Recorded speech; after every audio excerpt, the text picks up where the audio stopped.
Welcome to the show, brothers. I'll be right back.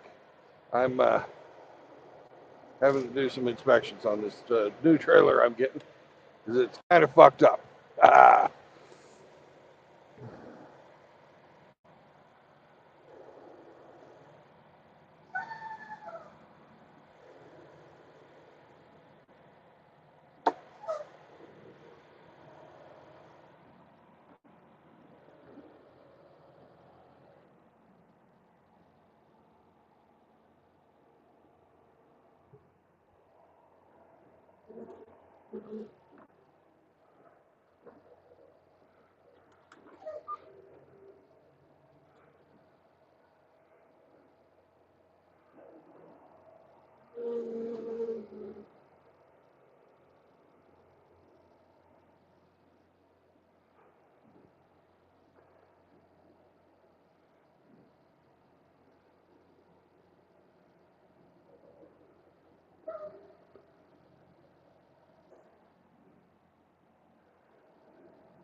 I almost forgot the most important step.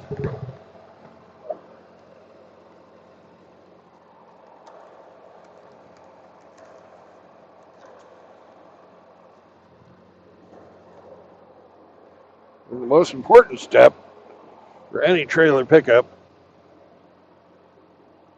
is putting the MGTOW sticker on the trailer.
52, 59, 50.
Feels like it's pretty light.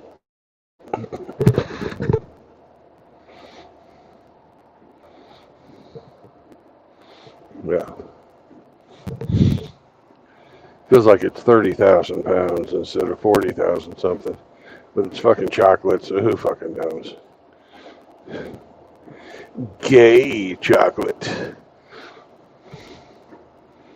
From her cheese.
I'm going to somewhere in Iowa, Ivy. Sure. There.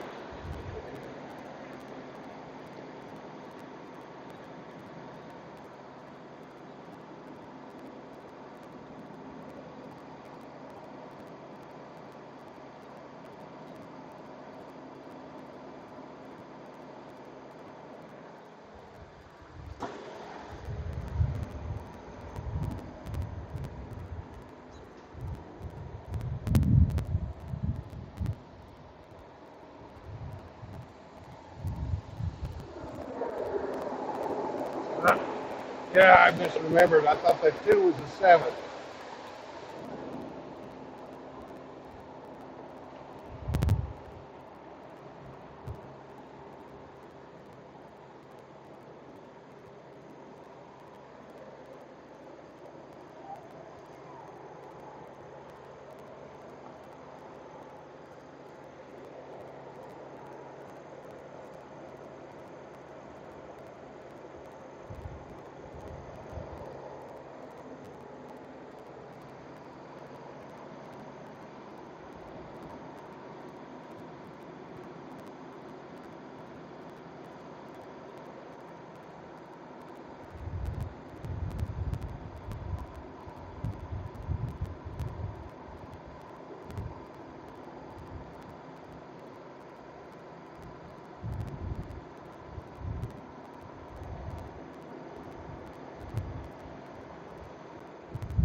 Thank you very much.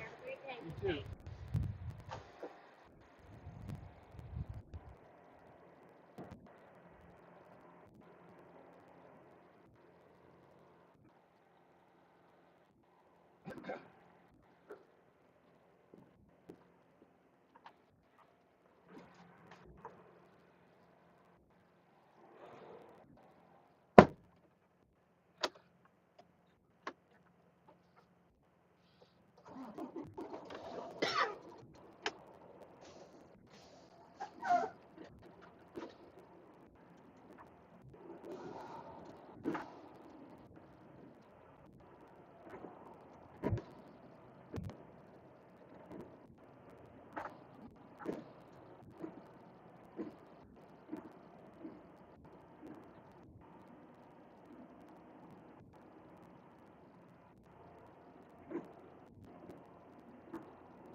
Oh, hey there, Hemi. Hey, results. I'll let y'all in just a minute. I have to park here where it says no parking anytime and do my paperwork. In just a minute. Good morning, Brandon. And a fine morning it is. I was supposed to pick up at 10 o'clock tonight. But I thought, oh, well, last time I was here, they didn't have my fucking trailer loaded. And I'll give it to them early. So they don't fucking have that excuse to keep me in their parking lot for 5 hours. They already have the trailer loaded. So I'm leaving out of here now. It's a beautiful thing. Beautiful thing, I tell you. Pull over by the sprinklers for a truck wash.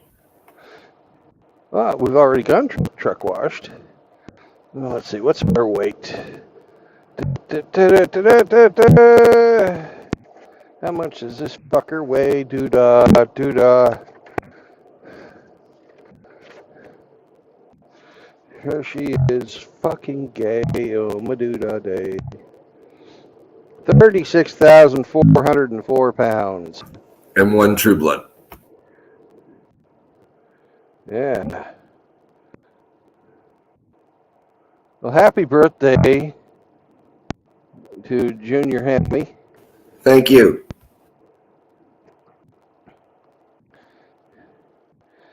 And how many pieces are there?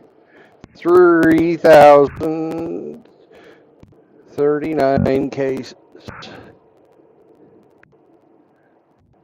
That's a lot of candy.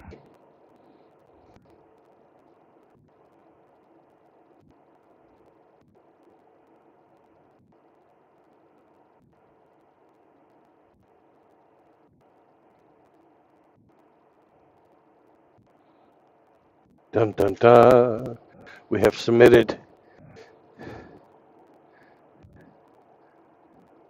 Now we're on our way to Cherokee, Iowa. Lovely place it is, too. Right.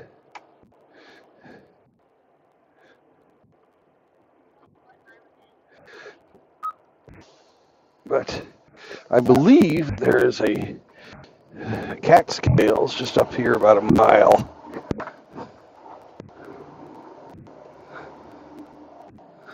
So we're going to go get weighed, and then we're going to be on our way. way.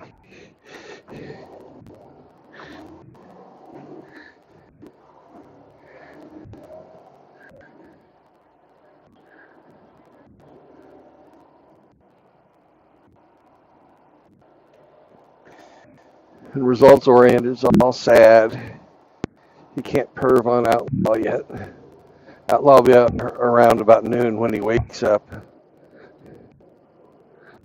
Right?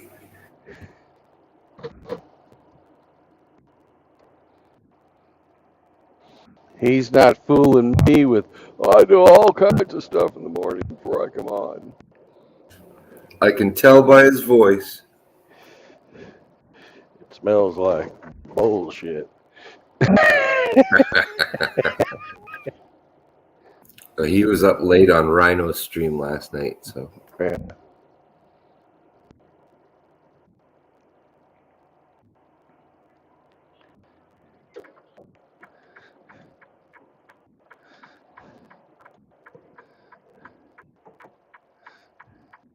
So where are you going? We're going to go to the Catskill, but we are our final destination, which we may get to today, since it's only up in Iowa. It's over by Riggs, Iowa, but it's still just Iowa from here.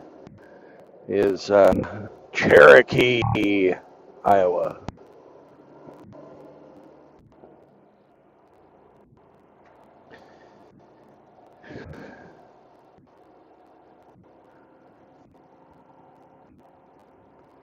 Results, you get on here and you go, hey, what are you wearing?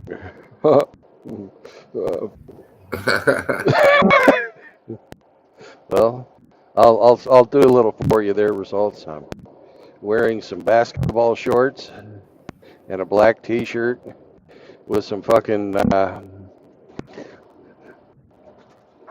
calf-high support socks and my hiking boots. Does that sound sexy to you? Yes. Stylish guy. Yeah. It was laundry day yesterday. In fact, I won't be changing back into my bibs until I take my shower this evening.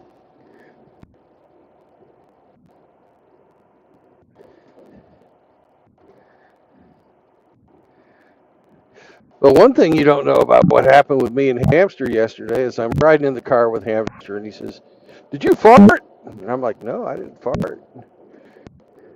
Turns out I'd stepped in dog shit.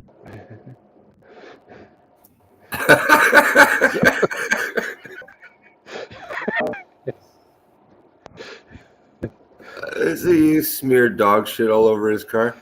Yeah. But, you know, we'd been riding for about fucking 15 minutes by the time he said anything. Well, what am I going to do? You know, it's like, I'm already in here.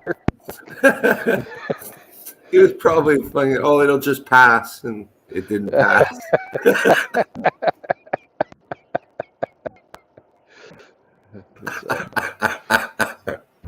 Poor Hamster.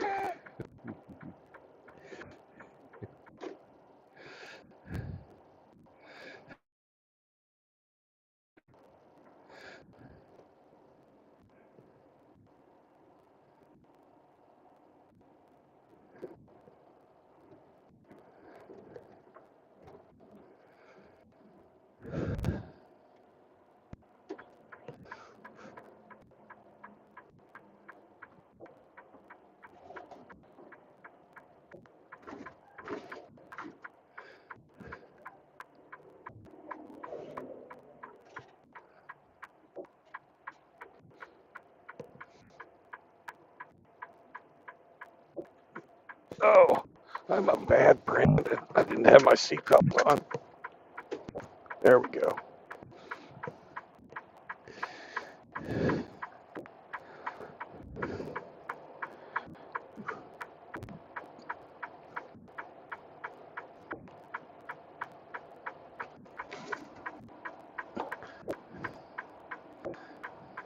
Yeah, you did drag dog poop into my car, you bastard.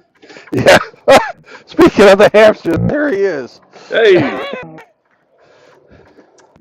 Did you tell Hemi you were thinking about him yesterday, staring at that big pile of fries with cheese on it? Yeah. Gravy. Yeah. We almost had American poutine, but I didn't want to ruin my Canadian experience once I finally got there. Yeah. Yep. But he was thinking about you, Hemi. He was thinking about you. I was. Hemi's seldom far from my mind. The smell of dog shit will often reminisce. Makes him think of poutine. Is that it? Is that it? Oh my God. Poutine is like the national drink of Canada, or the national food of Canada. National drink, yes. National drink of Canada, eh? The gravy's the drink, man. Mm. It's a Quebecer thing. See, I hear Timmy's got some new maple syrup flavored poutine. Oh yeah. Ooh,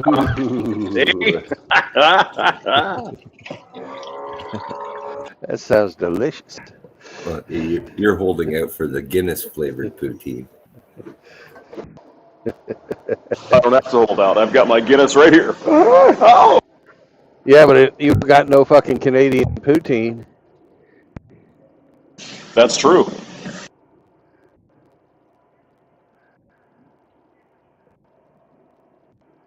Dun, dun, dun, dun, dun, So dun, did you get the smell of dog shit out of your car there, hamster? Well, I mean, really, what happened, and of course, Brandon would admit it, but he just ripped a huge fart in the car. That's what happened. Hey, I am proud of my flatulence, sir. And I take offense to that. Well, you should. Yeah, Brandon just he squozed one out just by mistake there. You know. He was squozing. Hamster lies. He's the liar. Brandon, you don't have to lie. It's a manly thing to do, to cut the cheese. Oh, I would have been proud of that had it been mine, but It did smell like something. yeah. I know it wasn't me. I had a shower 2 weeks ago. I mean, I'm fresh. You know, I'm good. I had a shower that morning before you came to pick me up. I know. It wasn't Oh, you didn't have to get all dressed up just for me. Oh my yes, God! I did. I'm just mad you made me make you dessert. What? I'm mad you made me fucking share my dessert with you. That was a pretty good reply, I have to admit. It's not bad. It's almost like you. It's almost like you have a wit about you in some way. You're just half of one. You're a funny guy. You're just a funny guy. Just half of a wit, hamster. I don't have a whole wit. You're a half wit. Okay. Yeah. Just a half wit. Hey, did you hear that? When I was thinking about what to take in college, I was talking to the professors. Yeah. And I said to them, Brandon, I said, I think I like the electrical stuff, electrical engineering. Professor looked at me and says, you got no potential. Do something else. Oh. I think you're going to be just too resistive. Oh my God. Hey, that's mine. Get your own joke. Well, Hemi. I saw it. Hemi gets full credit. Yep. The female engineers have fucking hole flow. Oh, no. Now, nobody who isn't into the engineering will know what you mean there. Ya know. I'll be right back. I have to weigh my truck.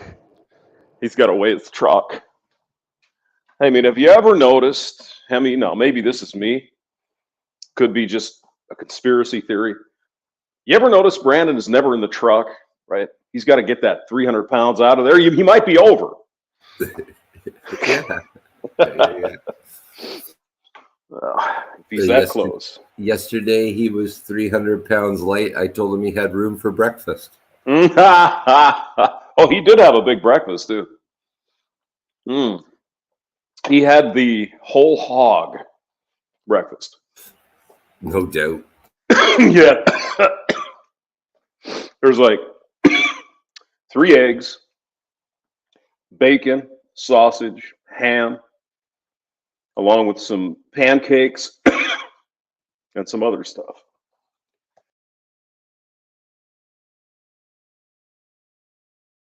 So he had a good meal. Hash browns, he had hash browns, pancakes. Yeah. He ate the whole farm. Oh yeah. He sampled every little bit of it.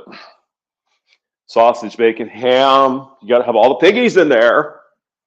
Oh my God. So what are you up to today? It's my son's 16th birthday today, so I have to go and pick him up a cake and do dinner with them. Sounds good. 16. Almost a man. Yeah. Almost a man. 16 and no interest in getting his license. His driver's license? Yeah. Oh my God. It's weird. Like when I turned 16, I was at I couldn't DMV the moment it opened. Yep. Well, I mean, I had heard that about this latest generation. They don't even want to get a driver's license. It's like, well, what's wrong with you? You're 16. You ought to have a driver's license. Yeah, it's true. It's like they have the internet. They go anywhere they want without leaving the house. I guess so, yeah. Well, you kind of do that too, don't you? Come on. We know. Yeah. Go That's travel right. around the world without ever leaving the farm. We got us some of that wildwood weed. You've heard that song, right? No. It's called Wildwood Weed. It's about marijuana. It's about the marijuana. I can't believe I've never heard it. Yep. The federal agents came and cut down all their marijuana, and they waved at him sadly, sitting on that sack of seeds. They'll just grow some more beautiful marijuana plants. Now, that was back in the 70s. That was, I don't know who sang it, but. Fortunately, this stuff grows like a weed. Even in Canada, probably. At least for a few months. Oh, yeah. Anyway. Yeah, for a short season, but yeah. Mm-hmm. I'm sure some places here in the U.S. or farther south probably grows all year round, I guess. Timothy Sokol in California goes all year round. Mm-hmm.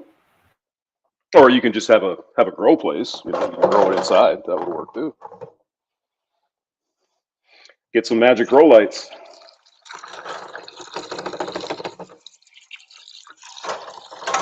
I keep trying to convince Undead Chronic that there is evidence and research to support that having different colored lights will do different certain things, right? To your plant, it'll grow at different rates and different times of the day and night. Yeah. Like you put blue light on for a while, or you mix blue and red, and you do all kinds of weird stuff to get the maximum out of it. Normally, we use the metal halide in vegetative growth because it has a blue spectrum, and the high pressure sodium in flowering growth because it has red spectrum. And that simulates what the sun does kind of through the year. As it's like approaching, it's blue. As it's going away, it's red. Oh, okay, that makes sense.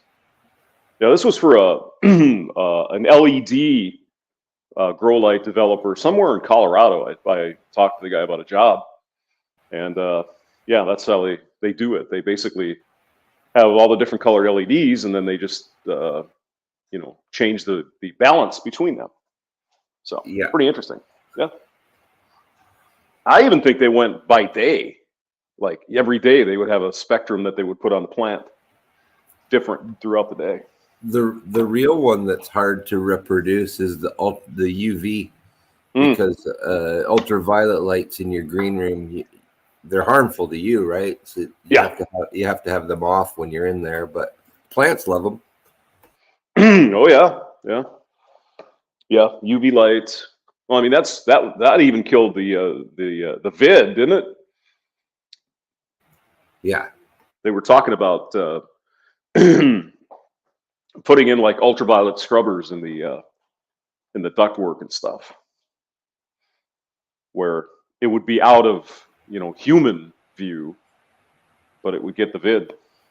Yeah, it just has to hang around the light long enough to kill it. If air or water moves by too quickly, then it's not exposed enough. Yeah. Right. Well, I mean, I'm sure somebody could do the research and see how long, have a 6-inch long or 8-inch long exactly lamp, and then when the air flows through there, it makes sure it kills it. So, yes, sir. UV and CO2. You pump raw CO2 into your grow room too. Oh yeah. Well, that's the food they like, right? Photosynthesis. Yes, sir. May or may not have grown some weed at some time. Oh, you probably read about it on YouTube. Yeah, on Wikipedia. Yeah, I watched the video. Yeah.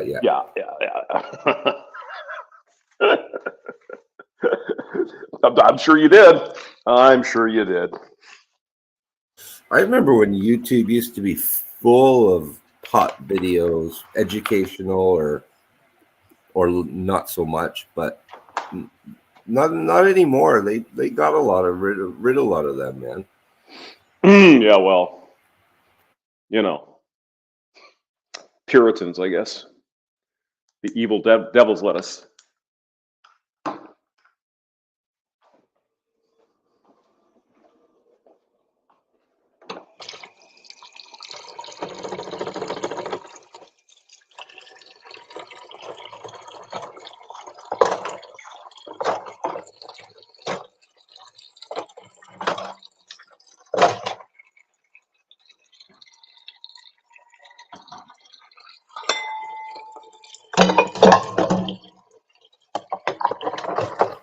Hamster making breakfast?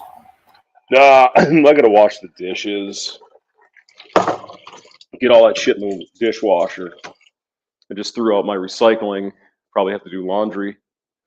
Get the sheets on the bed, they've been on there for a couple of months, probably getting a little stale. Don't you just throw down new shavings? Nah, I just spray it with Febreze, takes care of the problem. Yeah. I mean, it's not like I have any women coming over, so nobody cares. I actually don't think I've ever had anybody in this apartment. I'm a loser. A bit of a recluse? Nah, just not interested in people. I'll hang out with them, I'll work with them, I'll be friendly to them, but I'm just not really interested in bringing people over. Yeah, you forgot my French toast, Hamster. Oh, you had French toast? Yes. Yeah.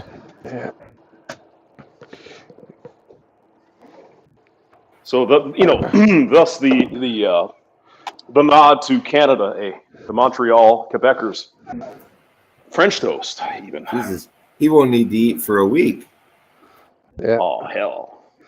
Man, see this guy, this fucking cab that guy's got? That's an old guy. He's probably bummed. He's fucking 70. He's probably, he can probably live in that thing year-round. It probably has a toilet and a shower in it too. That's what I'm shooting for eventually if I ever buy my own rig. Not to be confused with buy my own rigs. I wouldn't buy him. I would just rent him. I'd rent him and treat him like a rented mule. That bitch. That's right.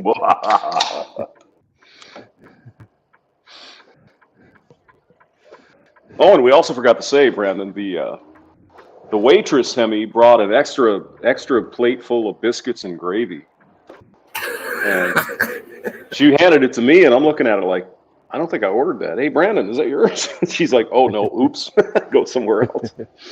Brandon, I mean, he was drooling. I was like, oh, biscuits and gravy too. Damn, this is a good meal. Yeah. He almost cried a little tear when she took it away. It was terrible. Yeah, I did, but I hid it from you. You did. While you were picking your nose. You're supposed you thought I was just picking my nose. I was actually wiping away. Wiping away tears. You were supposed to cough on it quickly so she couldn't take it away.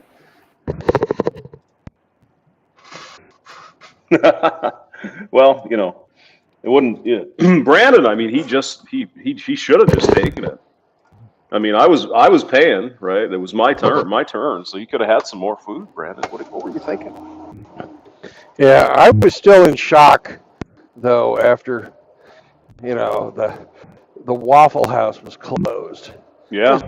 That was very traumatic for me. I don't know if you noticed, but I think it was. I don't think it was boarded up, but it certainly wasn't open. It was for sale. They had a real estate sign in the window.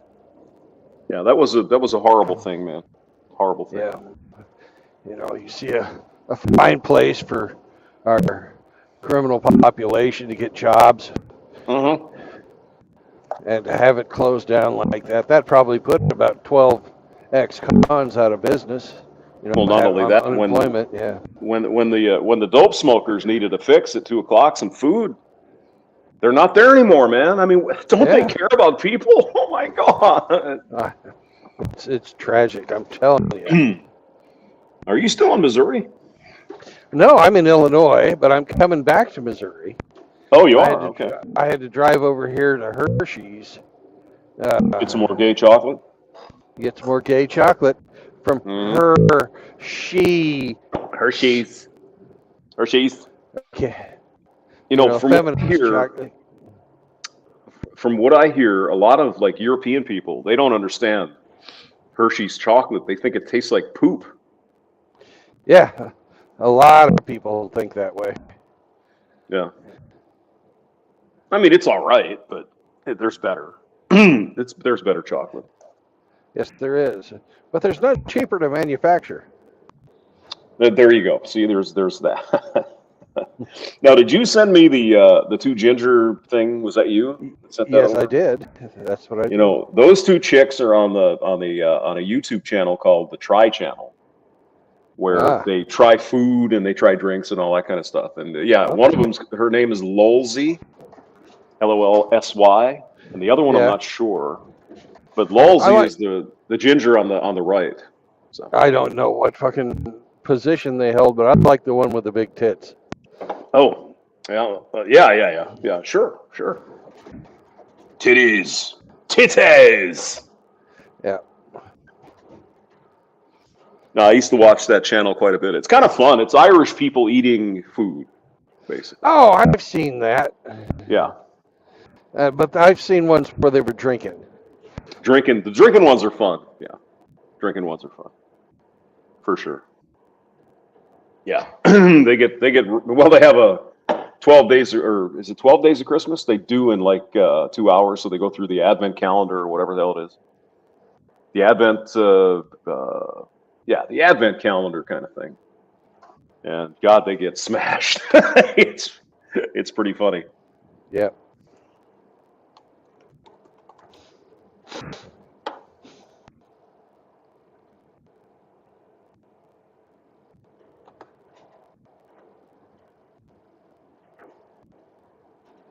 I figured you'd enjoy hot redheads telling jokes.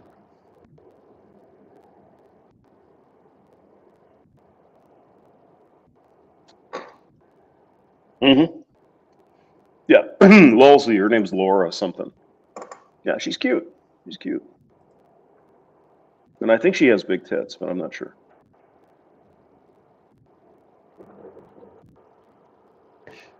It's like the old joke, if you can remember your girlfriend's eyes after the first date, she probably has small tits.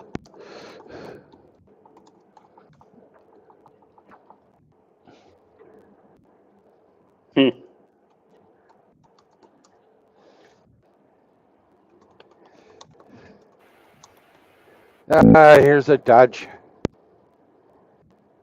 It's a Dodge fan.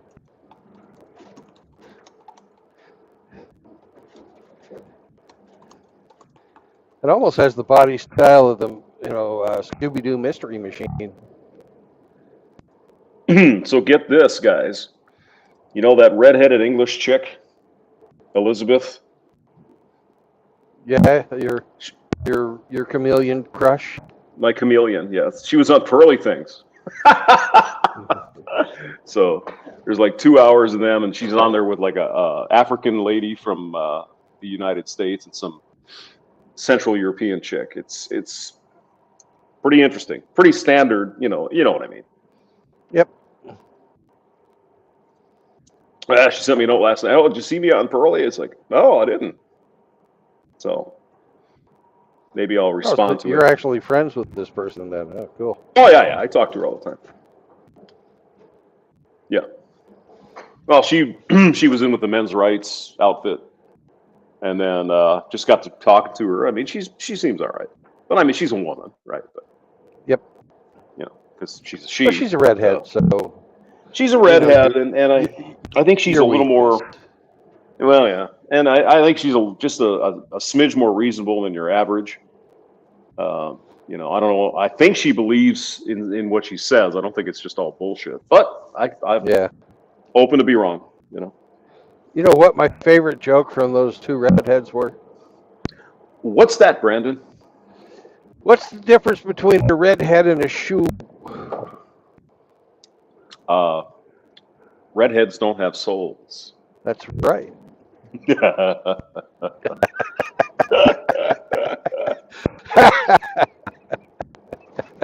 You're evil. The evil Brandon laugh there. Yeah.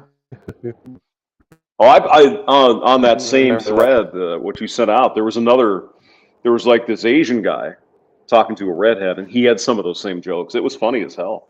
He had the same soul. Yeah. Yeah.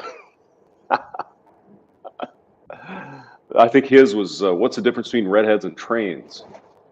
Soul Train, like that TV show.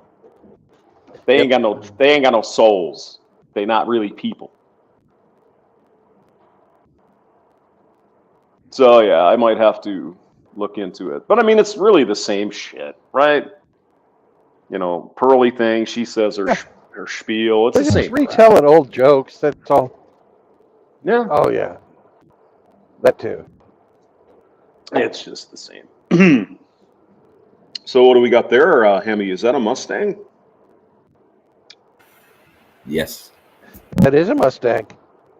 Did that say Missouri State Line? Is that where you're at already? That's right. I'm going over the Mississippi River. Oh, you're I was going to wait until where the tires were over land before I told you, but since you forced my hand, welcome to Missouri, motherfuckers! Oh, damn! You were just in Illinois. How'd you get there so fast? Highway. So you're on 70? What are you on again? I'm on 270 right now. But 270, yep.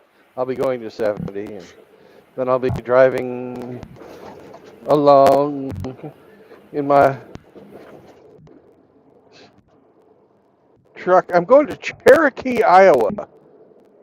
Cherokee, Iowa. Yeah. I better get out the map. Yeah.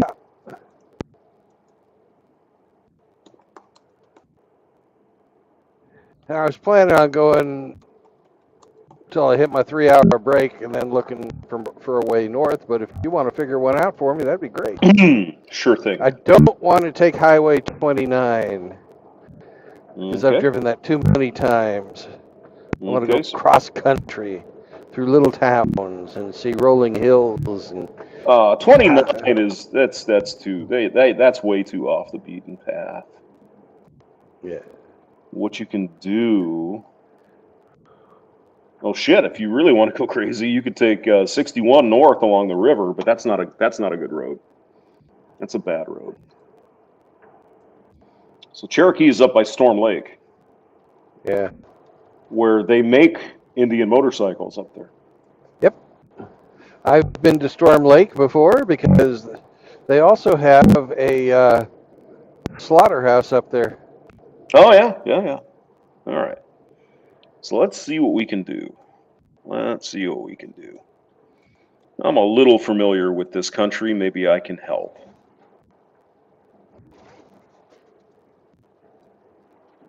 Yeah, you could have probably blasted up to 80, but you want something different, huh? Yep. Okay, you could take 63, which is up through Ottumwa. It goes through Oskaloosa, Pella, and it goes to Des Moines.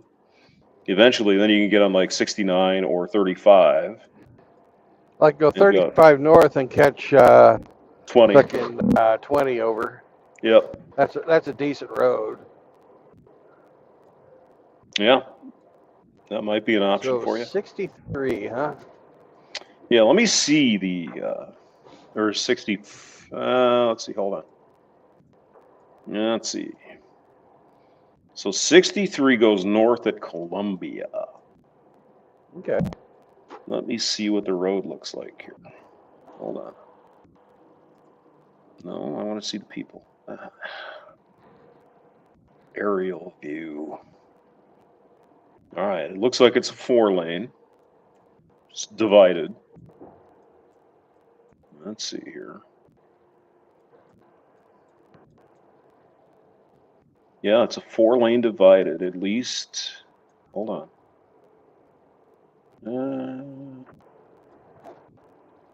It doesn't look bad. It looks like a pretty good road.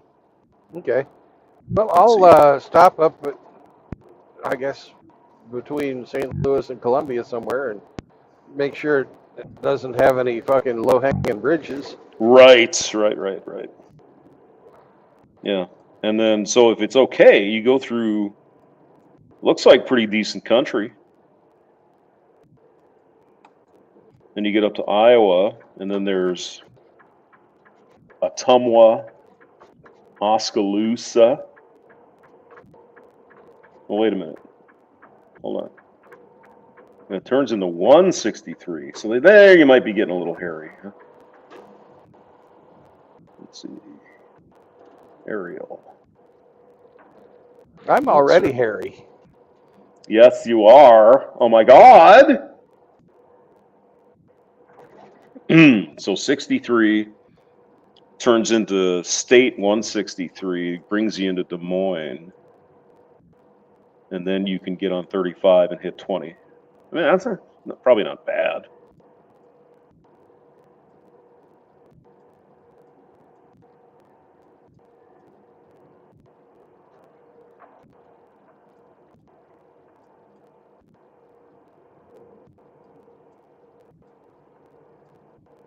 You can go a little farther west. You can get on Highway 65,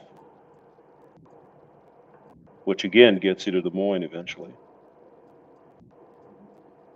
Yeah, I'm kind of leery of state highways.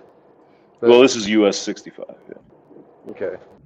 So that's a US highway the whole way to Des Moines. And then once you're on, 65 is kind of a main. That's a main road, so I think you'd be fine. So where does 65 go away from? Where does it catch up with 70? Let's see here. It's just an exit in the middle of nowhere. Marshall Junction is what they call it. All right, Marshall Junction. So almost like Marshall Tucker. Marshall Tucker band, yeah, baby. So I hope I can see it.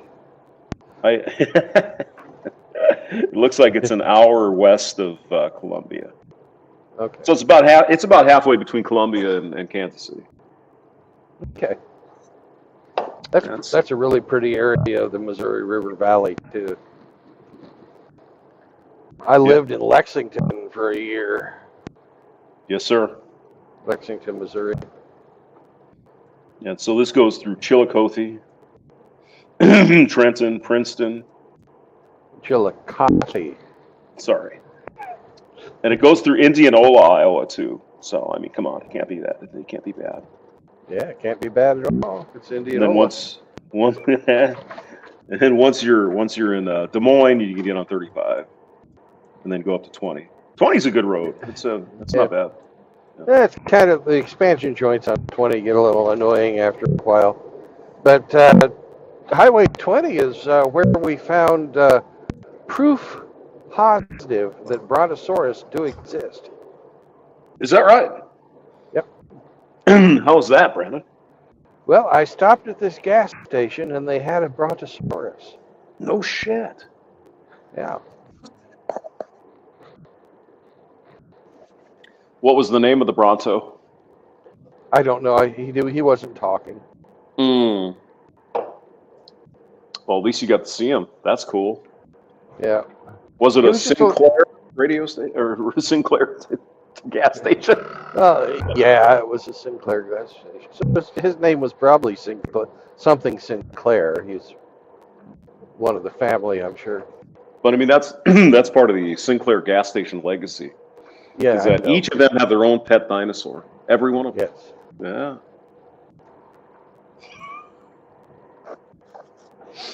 And actually, Sinclair gas is pretty good, to be honest. I put a MGTOW sticker on his ass. Did you? Yeah. All right. We can check and see if it's still there. All right. So that was my.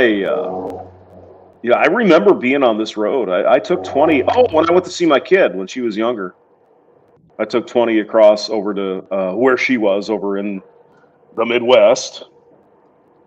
Yeah, I've taken that road a couple times. Pretty flat up in there, but it's all right.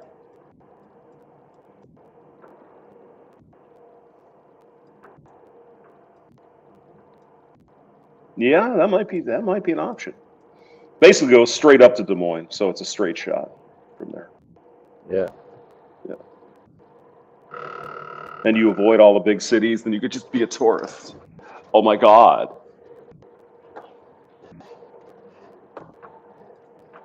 Well, I don't have to drop this load until Monday morning at 10. But he said, drop it low, dude. Yeah, it's a big load too. You said Monday? You don't have to be there till Monday? Yeah, I don't have to be there till the 10th.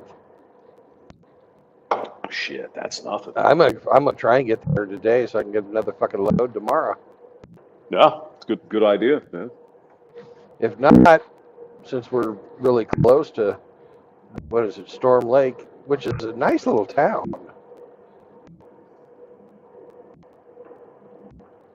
Storm Lake? Yeah, it is. Yeah, it's a really nice little town.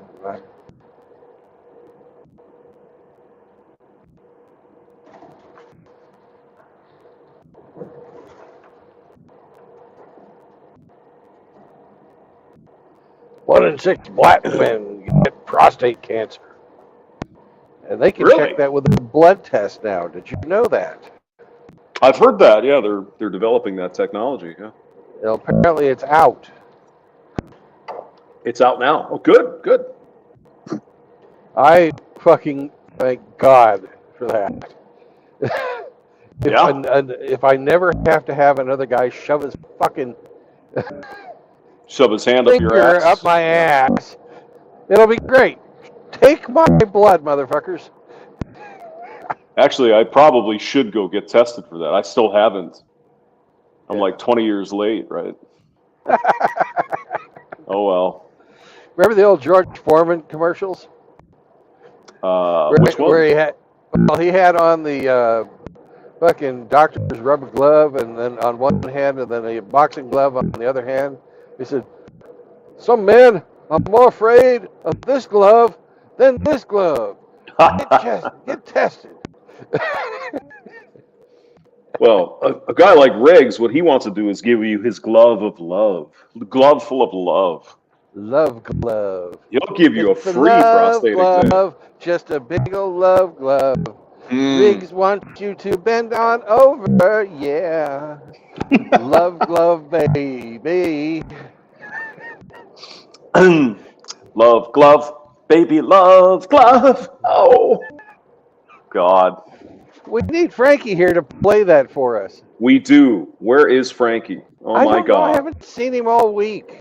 Missing in action. Oh, no. Oh, no.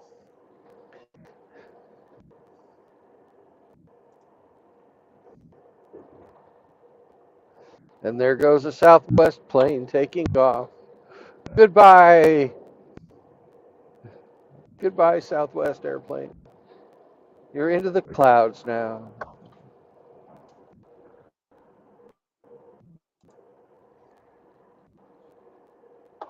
There goes a Dodge. A Dodge? Oh, no. A Dodge. Hey, by the way, Brandon, if I might share something with you, A little you personal. shared enough yesterday. Oh, I like it. Let me tell you. I mean, I've never seen an asshole so cavernous in my life. I'm just saying. Oh, my goodness gracious. Oh, my goodness gracious. What kind of weird people we have on this stream. I knew I shouldn't have handed you that mirror. Well, you're the one who brought out the duct tape first. So don't even start. It was you. Okay. You called my car a piece of shit. Man, I don't know. I'll take that personally, man. Why? There's nothing wrong with my car. It's only got 50,000 miles on it, you bastard. Yeah, sure does. It does. How many 51,000? No, the old man bought it new. He sold it to me with 32,000 on it. Yeah. Mm-hmm. Is it all fucked up? What do you mean it's all fucked up? You got fucking dents all over it. Well, that was my problem. Well, yeah, it's all hailed out. Yeah. Well, okay. Other than that, it's okay. Yeah, I keep forgetting I have all the hail dents. Oh, you're right. Yeah. Looks like a piece of shit, so nobody will try to steal it. Right. I have that video on my channel. Well, that's hey, it's got the manual transmission theft deterrent tool. That's true. That means nobody could ever steal it. Well, not nobody, but I might say, I mean, if they knew how to, jury rig it, you could push start it and take it. Well, older people would steal it, but young people would not. Right. Why are we? Yeah, I forgot because I had. Looks like the entrance onto I-70 here has got some fucked up shit going on. But anyway, I know exactly where you're at. Tell me a story. What's that? And Hemi loves your stories. Yeah. No, I was just gonna say, when I was in Colorado, that's when I got hailed out. I mean, that was the 1 inch, 2 inch hail. Yeah. I have the video somewhere on my channel. So. Hey, Brandon, by the way, I drive this particular road often. Going to get my crack. Oh, yeah.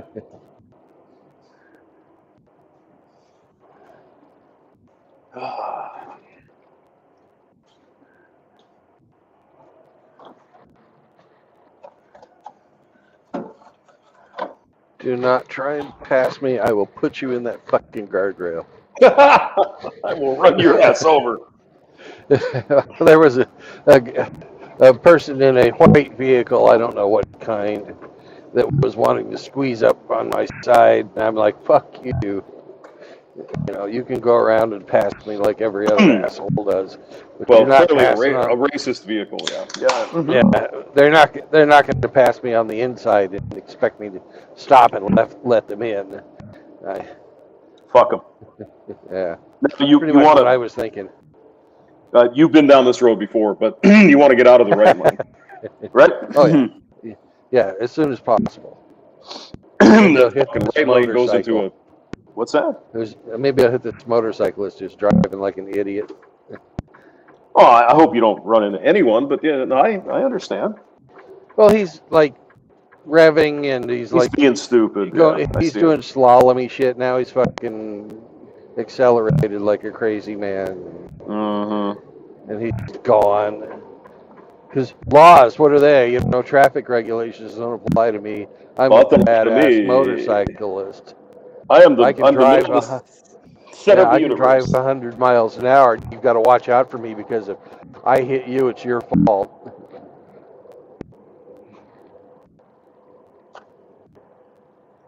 Have you been seeing all of those videos where these motorcyclists are driving stupid and then they'll fucking the captions of their video, guy pulled out right in front of me. Oh, yeah. Yeah. Yeah, Dr. Dan the Fireman or Dan the Fireman's got all kinds of those. Pretty interesting. Some of when there's guys that are like this Dan the Fireman guy that you and Mouth Agape Ape loved so much. You know, he's a professional rider. You can tell he was a racer. Right.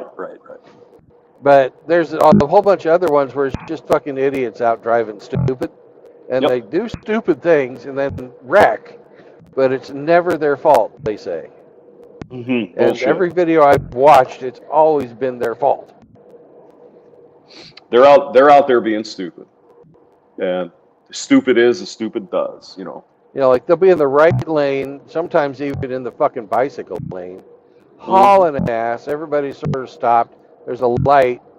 The oncoming traffic gets the turn signal, and of course they turn left. And then these guys hauling ass in the right lane run into the side of the vehicle. Guy pulled out right in front of me. Yeah. Well, having ridden motorcycles for 30, 40 years, you don't fuck around with the cars. You don't want to get anywhere near them, and you don't want them to run into you. That's a bad idea. So don't do that.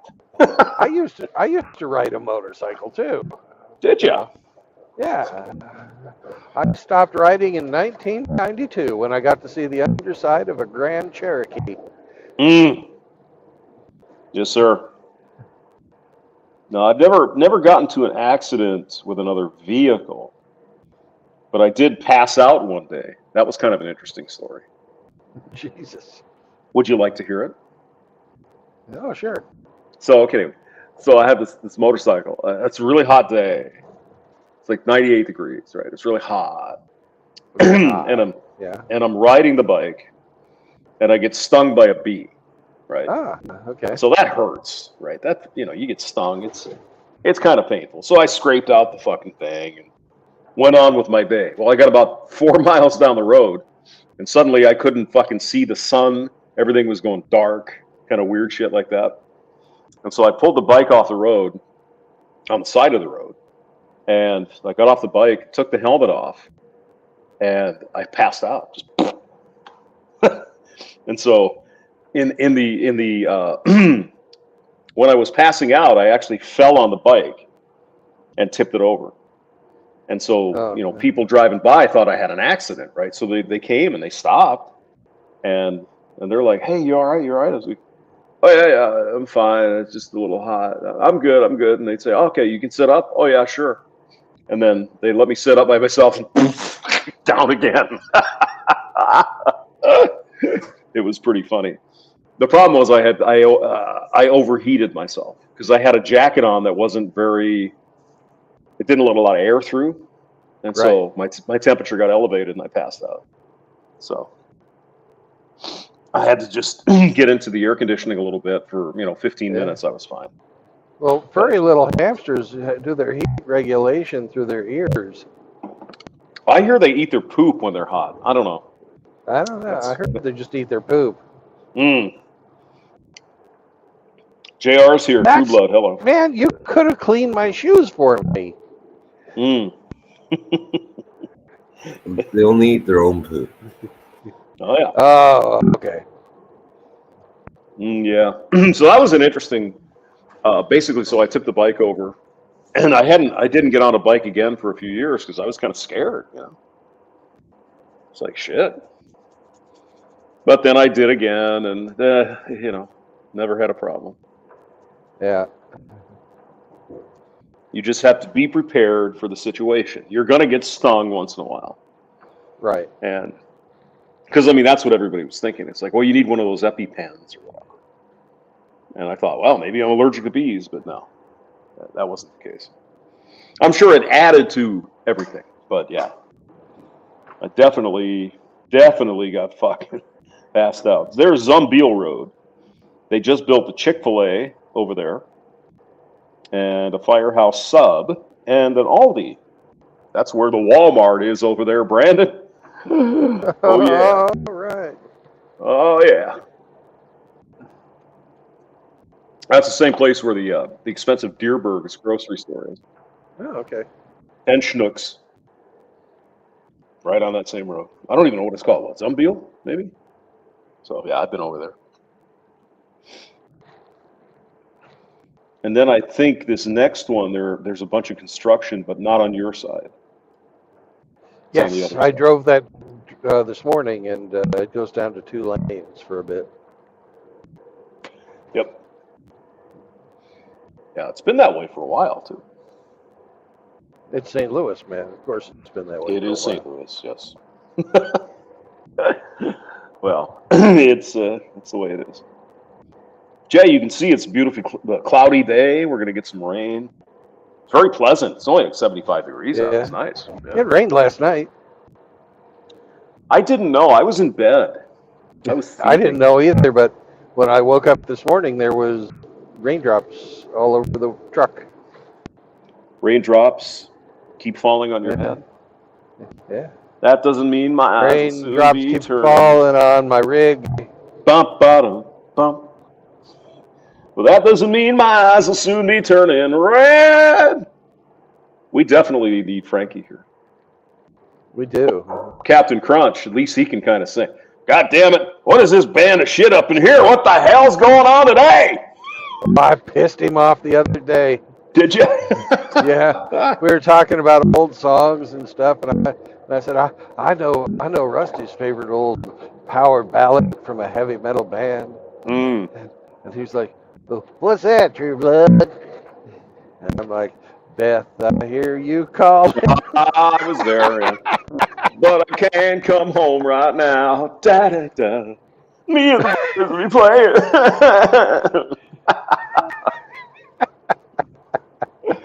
Yeah. Oh, did that piss him off? Why? I don't think it pissed him off. But It's good, funny. clean fun. That's all. Yeah. It was a righteous dig.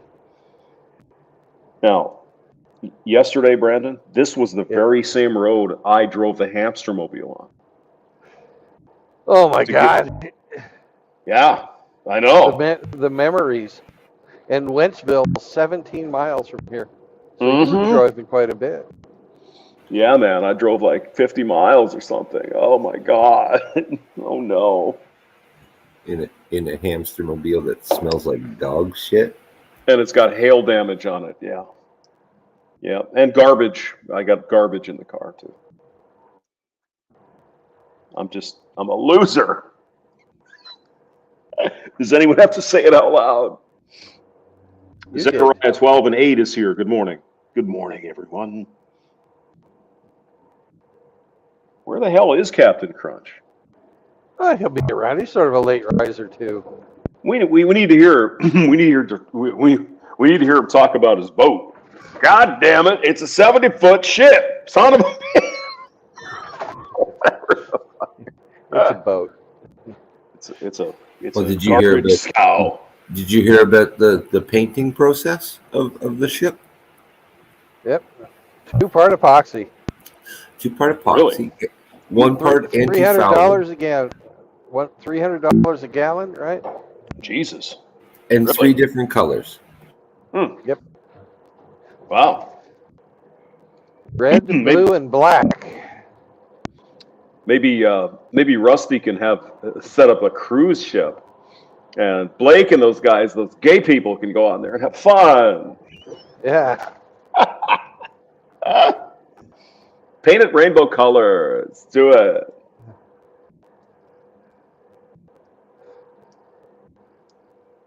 You know what would be fucking hilarious is if What's we that? made him a rainbow Trump flag so he could go out in the Trump. There you go. Yeah. You know, a huge one, like 40 by 60. I bet there's something like that out there somewhere. We could get it for him. Oh yeah. Instead of a what is it? A jack? What is the pirate jack or whatever they fly? He could fly the rainbow Trump flag. Great. Union Jack, right? No, that'd be England. What's the pirate flag? What's the pirate flag? Isn't that called something? A skull and crossbones. Skull and crossbones. Man. But Rusty can fly the cross swords.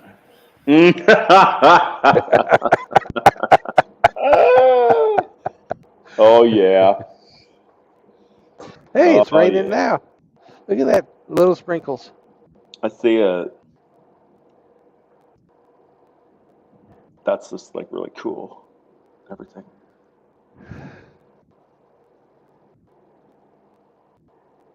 Yeah, I had to go yesterday to. You just passed the exit, Mid Rivers Mall road there. Yeah. They got the FedEx place, so I had to do that shit we talked about. So. Yeah. Cost. You know how expensive it is to ship FedEx? Fuck, it's terrible. Jesus Christ! If I wanted an overnight shipment, just a couple of pieces of paper, $110. Good God! No, I chose the cheap route.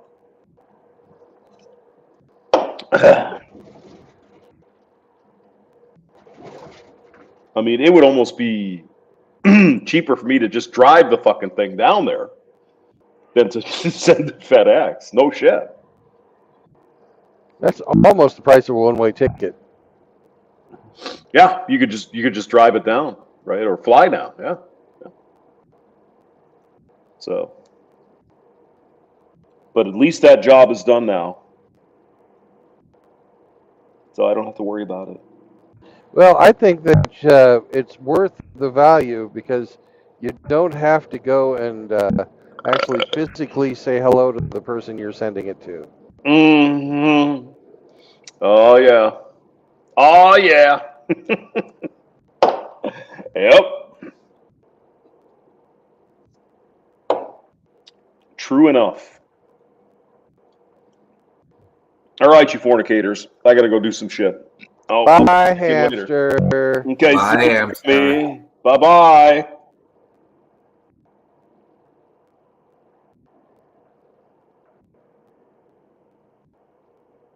What's up, Zechariah? What's up, JR?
There's an open Waffle House right there.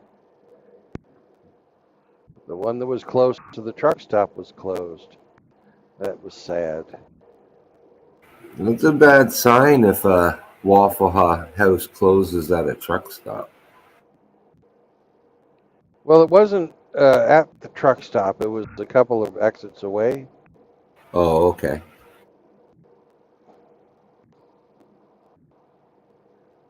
They weren't thinking when they put that one in.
Oh, you said Krusty Liver's name too many times. Now he's here.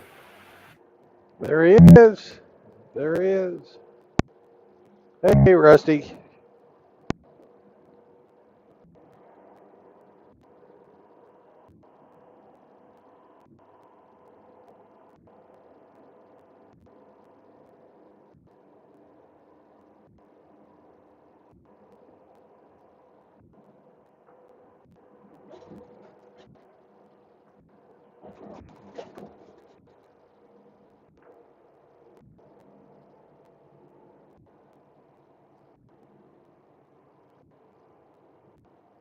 Well, don't tell Hamster, but I'm going to take Highway 61.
If I wanted to drive a cement truck, it's almost $40 an hour.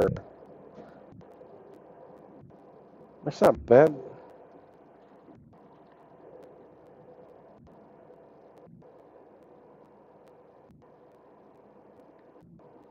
$1,600 a week with no overtime.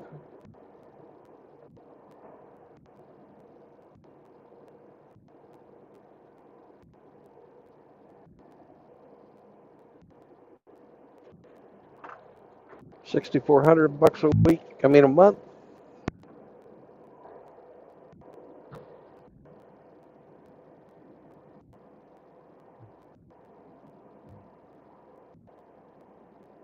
Almost 80,000 a year.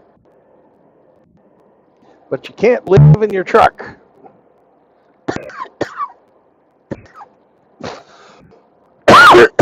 Pardon me.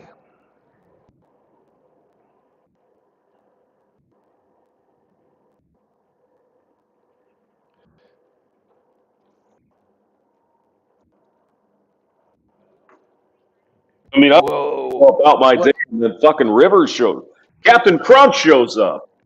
Yeah. Now you're back. I see how you are.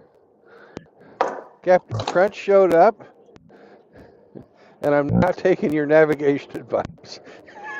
Oh, okay. Whoa. I decided to take 61. 61. Okay, you're going to go along the river. Okay. Yeah. All right. Yeah. I thought it'd be prettier.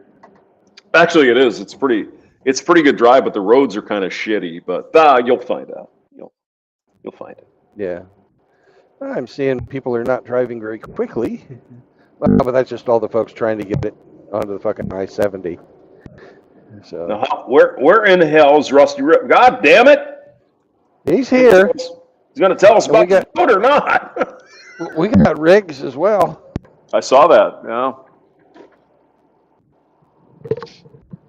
Just when I was out, you pulled me back in. It's because you was lurking every day, twerking, just making hay, working your way back home. Working your way back to me. Because your name is Beth and she's the redhead. Oh my God, Rusty. This poor bastard lost some type of aqua thing. Oh, man. Oh, ooh, yeah. Oops. Yeah, he's had some problems. You got to tie your load down, gentlemen, ladies. Tie it down. Yeah. Tie it down good. Especially when you're dragging along one of them inflatable behind Dinghies? your boat fucking Is it a dinghy? thingies. It's a dinghy. Yeah. Oh. Well, it's sort of like a rich man's inner tube. Mm-hmm. Well, you know, if we just had Captain Crunch in here, he could tell us about all this naval shit. He could. You know, he's a captain, you know. He is a captain. Yeah.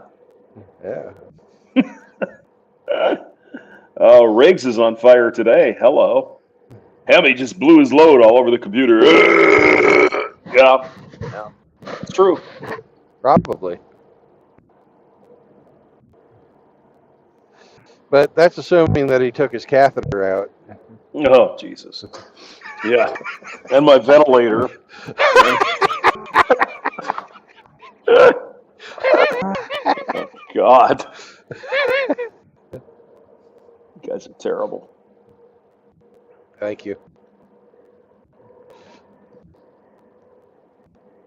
I just can't believe Captain Crunch isn't in here yet. I'm going to wait. I'm going to listen. Well, he's got to drink at least 2 twisted teas before he comes on. Well, shit, that's breakfast, man. That was 2 hours ago. That was 3 hours ago. He's a man of, you know, international man of mystery. You don't know when he gets up.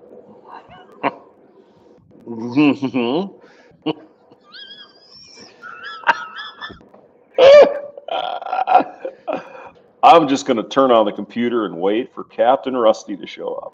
You guys be well, be safe. Okay.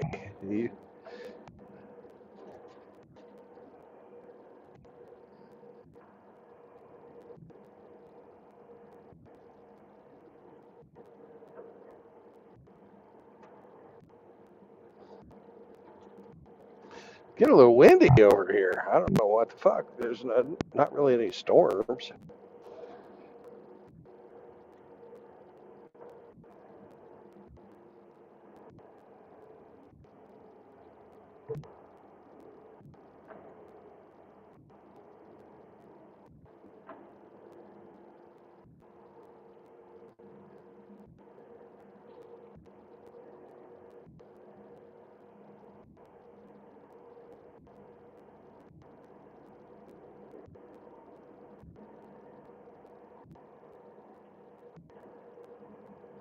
Yeah, Rusty, your public demands an appearance. Hamsters love you, and he wants to talk to you. Not to me, not to Hemi, and certainly not to Riggs.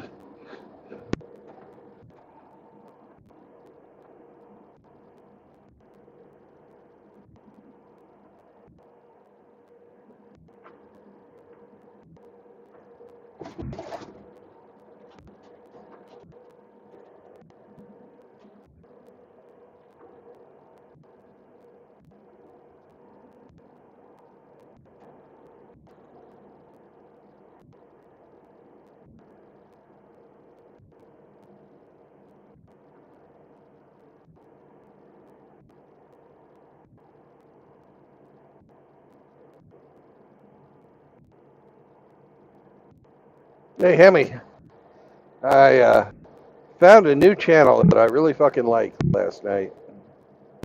MGTOW Reese. You just found Reese? Yeah. I could thank myself introduced me to him last night. He's fucking great. Yeah. Trucker like you. Yeah. It's like, dude, my brother. Yeah, exactly. You see his shirts? No, I didn't read it. It was sort of cut off by the camera last night. He makes these great T-shirts, man.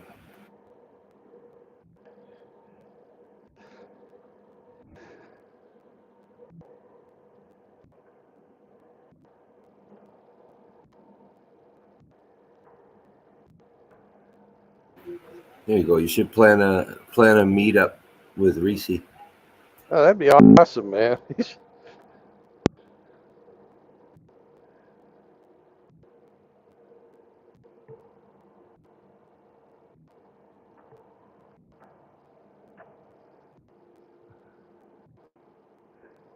He said last night that he and I ought to do a stream, and I told him I'm on every day. But I'll call into his show too. I don't care, as long as it's not too late. Right?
And Jr. even had me or had him give me a wrench.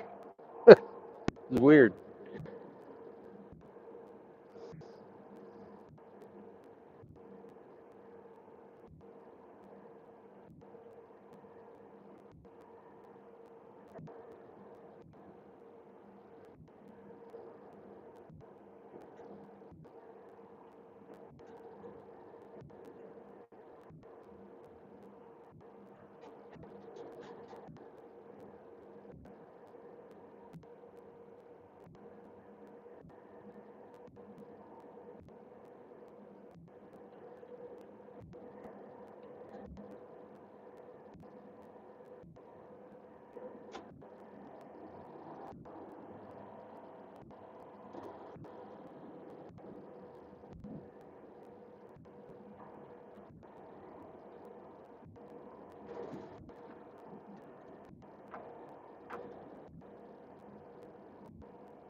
C'est la fin d'un.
We have a restaurant up here called McDinger's.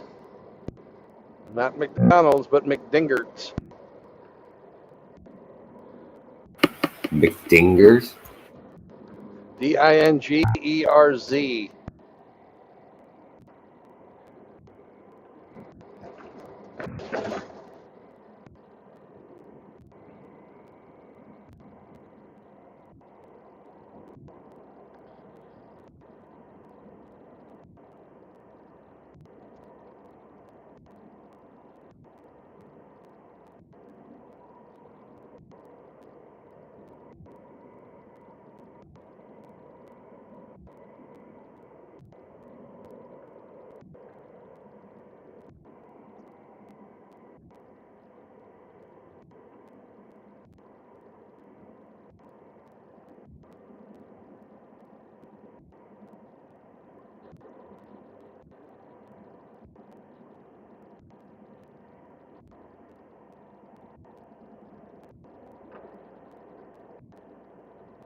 Hey, it's J.R. Diamond's restaurant.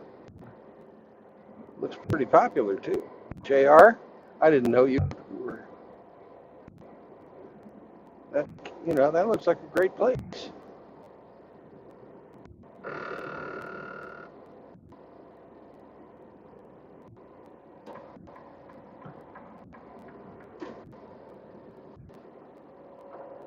Oh, and I'm over the 5 hours too. I could have stopped there and had lunch. That's a little early for lunch though. But it's D&D day. Oh well. Plenty of other places up here on this road, I'm sure.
They must be having some kind of a rodeo or a fair or something.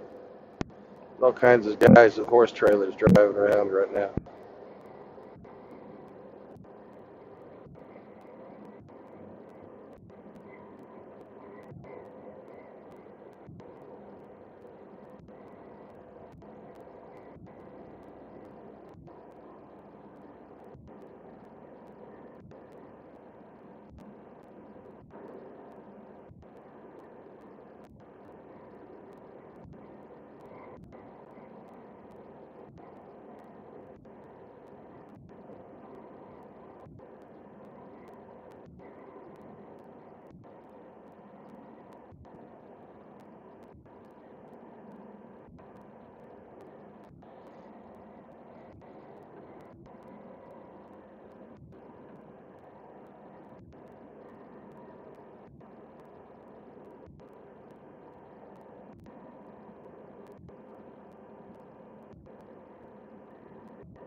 Aw, kitty got hit.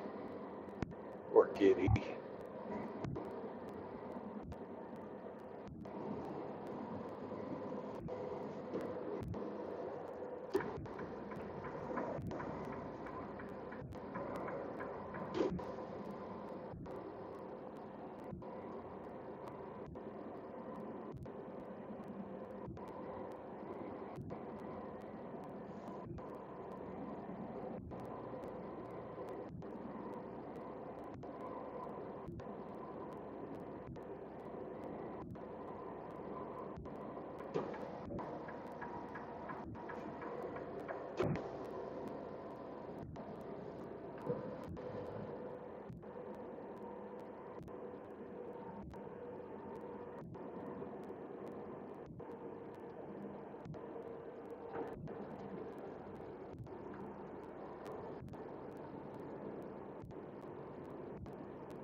Greetings, sir.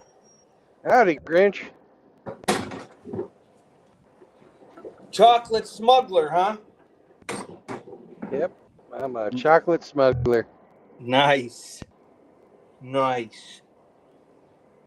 Looked like you had a great time with the hamster. Yeah, we had a good meal, told a few jokes. And he bought me breakfast, and I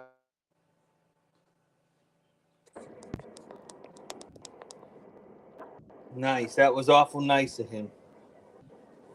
He's a good guy. Yep.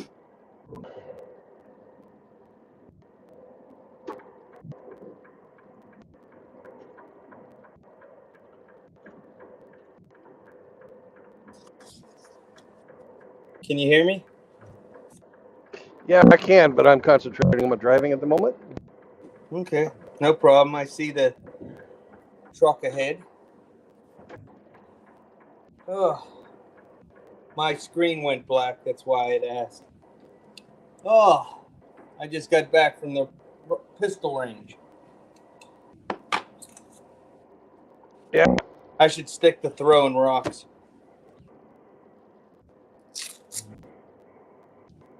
I was not happy at all. Well, at least you get to clean them now. Yeah, that's it. Every magazine I shot was good for the first 9 rounds, and the 10th round was always a flyer.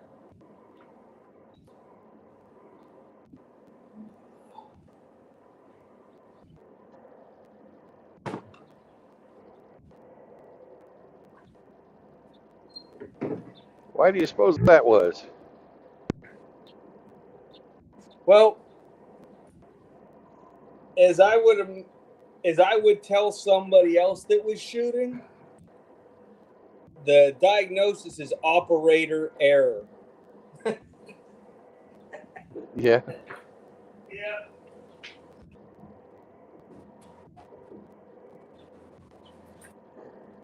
Well, it might be fatigue as well. Well, what it is a lack of concentration on the last round. That's what it is. Just laziness.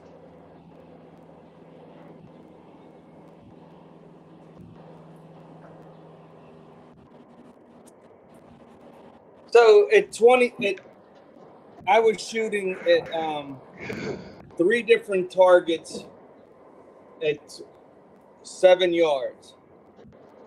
The targets themselves were 4 inches. So anything outside that 4-inch target is a miss. So Right. I would put 9 into it, and then the last one would just be outside of it.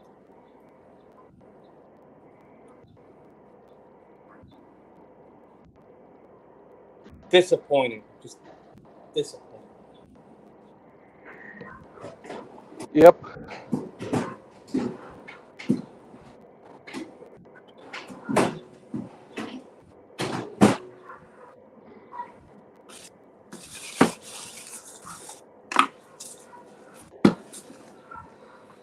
But as the range master said, technically the guy was, the target is already defeated. You're just doing overkill. Well, when I was living in Waco, this guy broke into this lady's house, and she did a fucking mag dump into him. Ooh. And little old lady, and the judge asked her, "Why did you put 6 bullets into that man?" And she said, "Because I didn't have 7." Hey.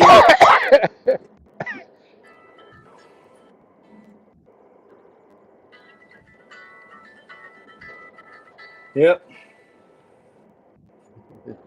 That's ridiculous. But it's true. That is a fantastic answer. Yeah. That is just too good. Yeah. those fucking home invaders they deserve it. Yeah. Some guy thought he was, gonna fucking have a walk in the park. Some little old lady, he could just like stare at her mean, and she'd wilt and give him all of her jewelry. Well, that didn't fucking happen now, did it? She gave him what he asked for. Yeah. I don't have much love lost for people like that. Nope, not much at all.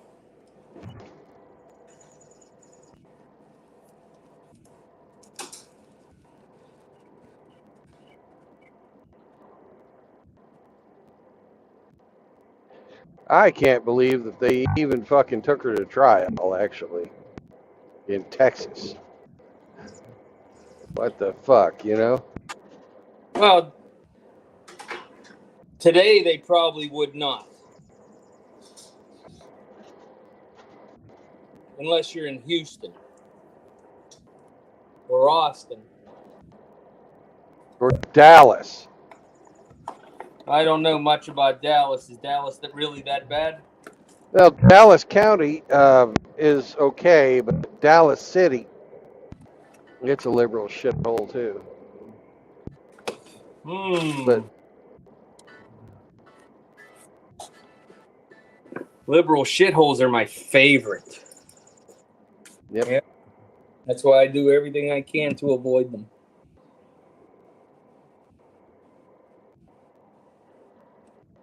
Did I ever tell you I hate the post office?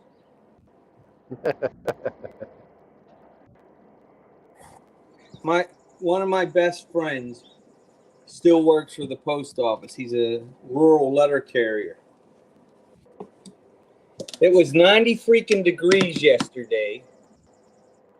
He got back an hour and a half early. The supervisor wants to write him up for sitting somewhere for an extra 25 minutes.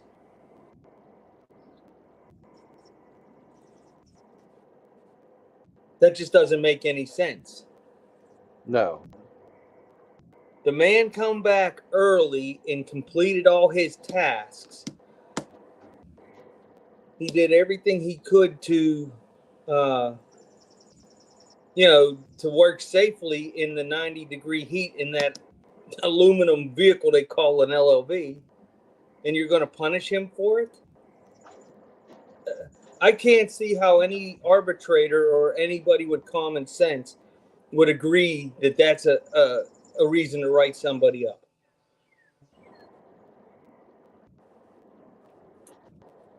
Disgusting. Yeah, it's pretty pathetic. Talk about now. Me personally, the supervisor that he works for, I like him, but I do not believe he should be a supervisor. They chose him to become a supervisor when he was still not even a U.S. citizen over people that put in for the job that were U.S. citizens. I can't believe the post office hires non-U.S. citizens in the first place. As long as you have a green card, you can be hired. And he had but I can't believe that they fucking do that. They can't get people to work. So as long as you have a green card, you can be hired. So now you have this Serbian fellow telling a U.S. citizen who's busted his ass to get done before he's supposed to that he didn't do a good job. What the hell? Oh, makes me want to retch.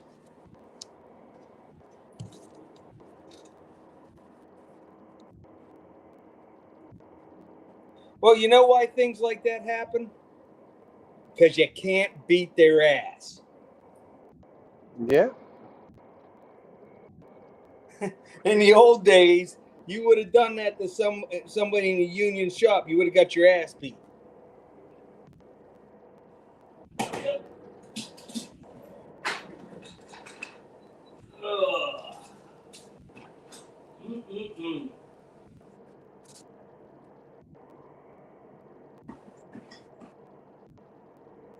Oh, yeah. One of my favorite things to do. Beat asses? Clean guns.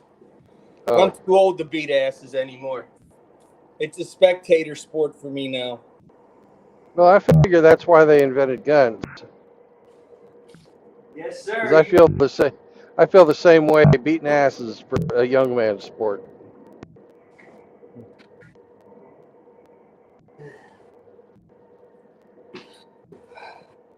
I do think that some of my issues today at the range were self-induced because I put a light on my custom Glock, and I really normally don't shoot with a light on it. So, you know, that makes the barrel heavy. Right. And I was shooting with gloves, and I normally don't shoot with gloves.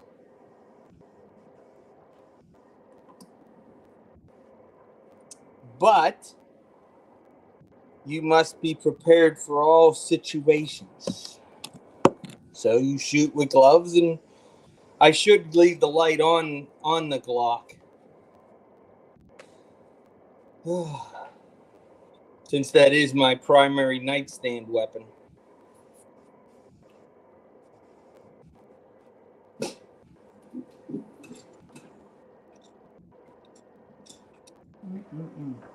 So how are you today, Brandon? I'm doing great. I'm running way the fuck ahead of schedule. I wasn't even supposed to pick this load up until 10 o'clock tonight. But I thought, hey, I went to this place last time I was there.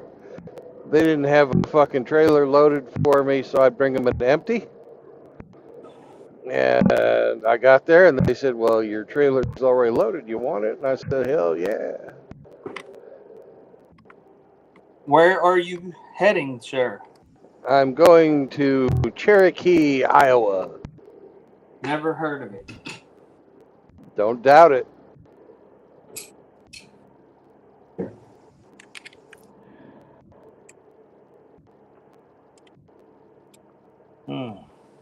Is that one of them places that used to be on Hee Haw? Cherokee, Iowa, population 3, Hee Haw. Yeah, maybe. I don't know what the population is. Have you ever been there? Nope. Oh, new experience. Nice. Yep. And I'm taking a new road, too, up north from,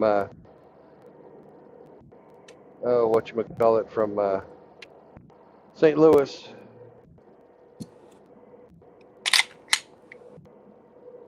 I'm on Highway 61.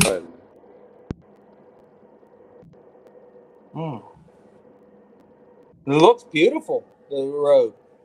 Oh, it is. It's a nice road. I'm about ready to take my mandated half-hour break. Is there a truck stop nearby? I think I see one up ahead, but it's behind the trees now. But when I was at the top of the hill, I saw it. Oh, that's nice. Slow day on the internet, huh? No traveling companions. Yeah.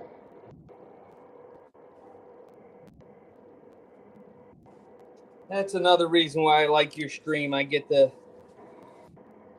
travel vicariously through you.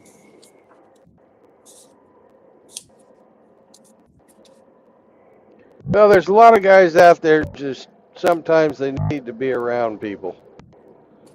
And in this day and age, you can do that by just pressing a button. I don't even really have to talk.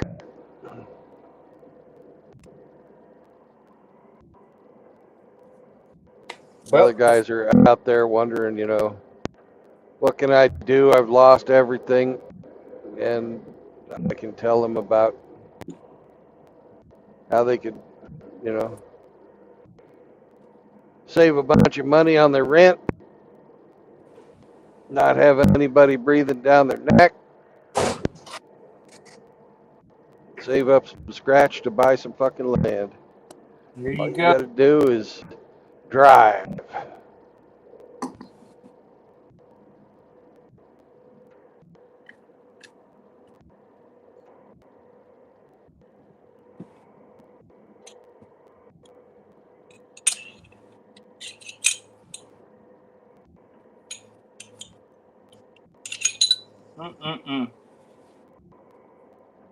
Nice and dirty, just the way I don't like them.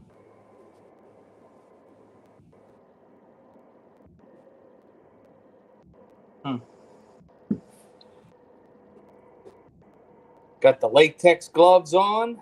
I'm ready to clean.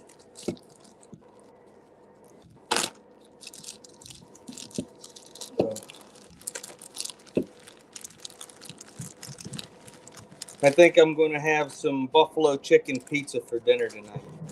Nice. Have you ever had buffalo chicken macaroni and cheese? I have seen it. Never had it. It is really good.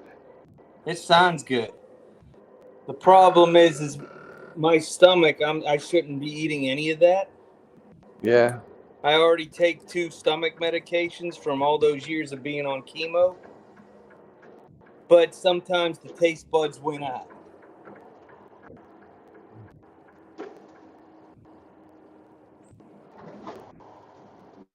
Ooh.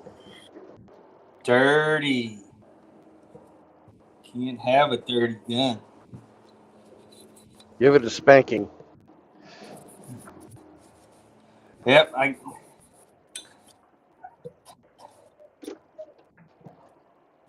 You know why guys always name their guns girls' names, don't you? Because if you don't fucking treat them right, they turn into a real bitch. Because they're all dirty 304s in the end. Anybody will use them.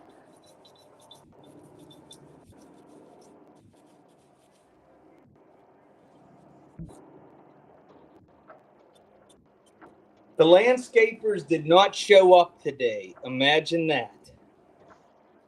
So I guess we're not getting our grass cut this week. Oh, the landscapers. Well, I had already cut our grass last week, so. And then it's supposed to thunderstorm here tomorrow all day. So that'll be good. I'll be able to cut the grass just in time. Is this a Loves or a... Loves. Oh, great. I like Loves myself. I do too. I like that a lot of the... All we need is Loves. Yeah, all you need is Loves. All we need is Loves. Loves. Loves is all we need. I like how... There's a buckle bunny. Uh-oh, fuel time. Yeah, it's fuel time. We're below half a tank. I don't like to get below half a tank. Oh, it's out of fucking order. Oh. God damn it. Their sign is a little bit fucking small. It needs to be back where people are fucking...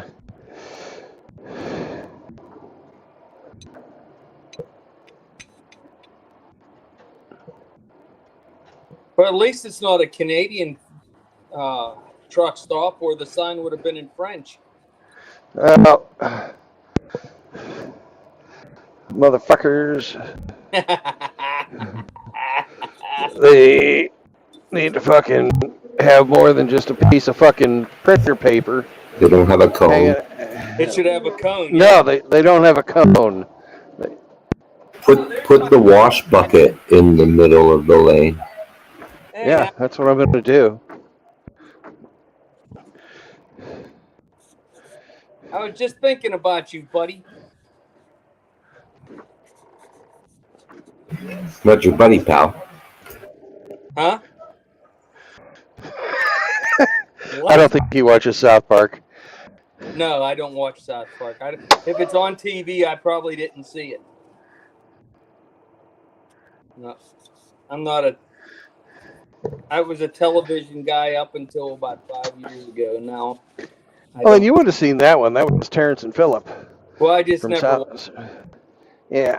Because that's an old one. I was a big Beavis and Butthead fan. Yeah. All right, I'll be back, boys. All right. Hey, Hemi, how's Chihuahua? She's sleeping right now. Oh, good girl. Come. See, I told you, you don't believe me. She's had a busy morning. Playing stone, huh? Chasing the ball, going for walks. Nice. You know, if you think about it, taking care of your dog's the only joy Justin Trudeau's not able to take away unless he takes away your dog. Yeah, they just take your dog. They just take your dog. Man. I thought I had it bad.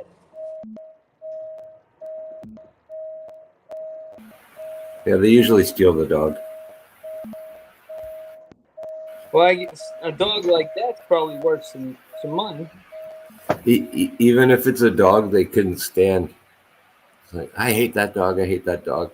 But then when push comes to shove, they take the dog. Who's that? The neighbors or government?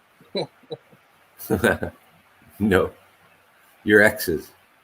Oh, yeah. Fortunately Like, for me, when I got my divorce, I did not have a dog at the time. oh, if you did, she would have took it. Oh, yeah. I would have taught the dog to bite her anyways. Yep. Big believer in that. Oh.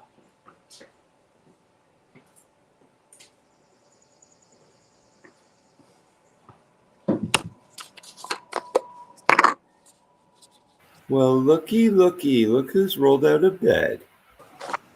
Outlaw. What's up, brother? Yeah, Morning, it's 1:45 here, so yeah, it's right on time.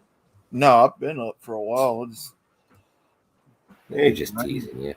Oh, yeah. How you doing today? Not too bad. Not too bad. Did you ever find that recipe last night for hung too low?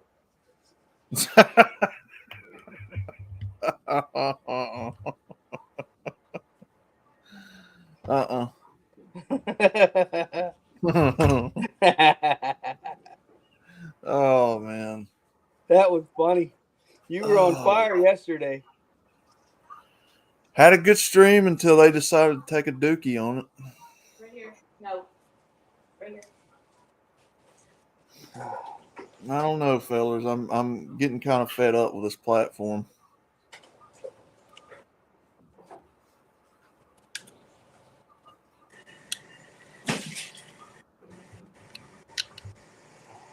They start kicking you off for playing a freaking butter chicken recipe. I mean, matter of fact, I need to see what they got me for on that video.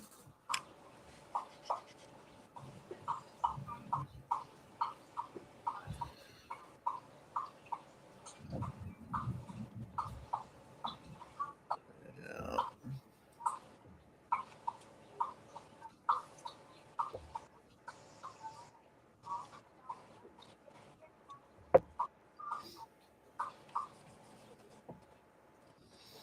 All right, over here. Over here. Over here. Chloe, right here.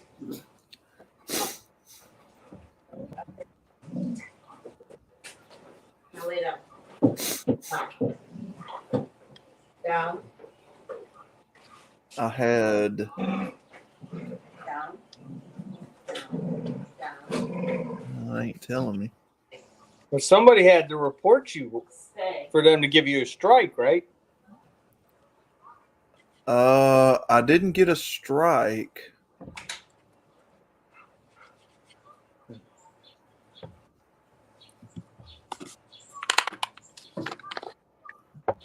Hey, my screen's getting cleaned. That's awful nice of Brandon to clean my screen. I love how the camera focuses in on the squeegee.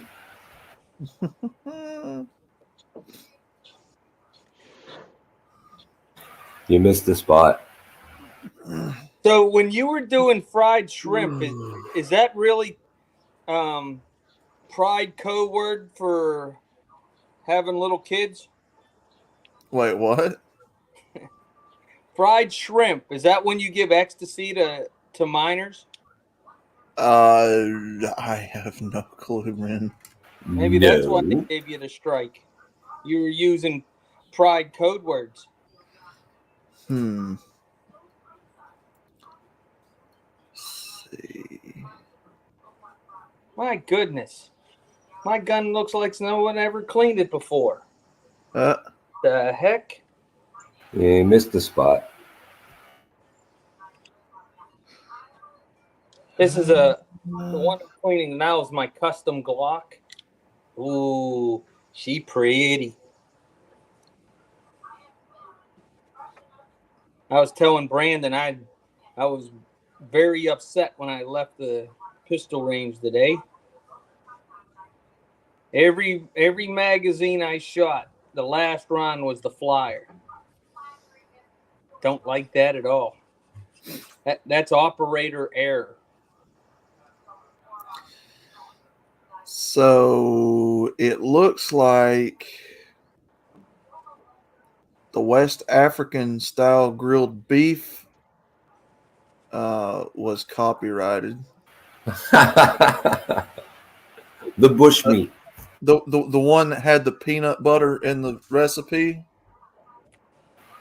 Yeah. Okay, I have no idea why that would be. Peanut butter's awful. So. And then the butter chicken. The butter chicken got hit.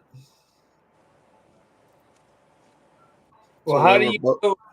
Do they tell you when you click on it if it's copyrighted material, or do you have to scroll down to see if it's copyrighted? Look at this fucking tranny. Jesus. Good question. I have no idea. You guys see that fucking tranny? It's looking for tranny fluid. Ha! Oh my God, man. No good. Lot lizard tranny fluid. Fucking A. Who knows whether it's a lot lizard or not. My God.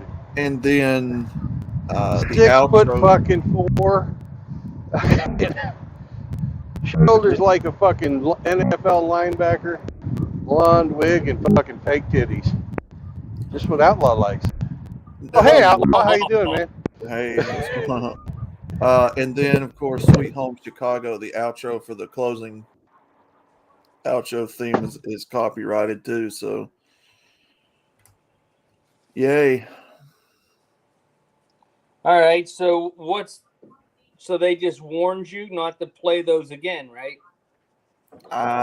They just, all it does is puts like a copyright label on the video. And what else did they do to it? It was. So the view money goes to the copywriters. I don't know. I really don't know how all that works. Probably, if I had to guess. So you just helped some starving African. Good job, Outlaw. That's what I do. Good for you. I mean, the stream's still up. People can still watch it. It's just, I guess, the African meat recipe and the butter chicken is claimed. Which, if I'm not monetized on YouTube, why does that matter? Good question. If I'm a channel that's monetized and I'm making money off of this stuff, okay, I can kind of see where I would need to give credit and all that stuff and however else they want you to do it. But if I'm not monetized at all, I'm not even making money off of it. Why are you so worried about your content being claimed on a non-monetized channel? I would think they would like to. They should be able to take your view count.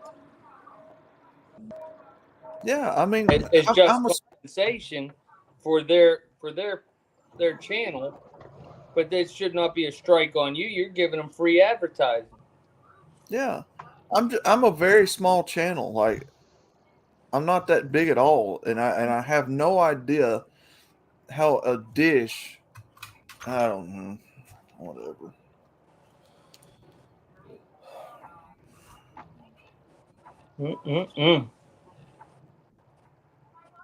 This is why YouTube is failing as a platform.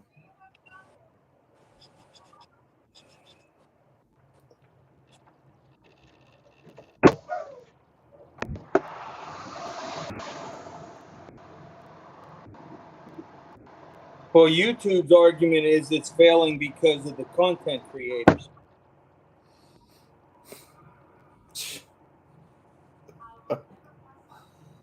You can't even breathe on this website hardly.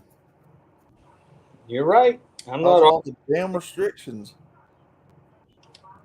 Do you have a Rumble?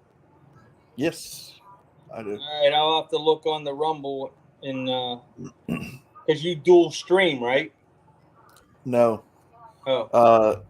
I'd have to upgrade the plan to get to dual stream, which is why I didn't do that test stream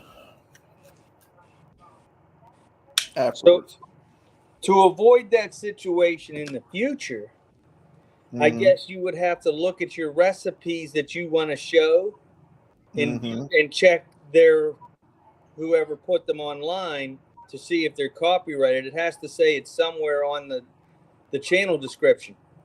Yeah. So you just have to preview them. You just can't randomly, hey, let's go look for some hung too low and Well, I'm probably going to have to cut back on playing videos on the stream anyway, because, I noticed when I used to do just off of Google, the recipes off of Google, they never bothered me. You're just viewing something on the internet that anybody can view at that point. I never got hit. So probably on these future cooking streams, probably just going to have to go back to going on the internet. Yep, that'll work. And looking up recipes on the internet and just reading them off like I've been doing. Fucking ridiculous, man. You're providing a public service teaching men how to cook. And this is the thanks you get.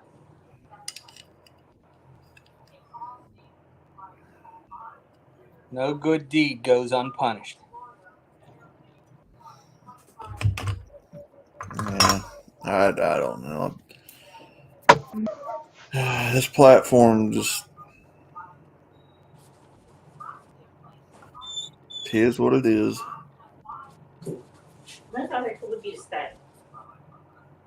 Are we having the pizza today, right? Buffalo pizza. Oh. You want the pizza?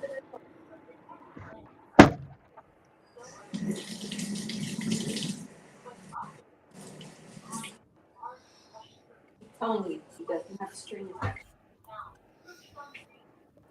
Uh-oh, there goes Brandon after that lot lizard.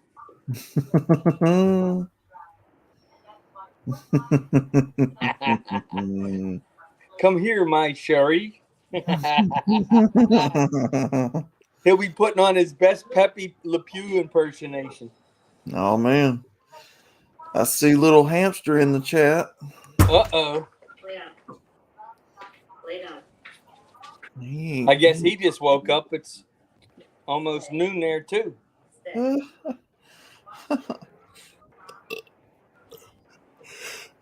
Hopefully he already made his torpedo run.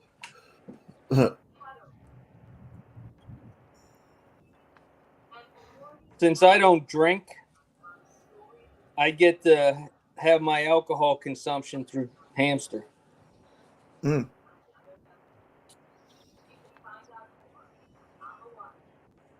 Every once in a while, I'll have a shot of tequila.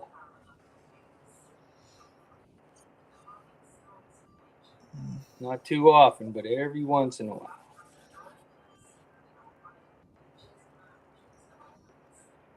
I have some cherry almond tequila. Good stuff.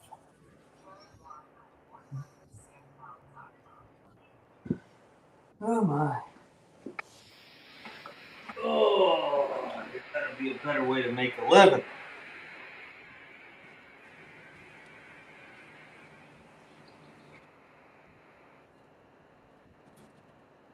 Riggs, so retarded, man. Riggsy's here. No, he was tagging me in some stuff on the Oh. Google or Facebook.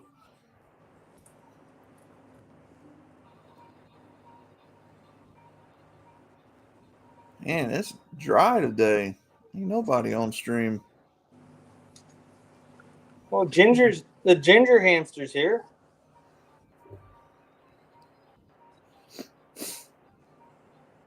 Mm.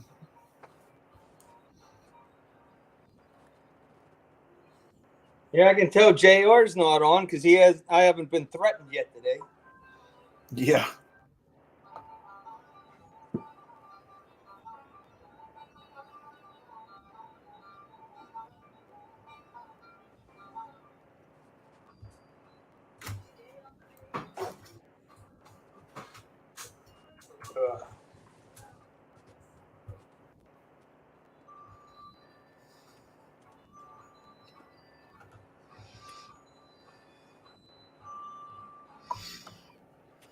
I never figured out why whenever I clean my firearms, I always stand up. I never sit down and do it. Mm. You would think that sitting down would be, easier.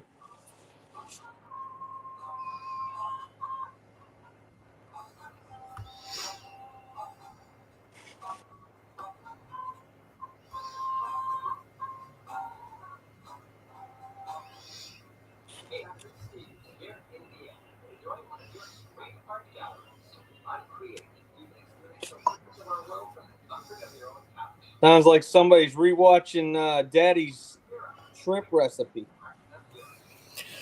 Yeah, they got the TV going on in here in the kitchen.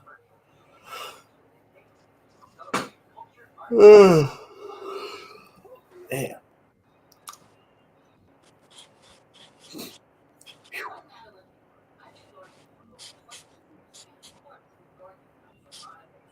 I'm like one room over, and you can hear this TV in the kitchen playing real easy.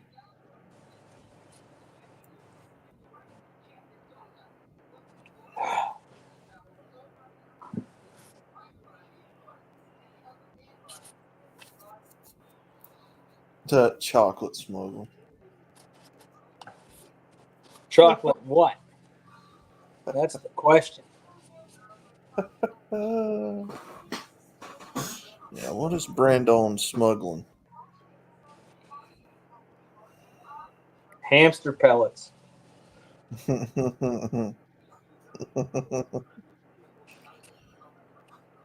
What about it, Mr. Hemi? You still here? Of course not. Yeah, I'm here. Oh. So the question is, what is Brandon smuggling?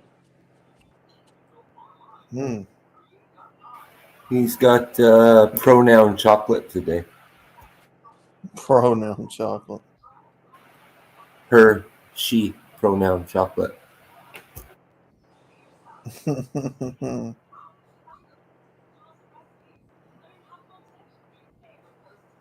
I just bought a 2-pound container of whole cashews with sea salt. And it looks like the middle of the jar are not whole cashews. They look like broken pieces.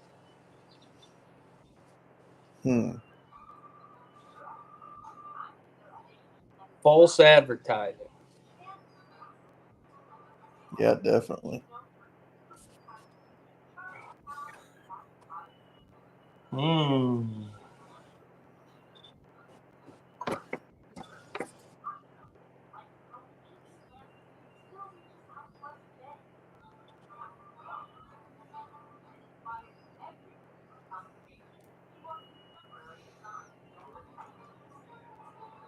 Brandon must be getting his money's worth. Come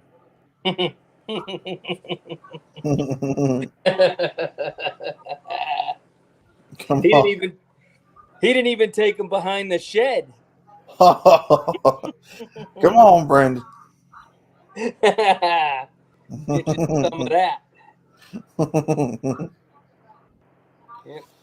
Yep. Sarcasm, one of the few things that I offer.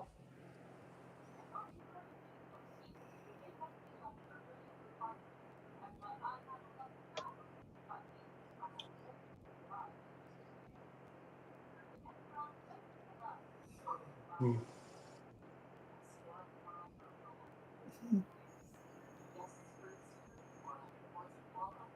come on.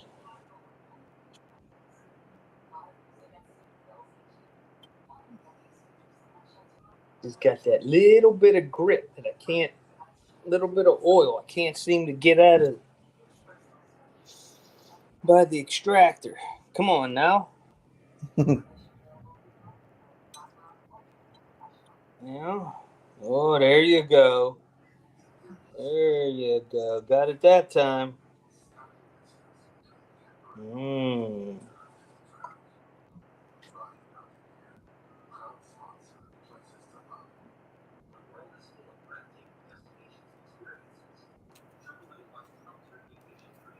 Yeah, have y'all seen that video of that chick screaming about a lizard guy on the plane yet? No, I heard about it.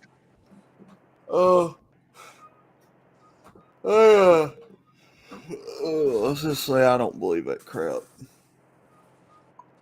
You're telling me you don't think Joe Biden's a lizard man? The way he tongues everybody? Now that could be, yeah. No, she got on the plane. Or no, she was getting off the plane, and she looked back and kept screaming that there's a lizard guy in the back and he's not real. And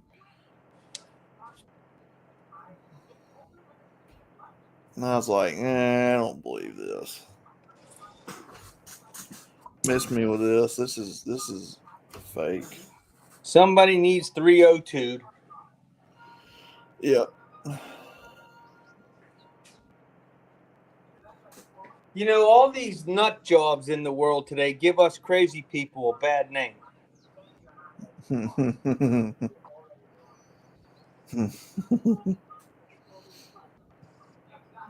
Ooh. Is it good? Okay. First gun's done. Chloe approved. Gotta be Chloe approved. Now on to the Walther.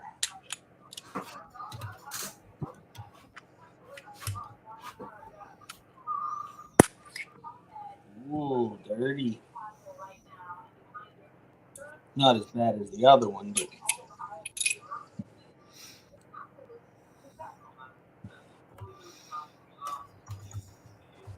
the nice thing about these modern firearms, there are almost no parts to them. That's what's great.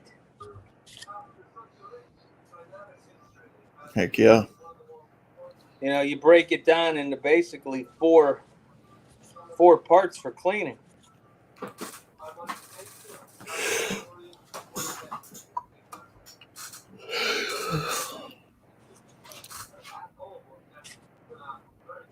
I'm going to try something here. I'm going to grab a chair. No, lay down. Down. Chloe, place. Place. Chloe, place. Hey, place. Place. Place. Down. Down. Stay. Ugh. Good girl. Yeah. Mm-mm-mm.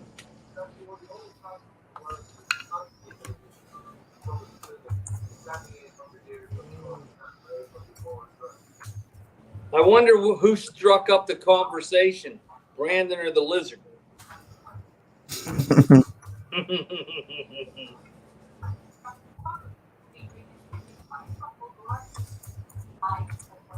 I guess I'll have to ask him.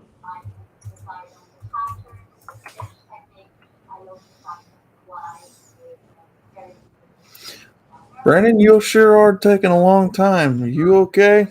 He's on his half-hour break. Oh. Yeah. Right before you came on, we were talking, and he was saying, "Oh, he's going to take his half-hour break." So he'll be able to use the restroom, get a beverage, grab something to eat, have a lot lizard.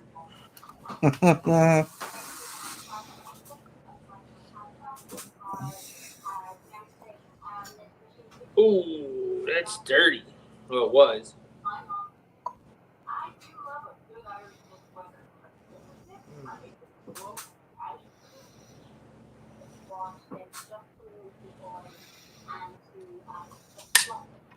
So the federal court just found in favor of the peasantry over the ATF this week. That firearms do not require a serial number on frames and receivers, and the ATF does not have the authority to tell us that they do. Yeah. Now, I can understand why the federal government and the military and your local police and the state police have firearms with serial numbers, because they have to maintain them and be able to answer for every piece of property that the taxpayer allows them to purchase. But Mr. John Q. Citizen, don't need to know what you have. No. They have no right to know what I own. Now, Nope. Now so if you buy a firearm and it has a serial number, that's for the manufacturer's ability to track it. So if there's a warranty claim on it, they know when it was made and who made it and blah, blah, blah. Yep. But the federal government doesn't need to know your serial number. Right. So all these companies that were making kits that you would have to finish yourself, they're the ones that the ATF went after, saying that they need to have serialized frames and receivers and blah, blah, blah, blah, blah. And the court's like, no, under the rule of 1791, there is no serial number. That serial numbers weren't even invented back then. So we'll see if this gets sent to the Supreme Court. I doubt the ATF is going to do that, because they've been getting their ass handed to them at the Supreme Court lately. Yeah. Which is a good thing. Oh, yeah, absolutely. Somebody got to stick up for us peasants. You ain't lying. Yeah, they just want us to have pitchforks and torches. Well, I've said it before, and I'm going to say it again. Why does anybody want to deprive another person the ability to defend themselves when we know that a gun equalizes all people in strength? The ability to defend. You know, it don't matter how weak you are, don't matter how strong you are, a gun does the same damage to this person over here as it would that person. You know, uh, I don't deprive anybody of the ability to defend themselves. You know, That's a God-given right to defend yourself. yes, absolutely. You know, you don't need a gun to have an uprising. The French didn't have a gun, but they built a guillotine. The Russians didn't have a gun, and what did they do? They hung everybody. So, Yep. so the tool just makes it easier. It doesn't stop it. Man, I must have done a good job on cleaning this last time because it's not that dirty at all on the inside. And when you have enough people in the culture who have the ability to defend themselves with a firearm, with a weapon, it helps to curb that enthusiasm of wanting to rob people and steal and stuff like that. So, you know, I encourage it. I highly encourage people having the ability to protect themselves. You take it away from one person, you can take it away from everybody, essentially.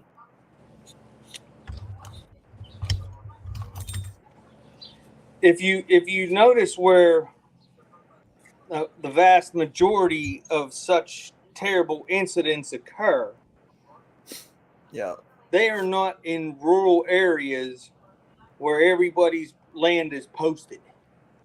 Mm-hmm. They seem to happen in areas of mass congregation of humanoids that are disarmed. Yeah.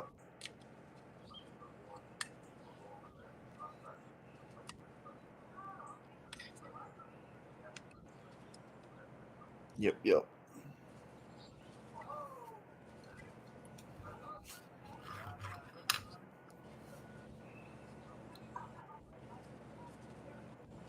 Hey, Hemi.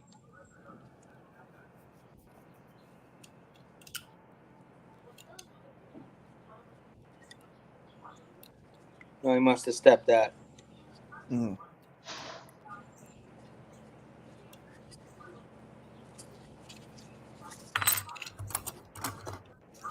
See, I've said it before, and I'll say it again. What is the interest in wanting to take guns away from people? What is this? What does this solve? What does it do? You know, It gives the why? government control. Yes. Well, it just proves what criminals they are.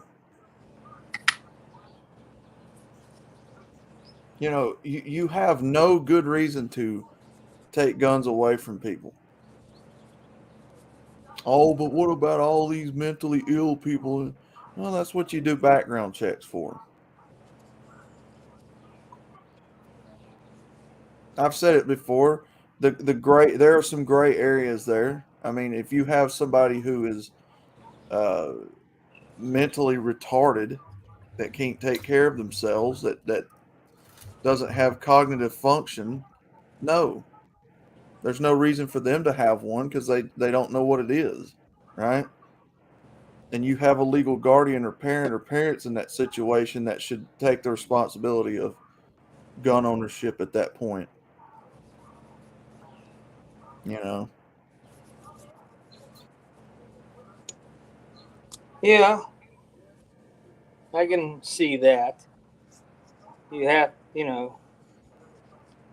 I don't agree in depriving citizens that are legal adults of Yeah. their ability to exercise a right. Right. Now, there was a federal case that just passed last week concerning felons.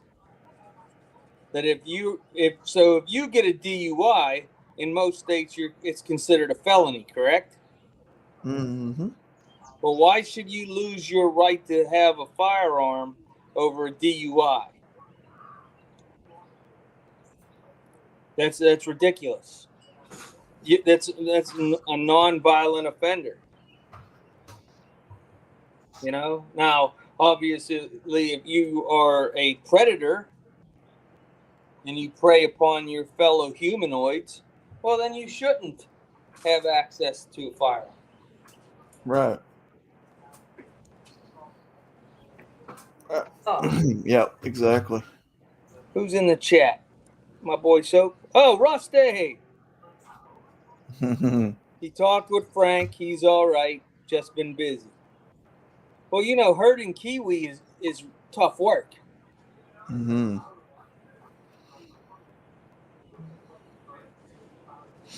Yeah, herding kiwi's tough. But I'm good to hear that Frank's doing well. I like him. He's a unique fella. Got good heart. I bet you he was a bugger when he was in his 20s.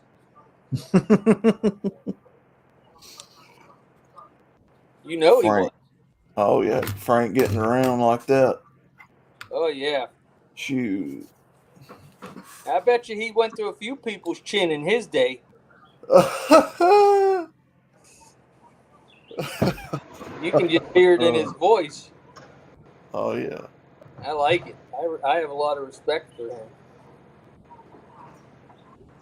Yeah, he's a good dude. Don't cross him.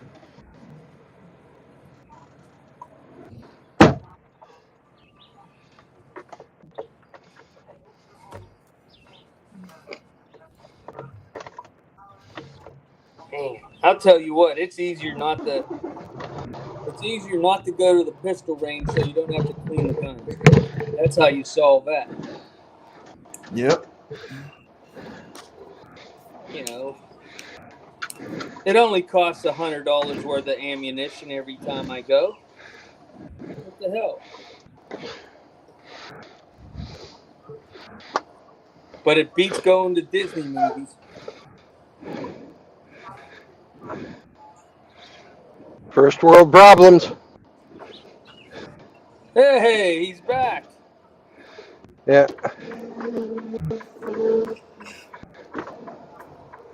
So who introduced who first?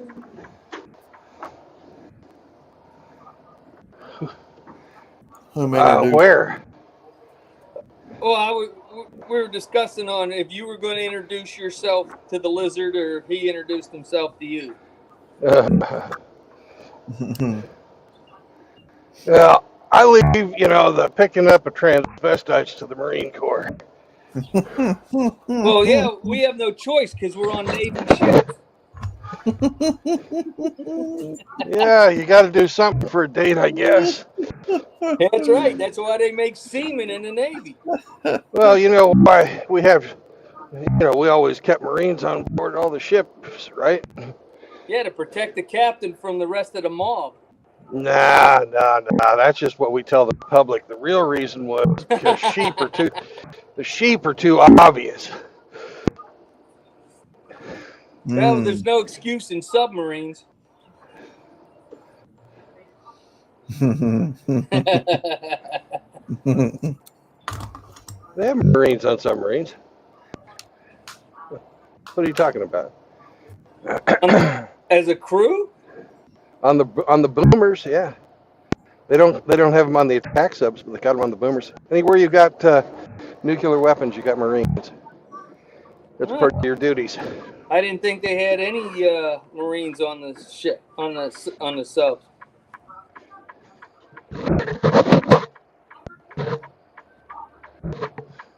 I just want to know who the hell the blue camouflage is supposed to hide you guys from.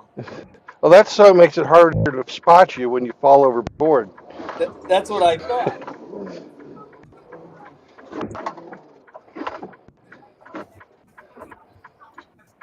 You know, I would think you guys would go back to your traditional pink life preservers.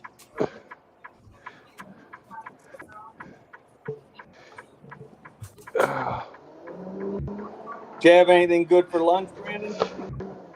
Oh man, we would go back to the pink life preservers, but they made a whole bunch of inflatable, anatomically inflatable sheep for the Marine Corps, and there wasn't any fucking nylon left. Nice. Speaking of, I think we have an ape in the chat. Ooh. Oh, Hello, AP. Hello. I thought for sure he was going to say because all the nylon, I was wearing it. No, we know you prefer rayon. I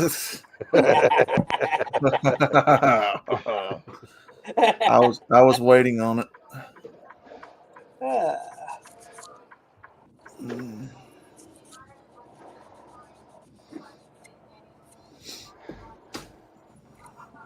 But going back to that story, she got up on the plane and made a big scene and then got off because she thought she saw a lizard man in the back.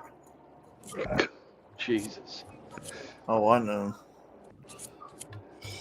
Her reaction to me, because Rhino and them reviewed it last night on the stream, and I was like, that's not the reaction you'd think somebody would have if they saw something like that, but who knows? Never did find the Britney Spears video. Yeah, I looked for that, and I had the guys go out and look for that, and I don't guess anybody ever found it. I never did find it. What old Brittany do this time? She approached that new French basketball player that plays for San Antonio, the guy that's 7'5", wanting to get a picture with him, and the security detail from the NBA didn't recognize who it was and backhanded her to props, and she went down to the ground. Fuck.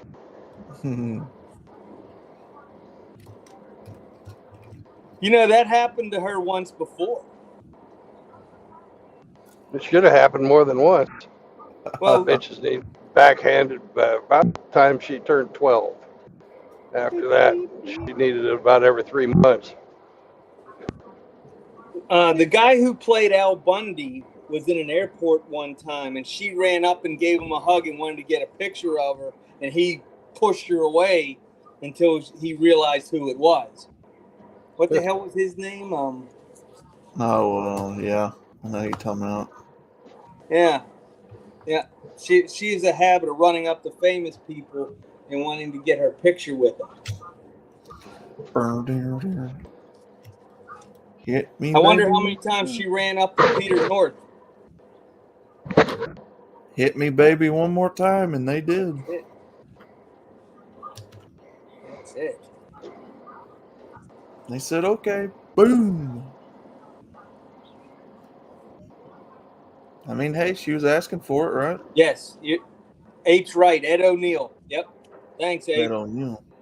Hey, in case I don't get a chance to say it later, Ape, be safe riding up to Edmonton, brother. Have a great trip.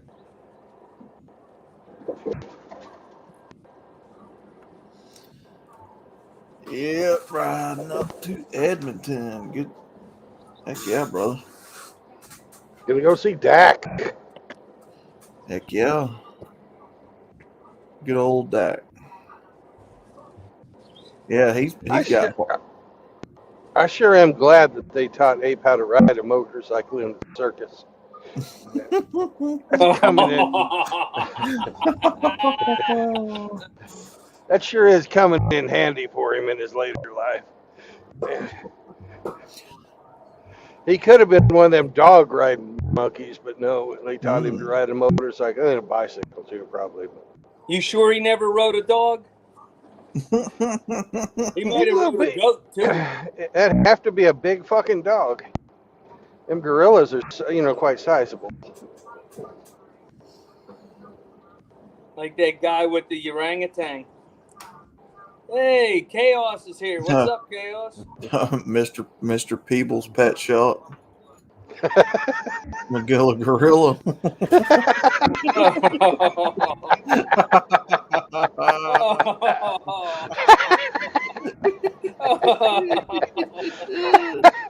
Great babe.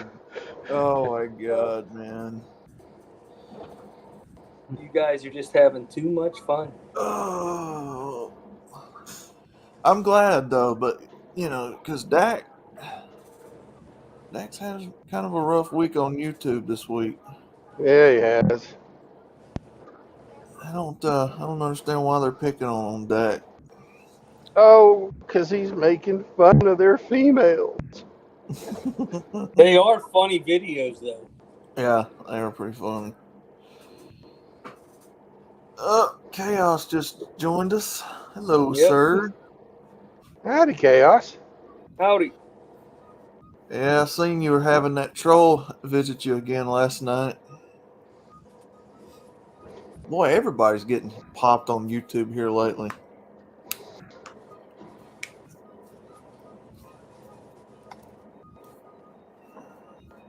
Yeah, the thing with Rumble though, Grinch, is if you're going to stream on it, you have to upgrade your monthly planner. That's what it told me. Yep. So I can't just go over there and stream, which is what I'm trying to do. I'd have to upgrade to the next plan or whatever.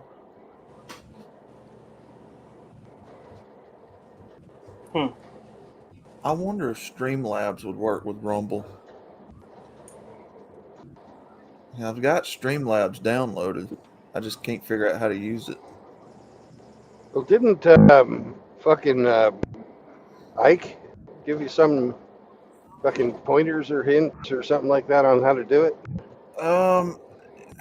Ike's got like this new streaming software that nobody else around here uses.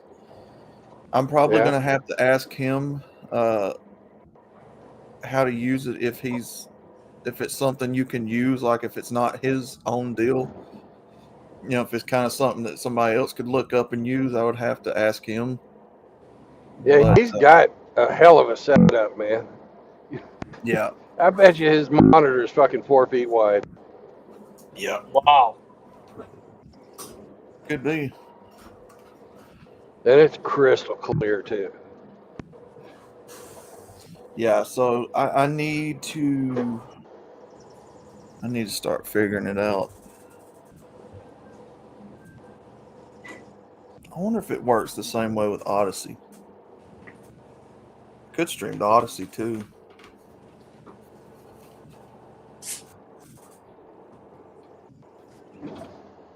Yep, Chaos. He's already said he could help me on the Streamlabs. Do you need to use the VPN for streaming?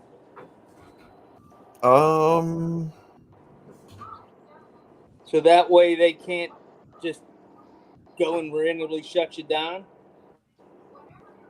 I don't know. See, I'm still new to streaming. Like, I'm not entirely knowledgeable on a whole lot of this stuff still. You know, I've done enough streams now that I've got the hang of it, but I don't have, like, the knowledge that everybody else does on it to know how to do certain things or...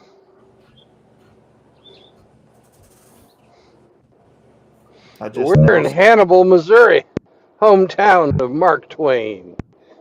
Nice. My third favorite author in the whole world. He was a good one.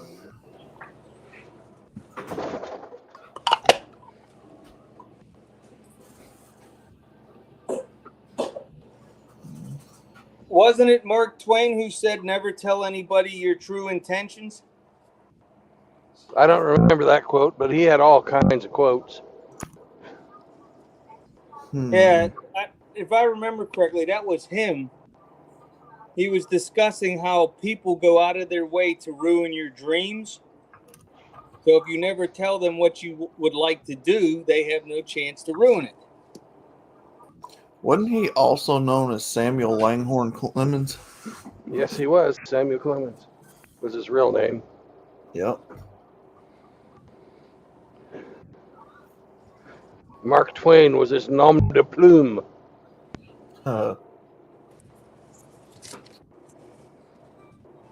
can't remember if it was him that said it is better to be silent than to speak and remove all doubt or something. How's that quote go?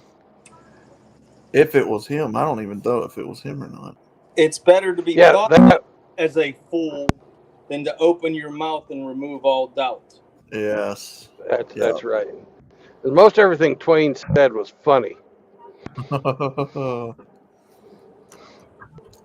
and true. Mm-hmm. I know when I was in school, they required you to read Tom Sawyer and Huck Finn. Yep. It was a requirement. Like, it was just one of those books that you read and you had to do a book report on. And I don't even think they read anymore in schools like that, or read those books particularly. They're too self-sufficient. Why would you teach people to be self-sufficient? Hey, Constantine. Hello. Do you hear me? I do. Hey, can you give the link over onto Skype for the other guys? Yes, 1 second. Thank you. Well, In chat. what's going on, brother? Greetings. Hello, it's D&D time. Usually in that time, we play. It's that time. Chaos. I tried that on StreamYards and that was it Evmux streaming platform that Billy Von Baum suggested to me, and they both require payment to use StreamYards, like use their services to stream on Rumble, multiple platforms. Well, gentlemen, it's that time of the week, 12:30 Central Time on a Saturday. It's time for the removal of reality, for us to travel to a fantasy world where I'm actually fucking 3 feet tall with a big fucking nose and can use magic. Sort of. It's time for D&D. Yeah, well, I'm second level. I can use it better than I could last time. Well, enjoy your stream and be careful, Brandon, and I will see you soon, sir. Heck yeah. Will do. I'll see you guys later. Outlaw, are you streaming, brother? Actually, yeah, I do. I actually am. Okay, I'll see you over there. All right. We'll see you guys in a bit. See you. Bye-bye. Bye. Bye, guys. Bye, everyone. I'm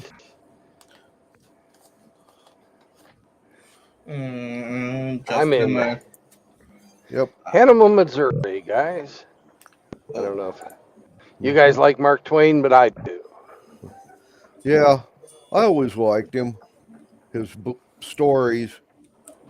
Actually, I preferred his short stories more than his novels, but what the hell?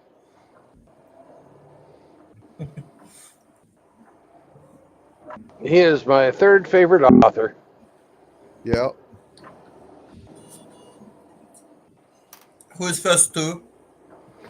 Homer and Tolkien. Totally agree with Tolkien, but Homer, I don't like his quality. Well, that's you, man. It's all a matter of personal taste. Well, yeah.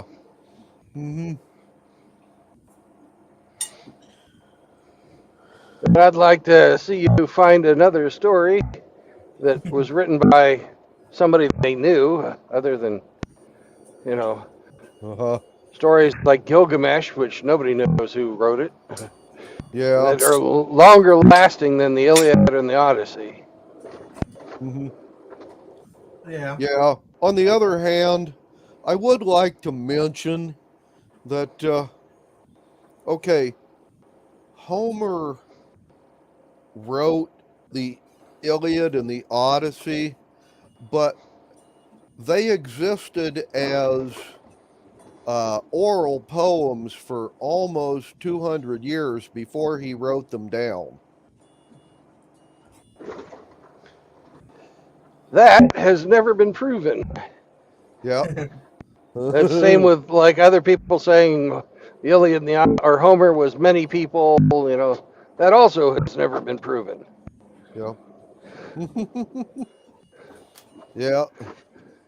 I even remember a story about that Shakespeare wasn't one author.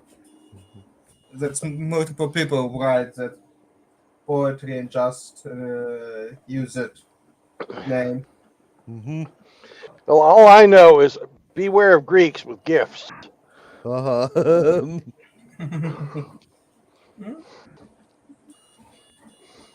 Maybe.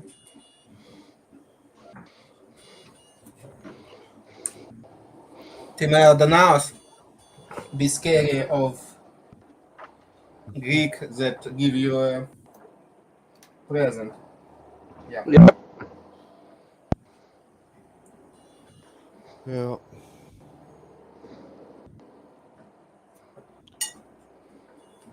Anyway, where are you at today, Bill? Well, I just told you I'm in Hannibal, Missouri, but Oh, okay. I'm on my way to Cherokee, Iowa. Okay. Mm-hmm.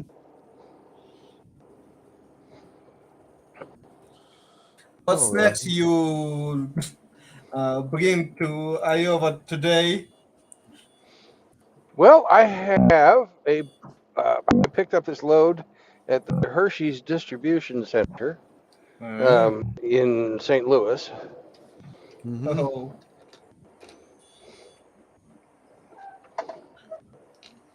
So I'm pretty sure I'm carrying chocolate.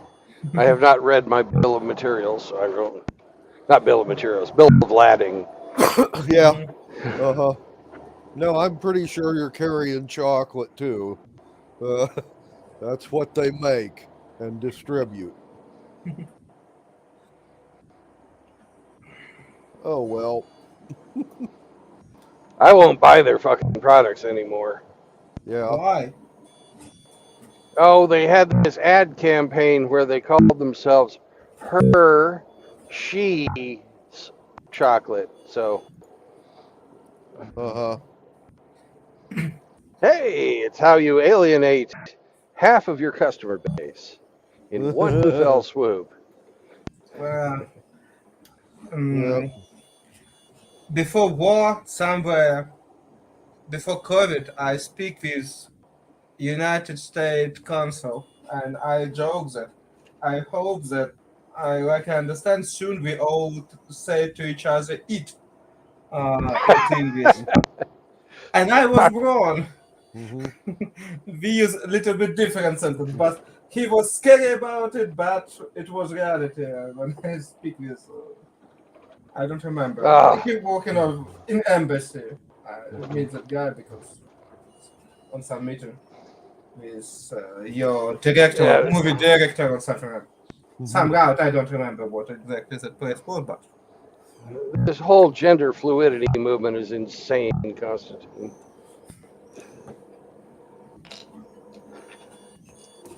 for me, it was how I first met it. I was surprised that some guy switched to a woman and participate in women's sport. Mm-hmm. And I was, Yeah, what? And it for me was so strange because I'm very bad fighter. I just train in jiu-jitsu, but I was never even in first 10 position in my region. Never. Even close. And was some training when I must train with a girl.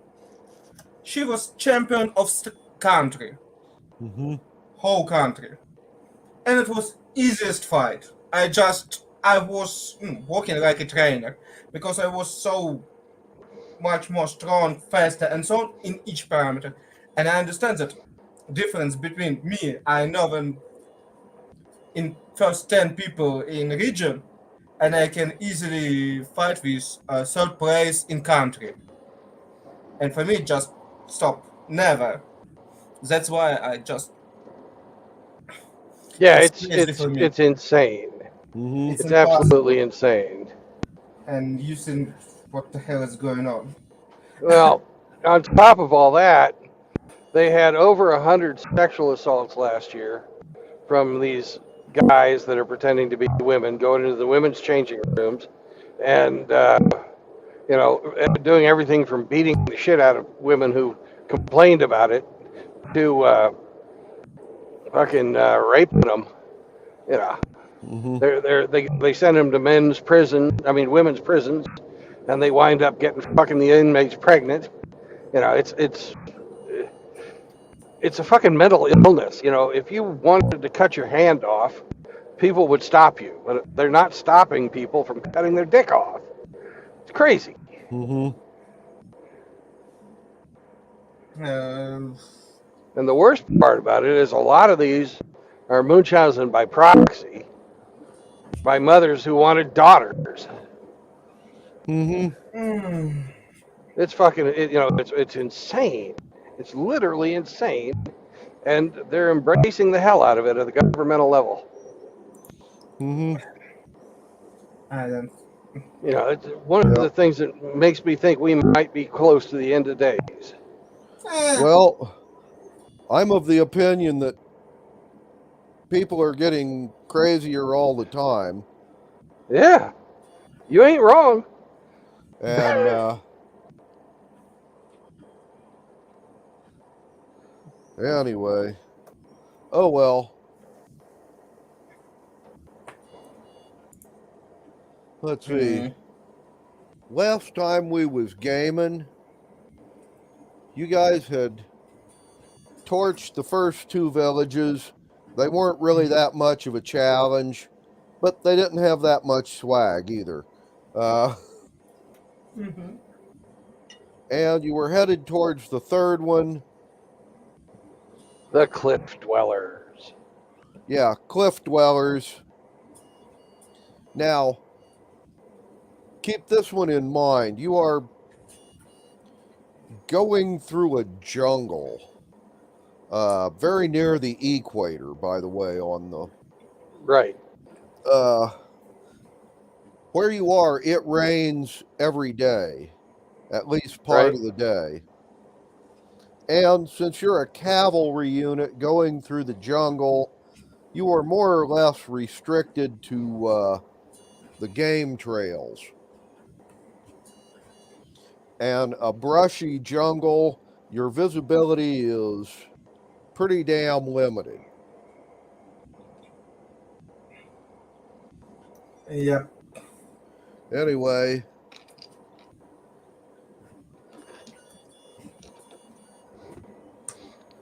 I smell an ambush coming, Constantine. I see.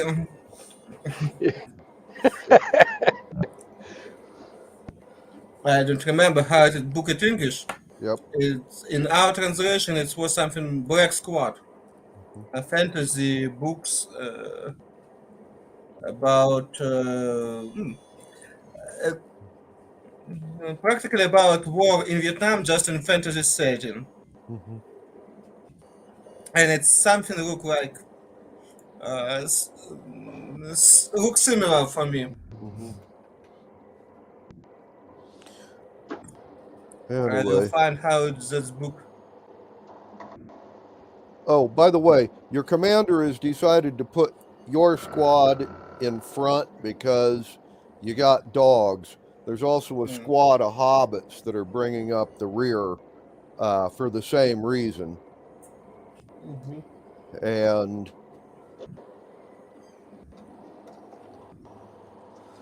if you want to roll me a percentile for the trip to the last village on your list. 58. Okay. 58. Well, you will have no random encounters, but oddly enough, there's a automatic encounter that's going to happen when you're following the trail.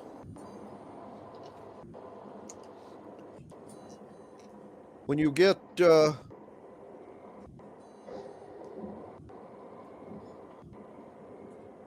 about halfway from where you started to the village, you're going to come to a clearing in the jungle, and in the middle of it, there's someone has rolled a large boulder and carved it into the statue of a snake, and there's a pile of skulls at the bottom of it. And at the far side of the clearing, there is one of the races called the rat folk. They are basically a bipedal rat man about the size of a halfling. And there's one of these guys dressed like a merchant. He has a cart pulled by a by a pig, a regular sized one, not a giant one. And he has set up a small stand which he has cases of bottles on, and a easel with some sketches on it. And he will, when you ride into the clearing and see this, announce himself and greet you, basically saying, "Welcome, customers. This is your lucky day."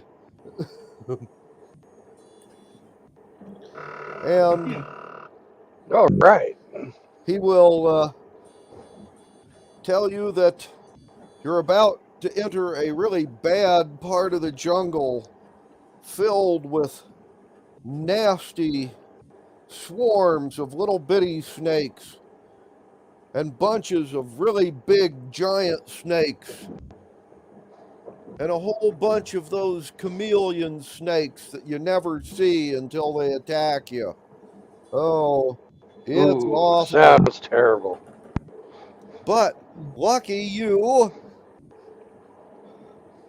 he will sell all of you a bottle of Dr. Vermini's snake oil. And he flips pictures showing how if you pour this stuff on you, you will taste so awful that the venomous snakes will refuse to bite you, and you'll be so slippery that when the giant constrictor snakes try to crush you, you'll just pop out like a cork out of a champagne bottle. And rather... Wow, that sounds very, very, very helpful and useful. Yep. And I'm going to cast Identify on the bottles. Okay. Actually, right before you do that, I'd like you to all roll wisdom checks versus his deception rolls. 14 roll plus, for me, plus deception. Yep. Plus 5. Deception is one of my proficiency. It's 19. Okay. And if you would roll for Bill. And since Roman isn't put in an appearance yet. 12. What your deception pluses, Bill? -1. 11. Okay. Well, I know what to choose in. Uh-huh. Oddly enough, you have to roll an 11 or better, or you'll actually believe this guy. Yay!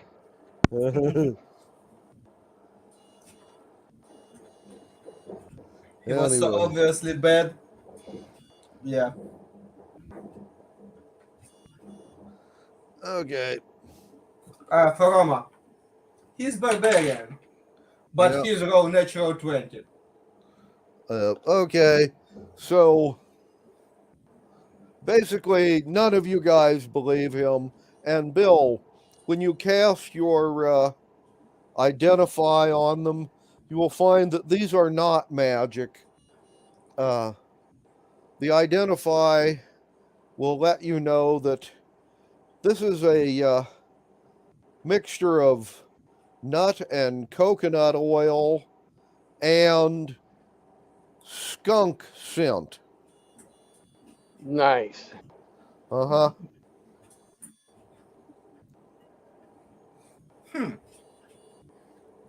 Can you show a result of that stuff? Can you put it on yourself?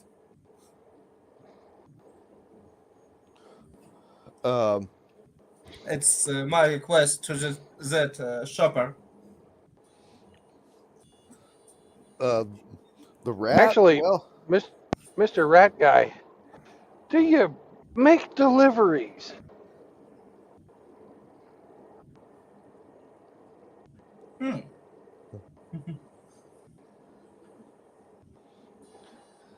anyway, if you ask the rat guy if he's going to test it on himself, he will tell you that regrettably he doesn't have any snakes, so he can't do a demonstration. Bill. But do you make deliveries, Mr. Rat Guy? Yes, but it costs extra. Oh, for the two ladies that I'm thinking about, it's worth it. Uh-huh. Okay. Okay. So how much to deliver and apply, not just deliver, but deliver and apply your snake oil to two dear friends of mine who live up north by a bridge, or well, it used to be a bridge. They're fine, very outstanding, beautiful gnomish maidens. And they run an inn and restaurant. So you'll probably get a free meal out of the deal with your wonderful snake oil. Mm-hmm. Okay. Well,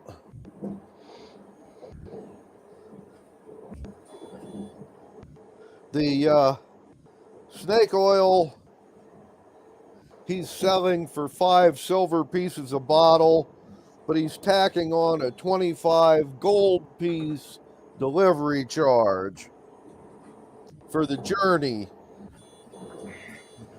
Seems as how it'll take him and his pig weeks to get there. Yes, it's not close. Uh-huh.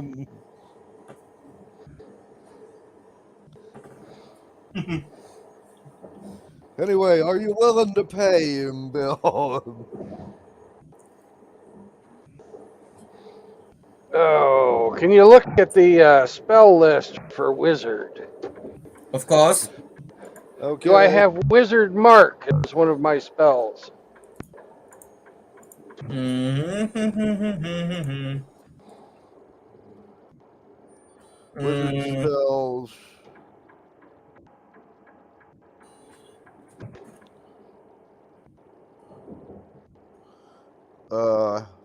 Your second level. Yeah, it'll be a first level spell. It's not existent 5th edition. No. Okay.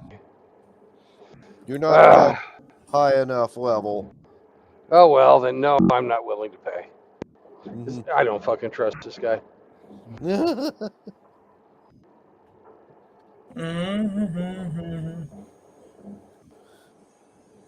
Anyway.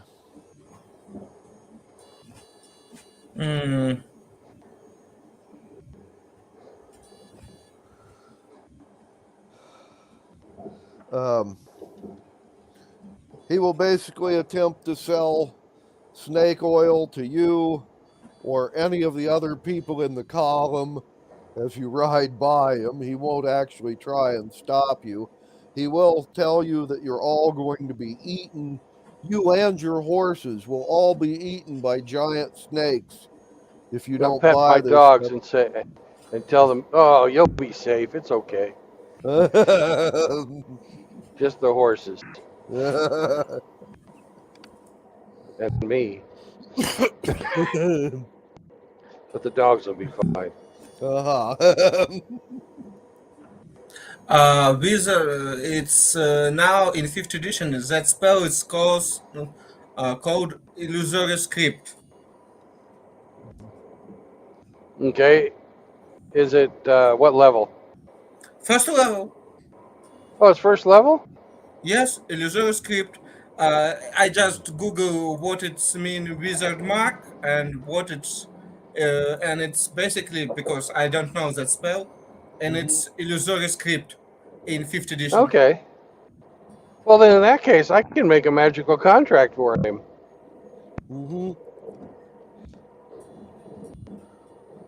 Yeah.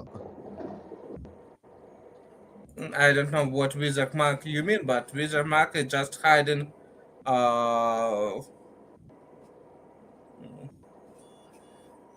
just invisible marks, and it's seen only few people. I don't know. Okay, Well, I don't know.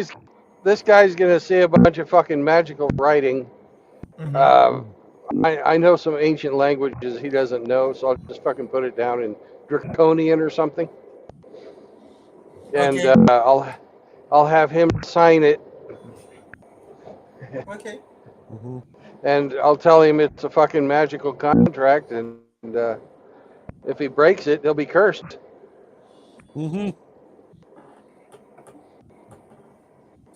Okay. Okay. It's probably persuasion check. Okay. Well, Bill, let's see. Is there a saving throw on that? Probably not. No, it's Nope. just perception. Just a deception. Okay. Yeah. Right. Oh, and I'm gonna use my portent on there. Oh, okay. I still have one left over from last time. And he has a 6. Well, he gets a +1 too on that, but that's still You pretty have bad. Boy, that ain't enough. I know. Oh, and Constantine, could you roll me 2 20-siders, please? Of course, I will do that right now. You have 10 and 8. 10 and 8. Yes. Very middle of the road of you. Thank you. Okay. I'm sorry. What I get on dice. Hey, it's not your fault. I blame the dice. Anyway. Rama probably forget about us because he didn't answer me personally to that. We'll see. Well, I'm sure there's something I can do, because an 8 would have been good for this one too. So yeah. Anyway, by the way, the rat will loudly protest and tell you that you're like very untrusting and all that, to not take him at his word. But if you pay him, he'll go ahead and sign. Okay. So. Well, actually, it's signed first, and then the money comes out. But you can see it; it's right here. Yeah. Right. Okay. And since none of the rest of your task force is willing to buy any snake oil either, he will grumble, pack up his cart, and head north. And remember, that's to apply and deliver. Well, yeah. You got to put it, not just give it to them. You have to put it on them. I worry for their safety.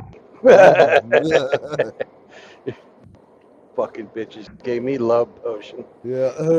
Have some skunk oil. Anyway.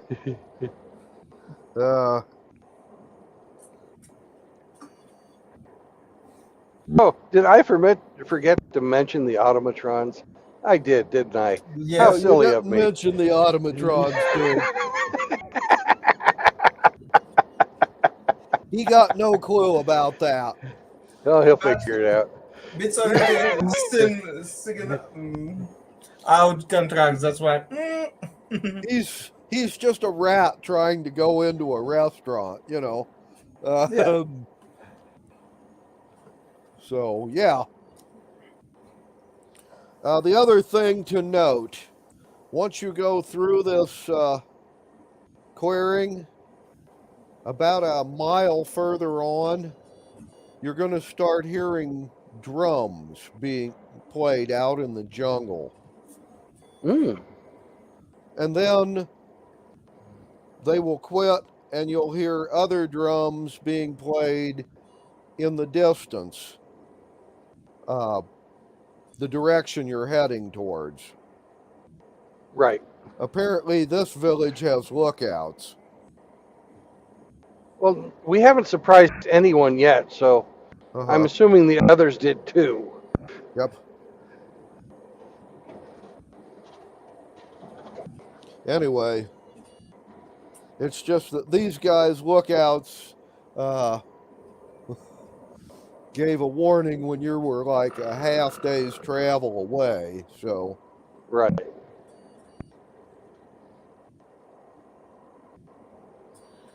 anyway,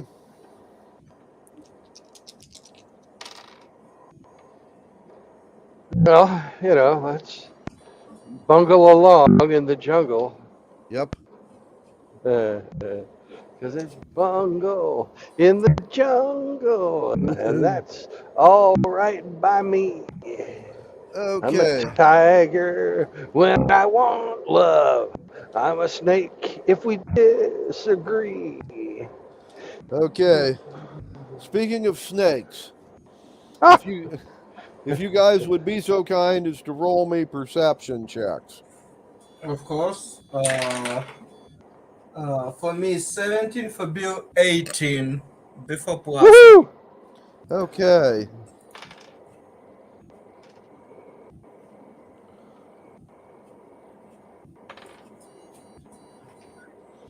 Okay, well, then when you get about 5 miles from the village, you guys will be riding along, and your dogs will start growling. You guys will look around, and you will see that there are natives in the trees waiting to ambush you. Basically on both sides of the jungle. And because you guys were very perceptive, you spotted them when you were before you rode into the middle of them. The closest ones to you are about 20 yards in front of, well, you guys, who are the front of the column.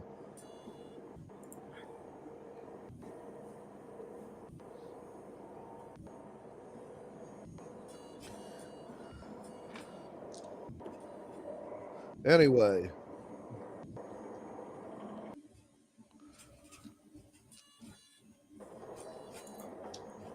Who's it's some trouble connection with. Yep. They do not have surprise. You've seen them. They've seen you. At this point in time, we should all roll initiative.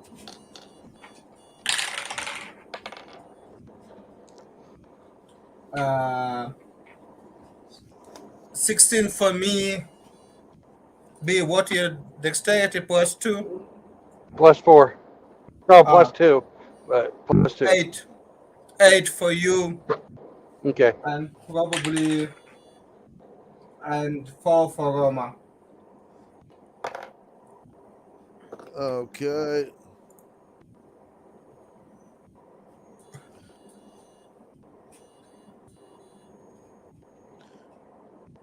Right. Well, the bad guys rolled a 16, and the rest of your cavalry force has a 3. So it'll be Constantine, the bad guys, then Roman and Bill, and then the rest of your task force. So, Roman, you're first. They're waiting to ambush you. For Roma, battle scream and throwing javelin. Or Roma already joined us. No. Now. Then he just throws the javelin and battle scream ambush. And I don't know, something around 12 with his pluses. Does it hit? Glenn. Okay, these guys have an 11 armor class, so 11 or better hits. Perfect. I don't remember. He used javelins. I will just look on it. Yeah, he has javelin as one of his weapons. Yes. Javelin. 1d6. Plus his strength. I don't know his strength. Well, Glenn does. Say again? You need a D10? It's D6 plus Roman's strength for damage. We don't know what Roman's strength bonus is. Oh, his strength bonus. Coming up.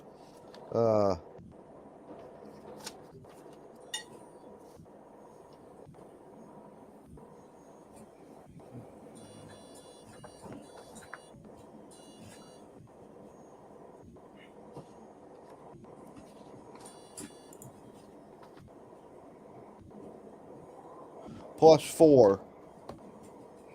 So D6 plus 4. 3, 7. Okay.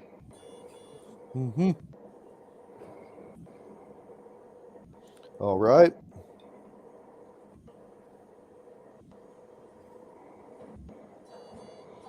Well, the guy is wounded.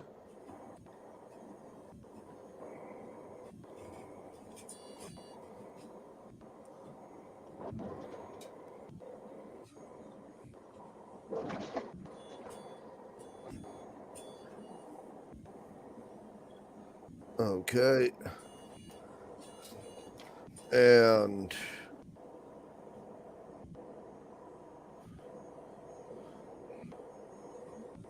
let's see.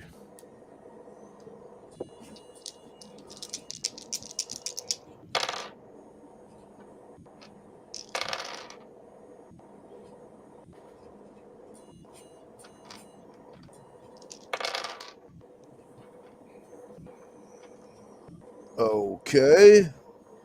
That's interesting.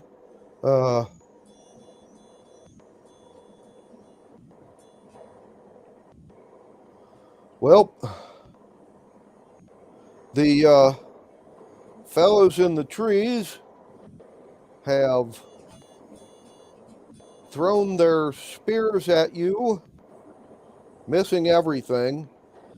Their to-hit rolls were 10s or less. And then they used their movement to grab vines and, well, swing deeper into the jungle, kind of like Tarzan. Unfortunately, about half of them failed their athletics check and have just fell to the ground. So yeah, it just reminded me. I saw some video on Animal Planets when Victor say how orangutan know that when he jump from branch to branch that it's not broken under him. In that moment, it's broken, and it just imagines that picture that that's what do it the same, just throwing. All right, so we get attacks of opportunity on these guys, right? Yes. Okay.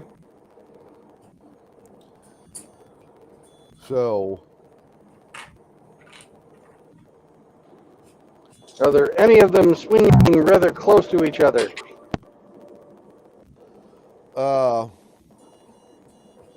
Like, say, within 10 feet of each other? checking. No. All right. Well, then the biggest guy who's swinging is going to get a grease spell on his vine. Okay. And he is not able to maintain his grip on the slippery vine.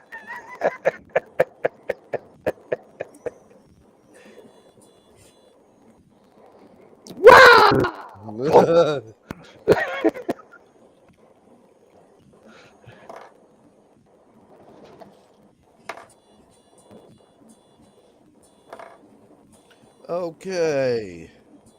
Well,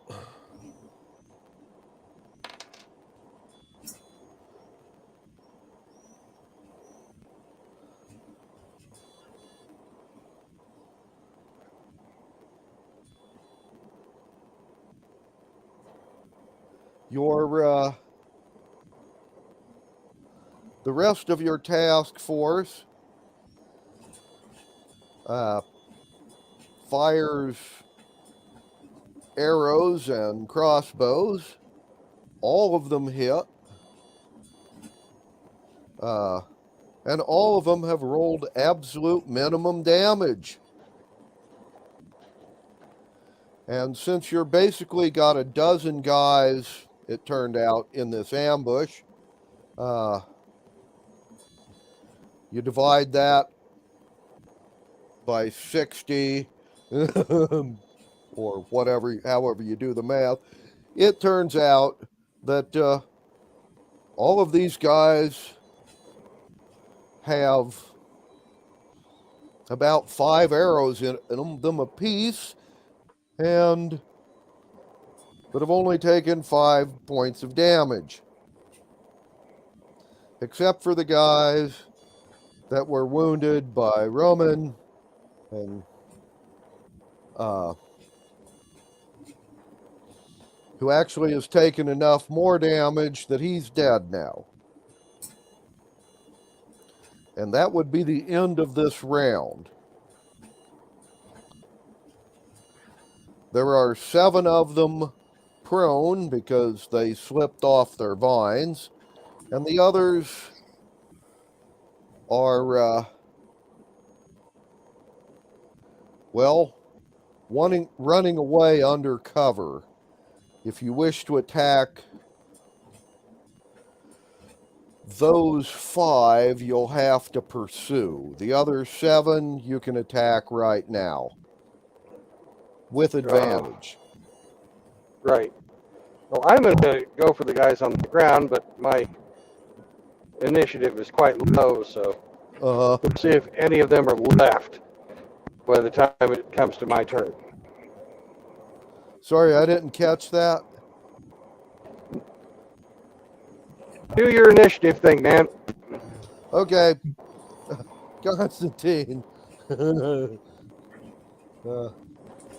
Sneak attack with advantage. Okay. 16 must be hit.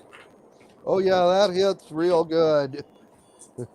D8 plus 6 plus 3 plus 4 for my dexterity. It's 2 plus 4. It's 6 plus 7. It's 13 points of damage. One of them just who is closest to me on my attack on opportunity. Uh-huh.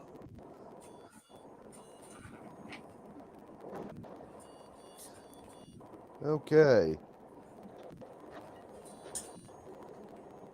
With the damage he's already got, that guy is dead.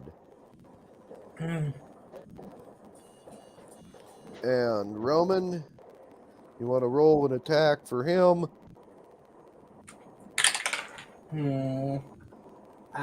It's 4. Probably he missed. Okay. He missed.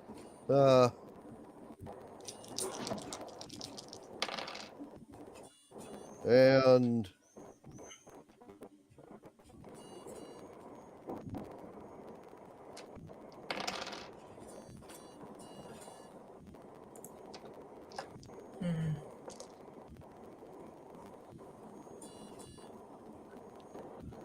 Well, the 7 guys on the ground have opted, rather than waste their action standing up, they have all just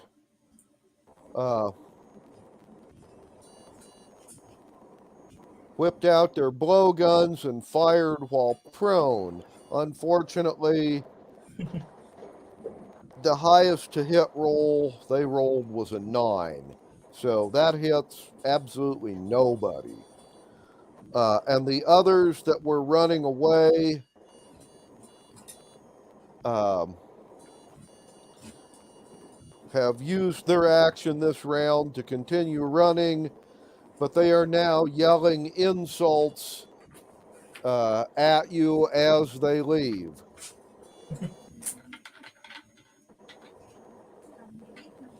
And Bill, down to you. All right. The big guy that I greased is Yep. going to get 2 crossbow bolts. Okay.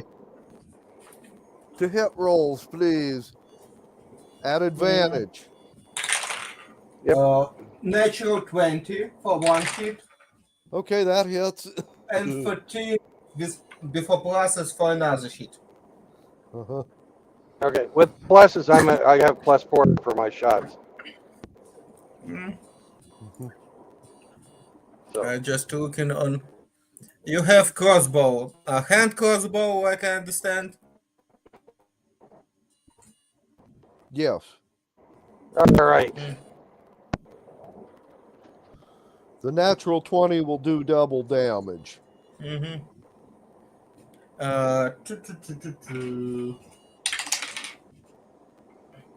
Eight from one hit and 5 from another.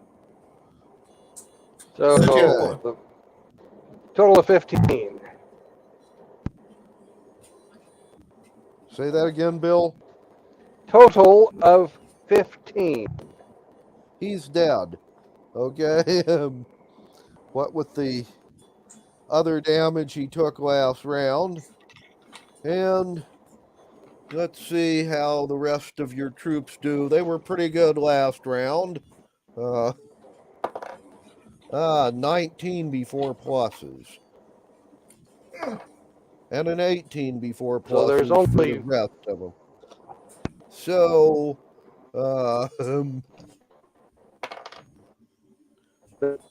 okay. All of these guys are dead except for the 5 that ran away yelling insults at you. Okay.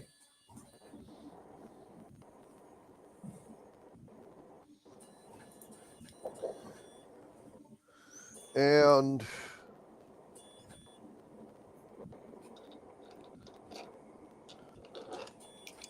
time to dismount and form a skirmish line. Okay. Let's go. Okay, well, as you continue towards the village, you will Glenn, did you hear the dismount and form a skirmish line, right? you dismounted and what? Form a skirmish line. Okay. Right.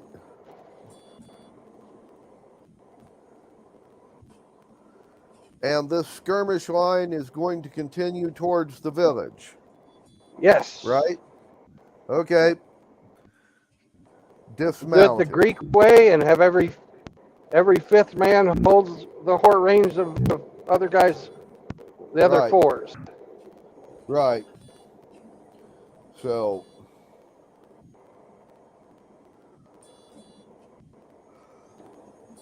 and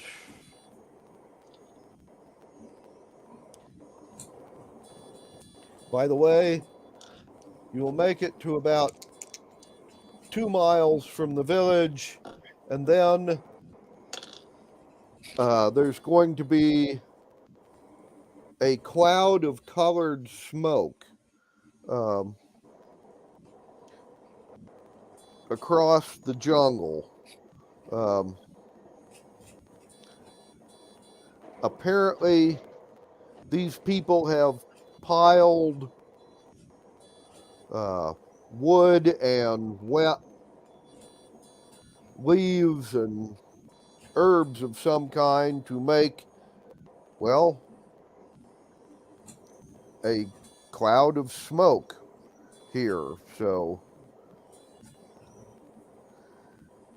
if one continues forward,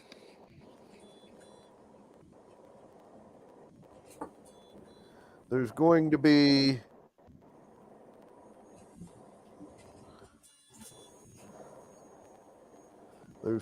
a smoke cloud there. Let's see if anybody has any spells that could be of any use in this. I do not. Probably not. Most of your spellcasters simply aren't high enough level. I don't believe I have affect normal fires, which would be the one I would use. Okay.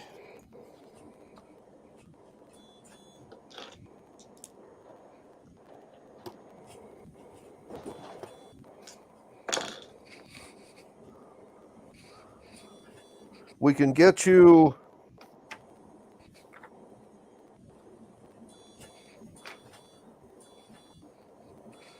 from one of the other spellcasters.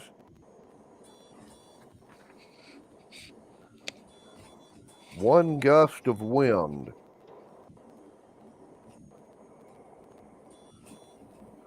A line of wind 60 feet long and 10 foot wide blasts in the direction of choice.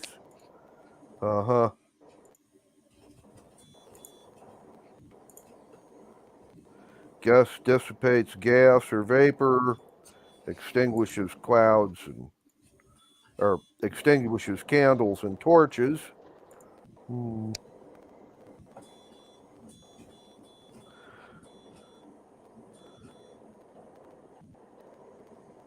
Campfires will have a 50-50 chance of continuing to burn and not be put out. Well, that's the best that command can do for spells. So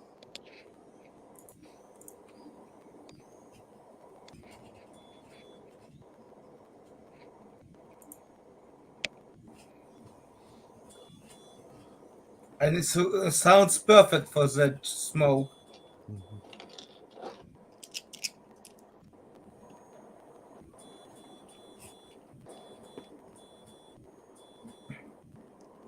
okay, well,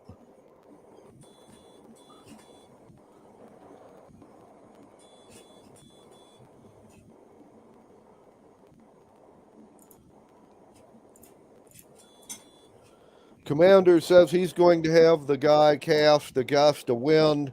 As soon as it's cast, the skirmish line is to rush through the 10-foot gap and then spread back out on the other side.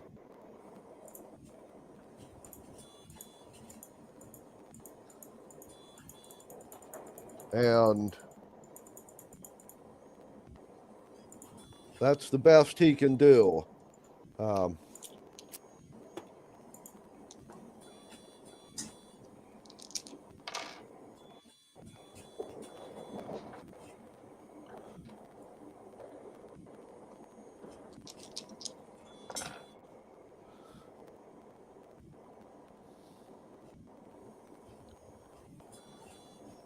Hey, Constantine. Yep. What do you think about taking me for a broom, me and my flamethrower, for a broom ride? Why not? These guys are controlling the battleground. Let's change it up a bit. Yeah, at least skirmish a little bit. We will find up that I'm pretty right. How much you might hear? I'm a gnome. I'm a little guy.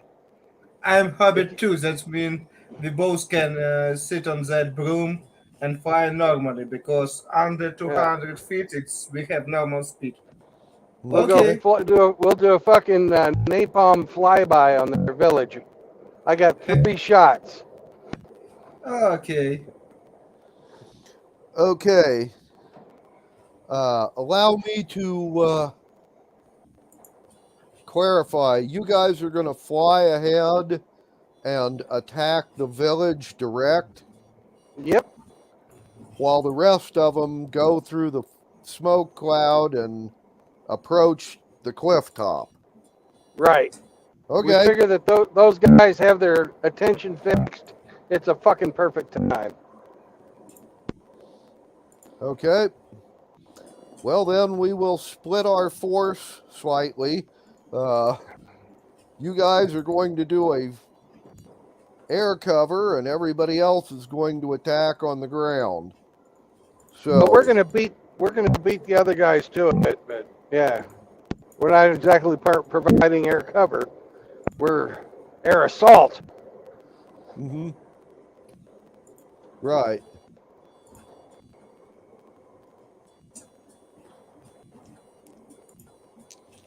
Okay.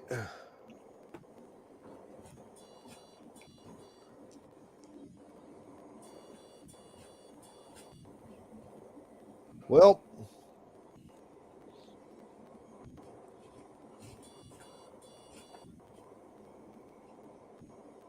I will need perception checks from you and Constantine as you fly forward of the ground action. Me 15 plus perception 2. It's 17. Bill 9 minus 1. It's 8 probably. There we go. Okay.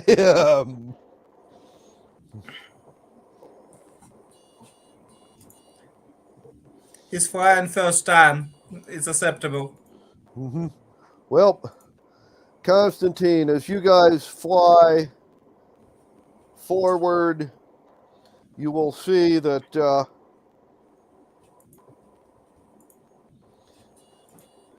the smoke cloud covers an area that is about 2 miles in length, but about a quarter mile in depth. And there are 4 groups of natives behind the smoke cloud. There's about 20 or 30 guys in each group. And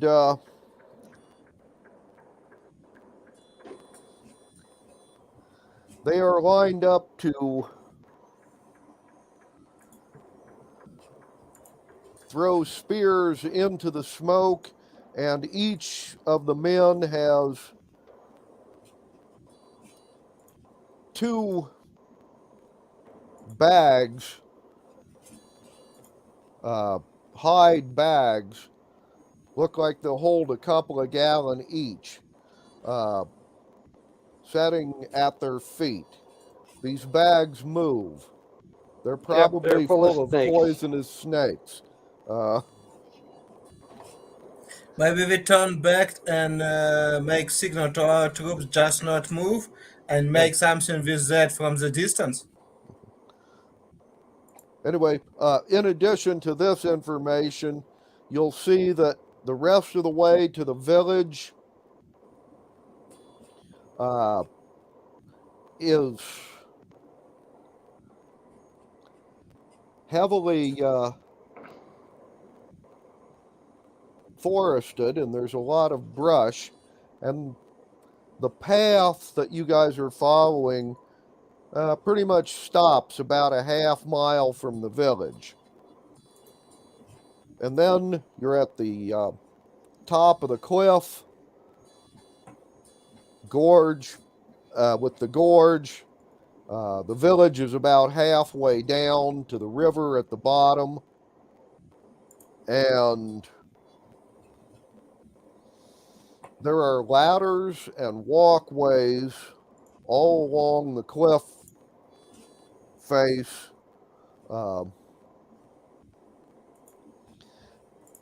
Leading from the village to a couple of places along the cliff top, and then back and forth between platforms and tunnels dug into the cliff face.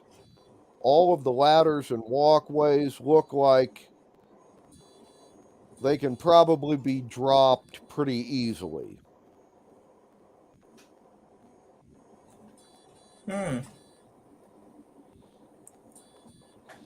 there are people on these platforms and looking out the tunnel openings. Most of these people are women. Some of them are warriors. Anyway, this is your target.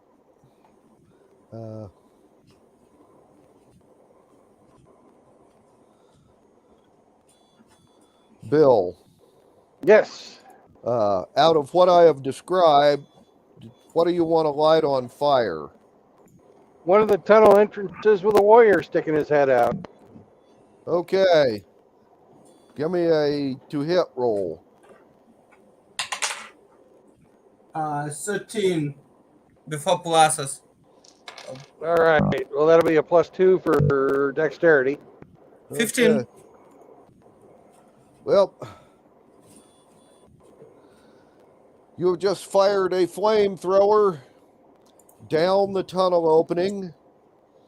By the way, these flamethrowers, it's a cone of Greek fire that's about 20 feet by 3 feet. And by firing it 20 feet down the tunnel opening, you just lit 9 guys on fire. Yay! You're going to do, let's see, 3d6 the first round, and 2d6 every round after that they don't get the damn fire out. So 11 3d6 first, and later I will roll next one, if it's still necessary. Right. Well, let's see. Just for the hell of it.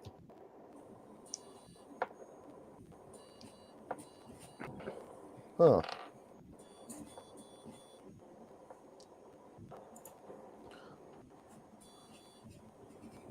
Well, one of them, the shaman, was able to cast affect normal fires on himself. So he is out. All the rest of them will continue burning. Welcome to Iowa. Yeah. It's perfect moment for that. All in fire and welcome to Iowa. Okay.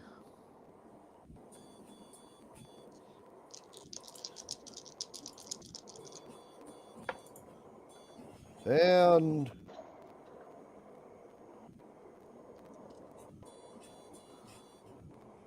you will get a volley of poison darts blown at you from blowguns. Unfortunately, by the time they got around to shooting at you, you were already out of range. Blowguns are very short-range weapons. But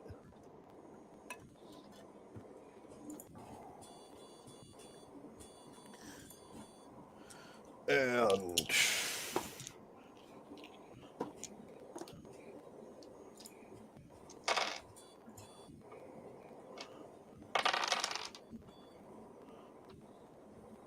right. Checking on ground actions.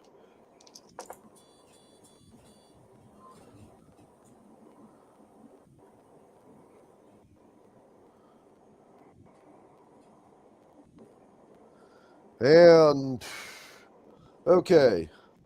What are you guys going to try next?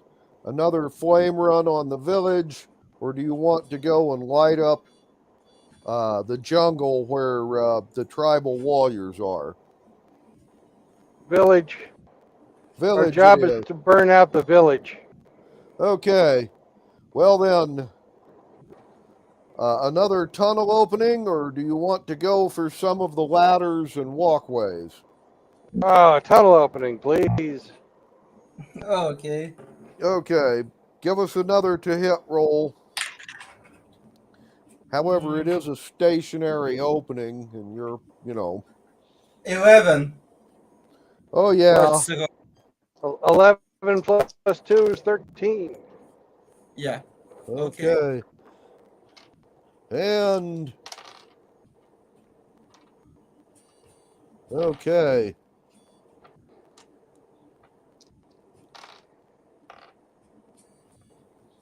Well, then.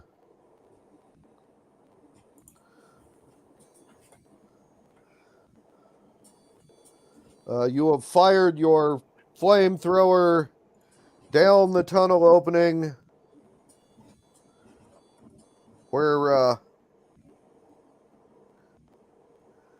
another 8 people were rigging up tripwires to dump, bags of snakes on anybody who came in this opening. So them and the snakes are now on fire.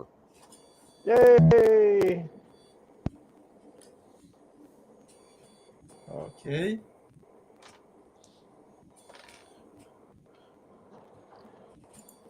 I want to take the next turn and use my action to do an investigation and figure out where I can use my last shot Okay. to its greatest advantage. Mm-hmm. Oh, shut up, truck. Okay.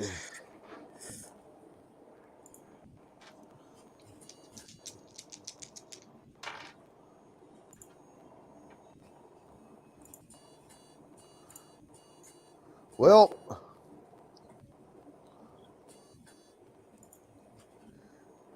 if you would be so kind as to roll an investigation check for Bill. This will be a plus 7. 14. 14 plus 7 is 21. No, it's total 14. Oh, okay.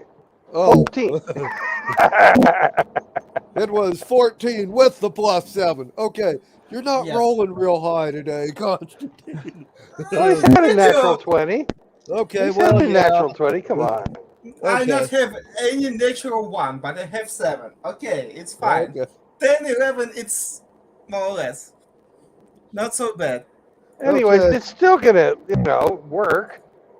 Yeah. Well,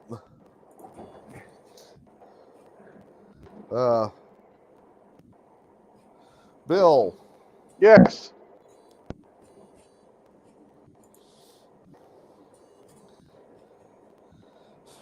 Since it's an easy one to see, even though your investigation wasn't very thorough,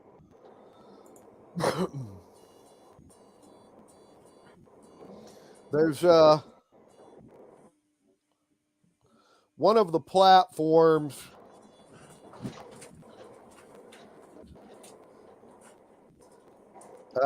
there's a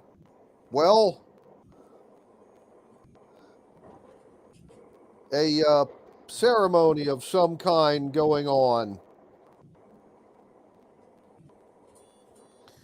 There's a woman with a snake headdress and a guy with a crocodile headdress on, and about a half dozen tribal warriors, and they have a couple of people who are dressed differently. They're wearing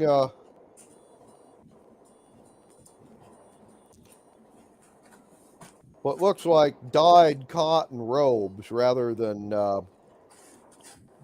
furs and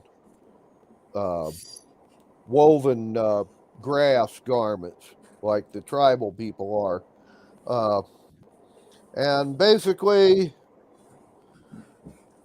the woman with the snake headdress will have hold up a snake to bite one of these prisoners, and then the guy with the crocodile headdress will give a command, and the guards will throw that guy off the platform and into the river full of giant crocodiles down below. Right. Obviously, some sort of sacrifice going on. Right. And you got to see them throw one off the platform. They got a second one there. If you want to cause the maximum amount of damage to the village morale, that's probably your best bet. Well, there you go. Roll to hit again. Now, I do want to address the fact that if you are using a flamethrower against the people doing the human sacrifice, the sacrificial victim is going to be in the area of effect. Yeah, we got it.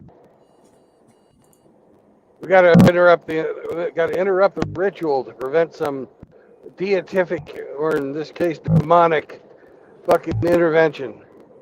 Mm-hmm. Okay. Well then. Because it's not like we can swoop down and get a third person on this broom. Well, no. It's not an option. Well, you could, like, I don't know. Try shooting the priest and priestess. I can try, but I will try it in anyway.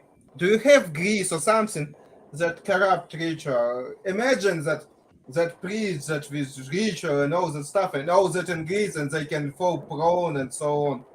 Make them laugh of that ritual, not make them seriously.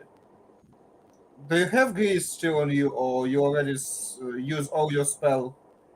Oh, I have. What spell are you wanting? Grease. Grease? Yes. Yeah, I can do grease. Just make that rough for all tribes that just say dirty, fell prone, and just make it bad. Okay, well, I'll grease the platform first.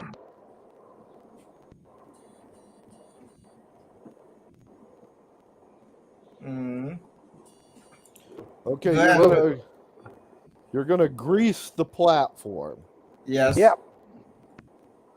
Okay. Well then, let's see how the people on the platform do.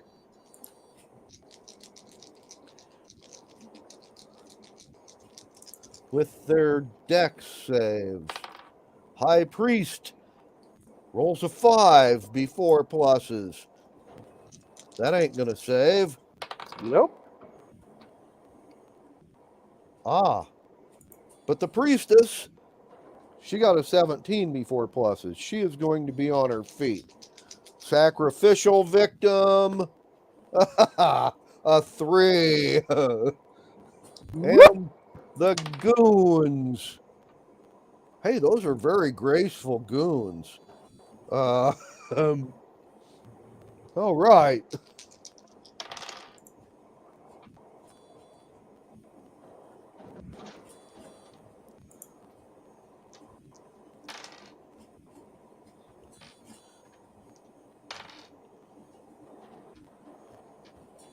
Okay. You will fly by, cast grease on the platform, and the high priest, the guy with the crocodile headdress on, is going to slip. And since the platform really ain't that big, I checked. He is going to slide off the platform and fall into the river full of giant crocodiles. The sacrificial victim also failed in his save, but the guards holding on to him did not. So he is still on the platform. And the high priestess remains... Okay, that's rude.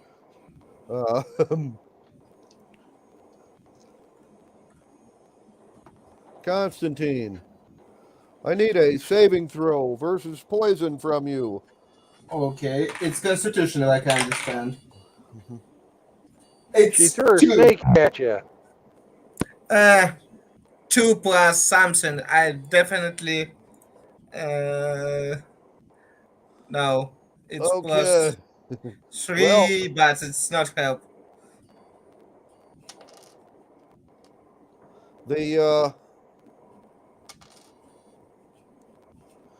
the high priestess, aside from not falling down, threw the snake she was holding at you with a 19 to hit,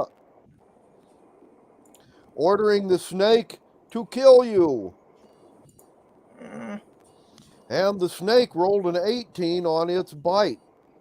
So, and since you failed your saving throw versus poison, you take full damage, which is 7 hit points of poison damage. I can survive with it. And you've now got a snake on the broom with you. So that will end this round.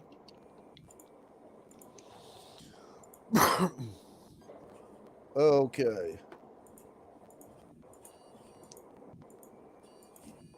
Oh, by the way, the high priest is currently being eaten by crocodiles. So. Well, he's a crocodile priest. He's a crocodile priest. Yeah. Okay.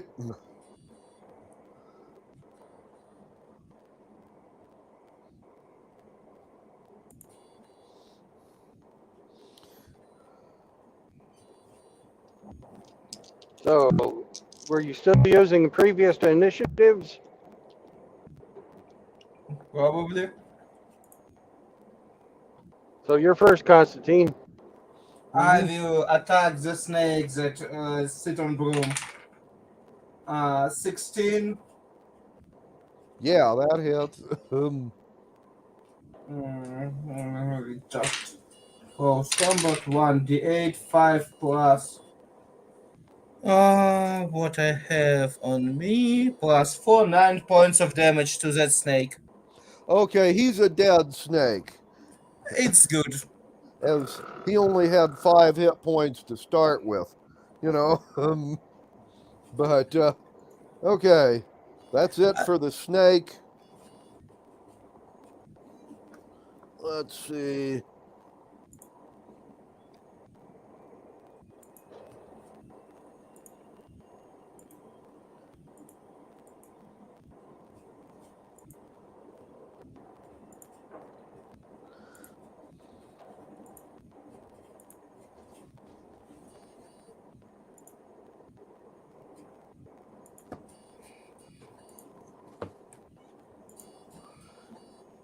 Okie doke.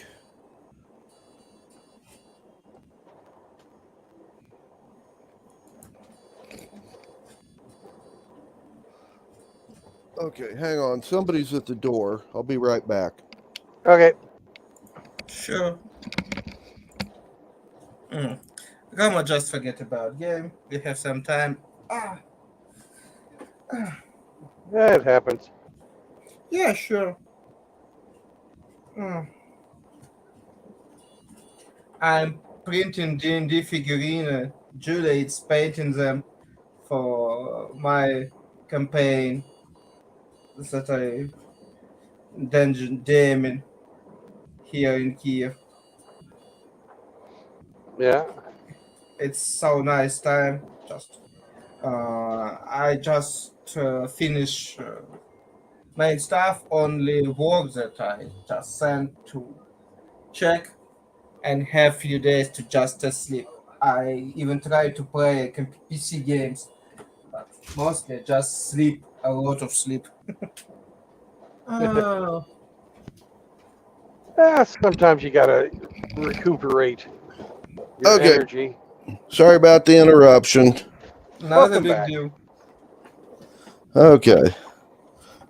And where were we? You were. Yes, Kill the he snake. killed the snake.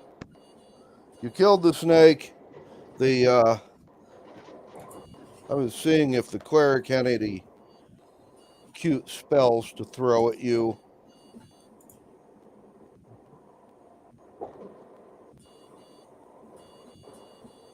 But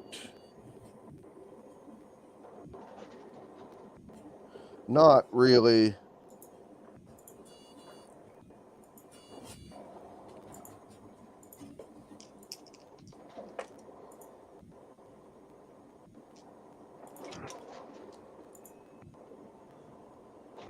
And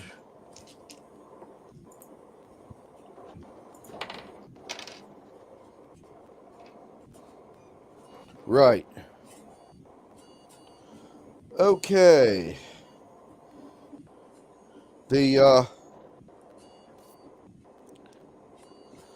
cleric is going to use her action to get back inside. She has rolled a 19 on her dex before pluses.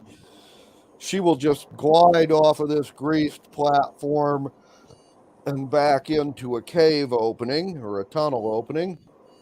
Attack of opportunity for her retreating. Yes, you may do that. All right. Couple of crossbow bolts. Okay. 19 to hit and this is wait the 6 Plus and this 4. Six, it's 4 plus 4, 8 points of damage. Okay. Okay. And Constantine, you killed the snake, but you do get an attack of opportunity on the cleric if you've got a missile weapon. Okay, I will do that now. And it's 15 plus 6. It's definitely hit. Oh, yeah. The 8 plus 4, it's 10 points of damage. Okay. Well, then, the two of you have just shot the priestess in the back as she tried to get away, badly wounding her. She's actually down to like 2 hit points. But she makes it into safety. The guards attempted to do the same thing. They rolled a 1 on their dex check. So they have all fallen off the platform, taking the sacrificial victim with them. And they are now being eaten by giant crocodiles. And we prevent ritual or make it greater? I think we prevented the ritual, but we increased the bloodshed. It's acceptable. All right.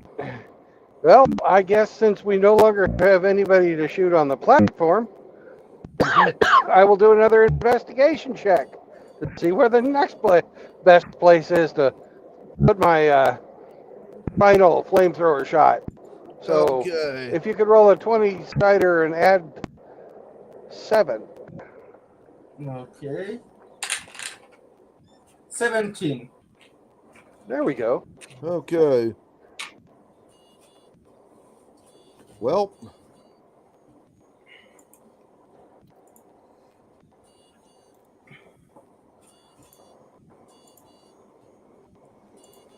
you've got your choice. There's a couple of tunnel openings, of course, to shoot at. Actually, there's about 10 or 12. And there are the two ladders that lead from the upper floor of the village to the top of the cliff. There's one of these on either side of the village. And they do have warriors up top fighting your ground forces. You could, in theory, drop their ladders early. We Or you could, but we don't need to use the flamethrower for that. Right.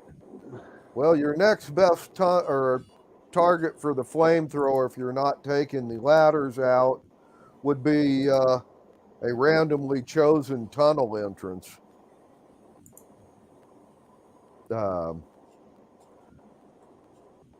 Since you've screwed up the sacrifice, pretty much all the people seem to be pulling back into the tunnels, all the ones that you can see around here anyway. All right. Well, one with the warriors sticking his head out. We'll shoot that one. Okay. Roll to hit.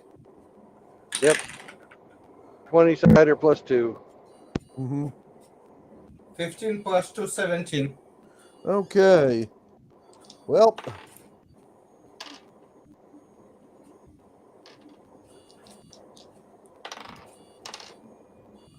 you have set fire down the tunnel opening, but since they have been pulling people back, this time you only lit the two guys that were watching to drop walkways and ladders. So you lit 2 of them on fire.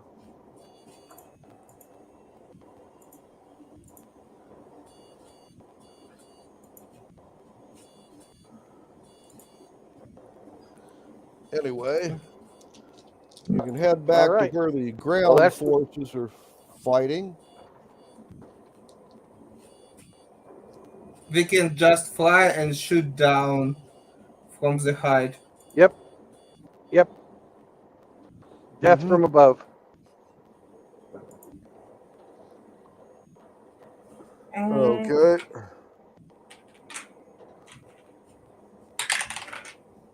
Well,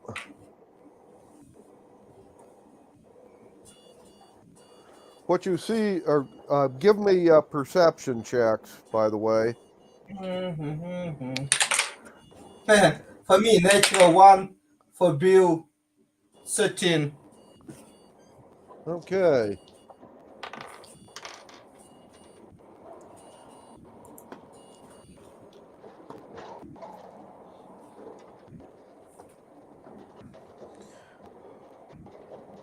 Well, Bill. Yes. Constantine didn't seem to notice anything while flying along. You'll see that where the ground forces are fighting, the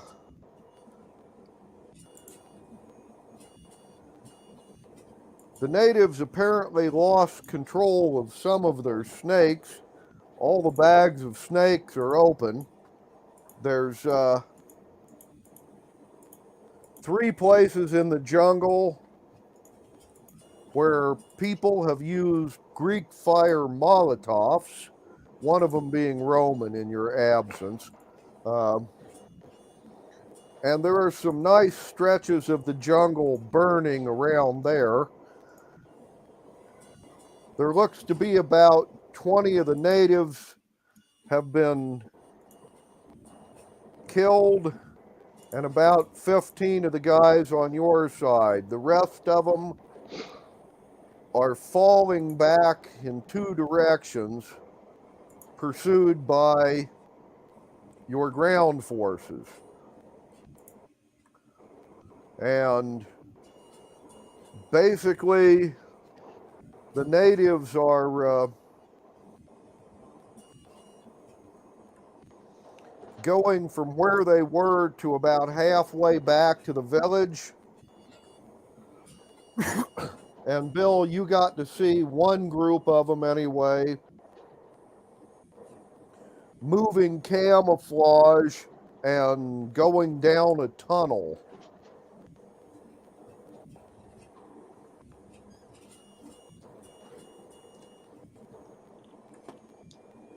Okay. That looks like that's our target, Constantine. Yeah, but we must somehow send a message our ground forces that they know what's going on around. I have They a can... I have a signal arrow. Fire a signal arrow at the tunnel?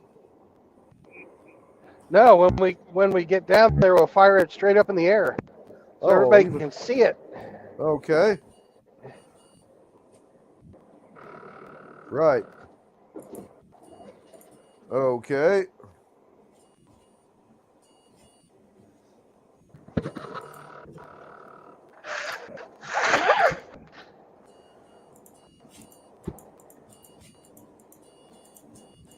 Pardon me. Hay fever. Mm-hmm. Okay, well, then you're going to swoop down above the tunnel. Do you wish to land, or you want to remain airborne? Oh, airborne. Airborne. Airborne it is. Okay. We're going to be shooting down into the tunnel from the air. And then I will be shooting one of my 2 arrows up into the air. Okay. Right. Okay, well, you'll swoop down on this group of natives trying to go down in a tunnel. Constantine, do you wish to take a shot at them as you fly over? Why not? Okay. One more natural one. Uh-huh. That misses. Yeah. Yeah.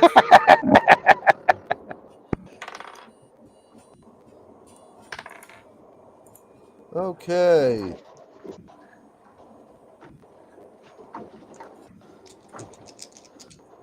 Well then, natives will return fire at you guys, missing. And Bill, you're up. 1 arrow up, 1 arrow down. A couple of to hit rolls.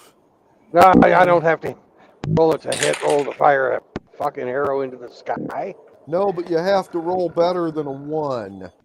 5 and 4, both better than 1. Okay. Well then, the one you fire up actually goes up. The one you fire down will hit the ground, but that not is true. anything else. And since the pursuit, by the way, they had rolled a single digit on their perception, so they were trying to follow the guys but had lost them. They now know where to go. They are all converging on the tunnel and will be here at the end of this round if they use double movements. It's good start. Uh-huh. And it looks like about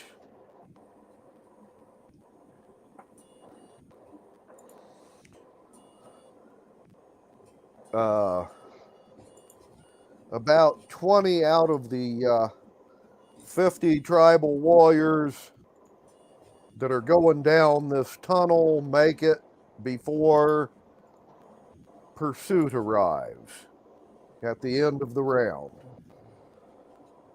Next round,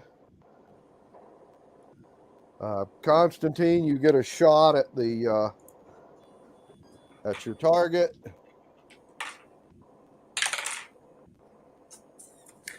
14 That will with hit. pluses. Okay. Roll for damage. 10. Okay, he's dead. And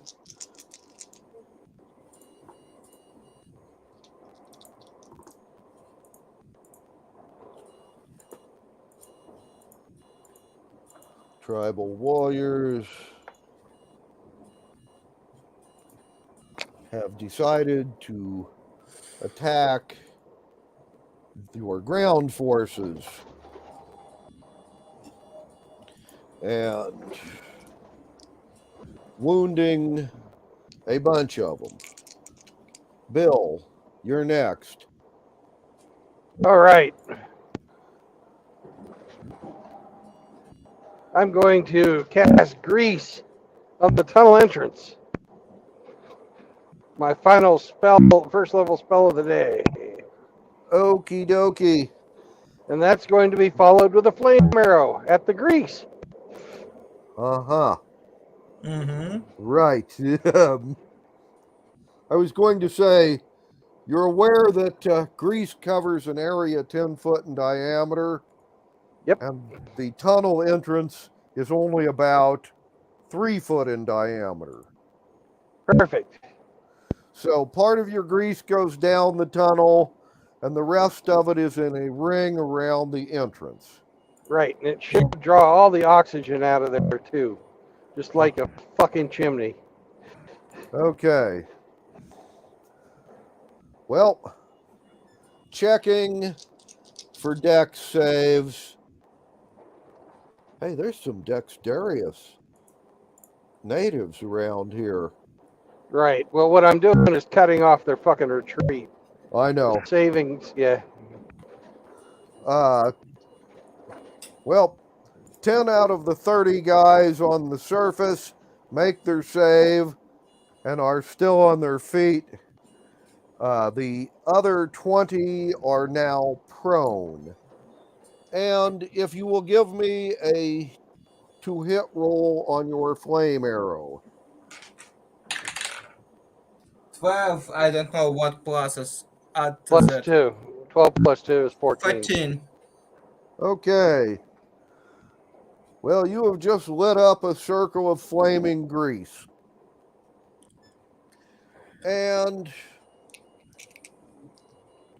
The guys that are actually everybody who hasn't moved off of it will take damage. Well, yes. The prone guys will just have to stay there longer. Yep. Well, they will take normal flame damage, which is 1d6. Mm-hmm. 2. Okay. Well, all of these guys will take 2 points of fire damage. And then your ground forces are going to come up. And the first squad rolled a 7 to hit. And the second bunch of them rolled a natural 20. Yay! And 5 hit points of damage doubled. So all of the guys that were standing up are now dead. The prone guys are still burning. checking to see if they ain't going to make their dex check next round either. So I will consider them all dead.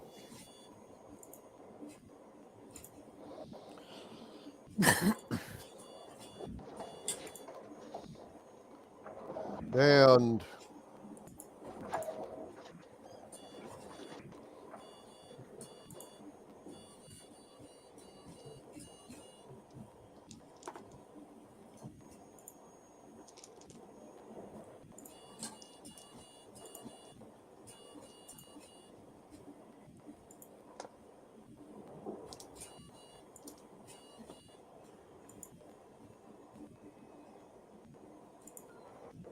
one of your signalers is sounding a horn for everybody to regroup here.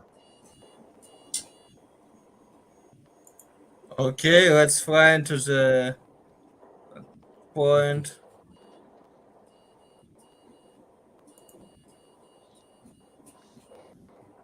And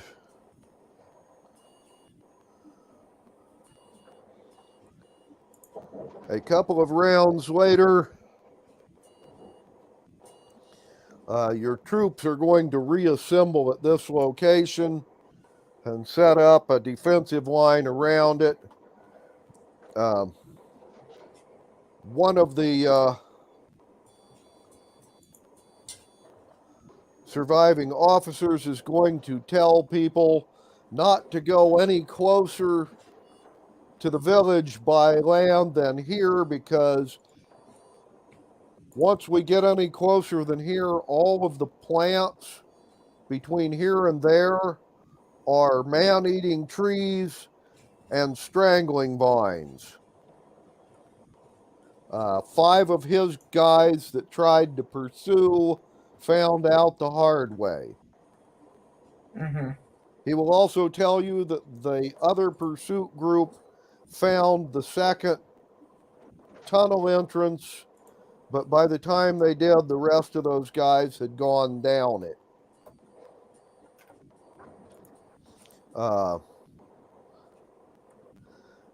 He left a squad guarding it. It's not on fire.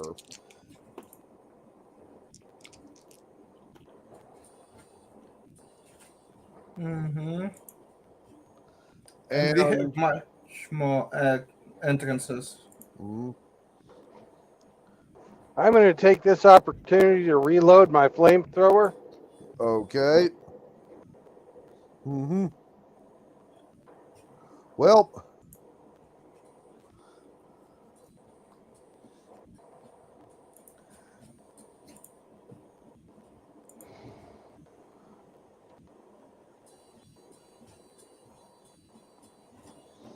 the commander says we can send people down the other tunnel, which is not burning now, but they're probably waiting there for ambush.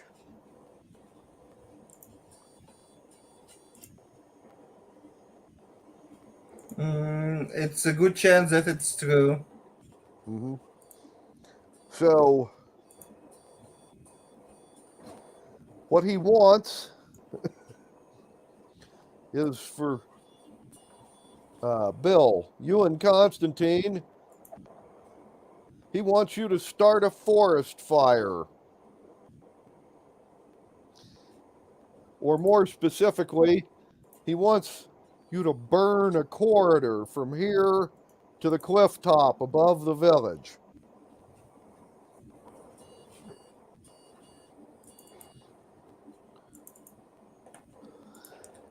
Okay. Called for everybody that's here that has Molotovs, regular Molotovs, lamp oil, or more Greek fire. And what he wants you guys to do is to, start dropping flammables from here to the cliff top And he wants you to burn a corridor about, 10 or 20 feet wide from here to the cliff top.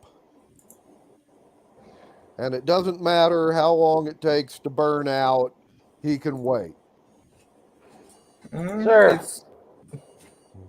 if the men don't mind sacrificing their pillows, those that have goose down pillows, I have another thing I'd like to try. Let's hear it. Well, we need a really big shield as well. Something that's large enough to cover the hole that of the stairs going down. Yeah.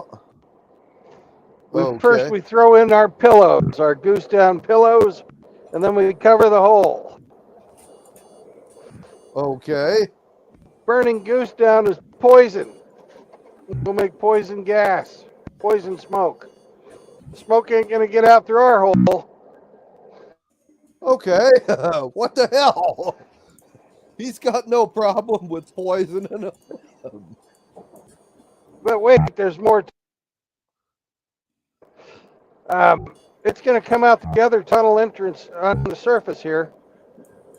Mm-hmm. So it's going to take out all of the ambushers. Right. And we can save our very expensive fire shit and go down that way. That's even better. That way we have like Greek fire to use if we need to burn out a tunnel or two. Okay. I'll sacrifice my pillow. Okay. Well.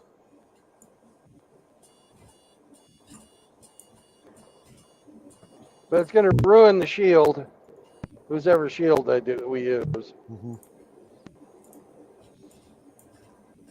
He's okay with the loss of a shield if it knocks out ambushers. And we just have to wait for the smoke to stop, and then we go in. Right. Okay. Well.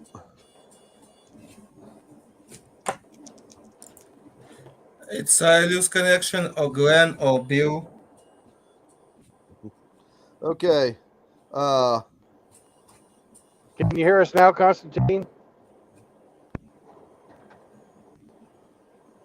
Yeah, can you hear me now? Constantine? I think we lost Constantine. I think so. Well, I'm sorry. Do you hear me? Oh, there you are. Yeah, we can hear you. Can you hear us?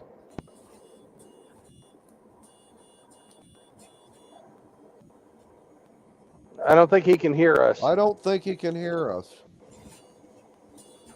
Well, sound has been cutting out, at least for me, on and off all day. Do you hear me now again? We can hear you, yes. Oh, perfect. At least I turn back, because for me, I see that something going on, that Mike's, that rounds around Grand Avatar sometime, like when I speak, shows that it's something going on, but I don't hear anything. Okay, sorry. We could hear you, but you couldn't hear us, so. Yeah.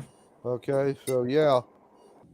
But like I said to Bill, I've had sound cutting out on me all day. So obviously technical difficulty. Okay, who wants to roll for this gas attack? Well, I think that would be Constantine, wouldn't it? Okay. Okay, I can I guess give that opportunity to somebody else. Or you can have one of the NPCs do it, but 16. Okay. Well then, we rig up our pillow gas, and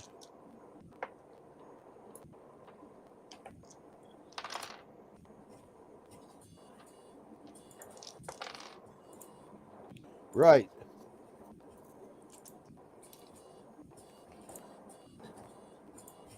Well then,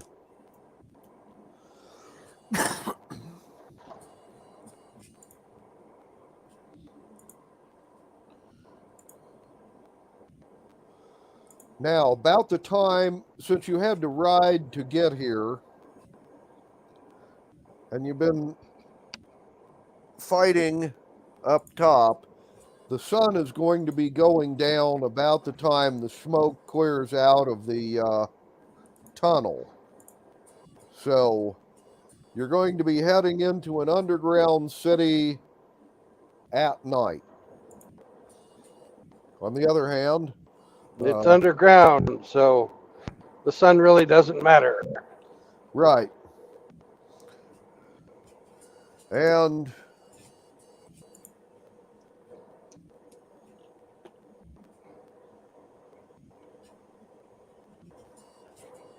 well,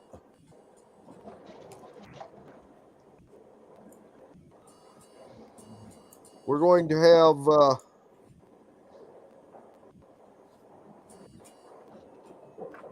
okay, minus losses and counting you guys. You're leaving the people to guard the horses overnight.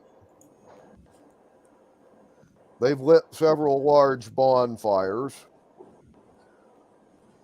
And the rest of you, which, by the way, at this point now numbers 56 guys, are going to head down the tunnel. Every other guy has a torch. A lit torch. Okay? Mm-hmm.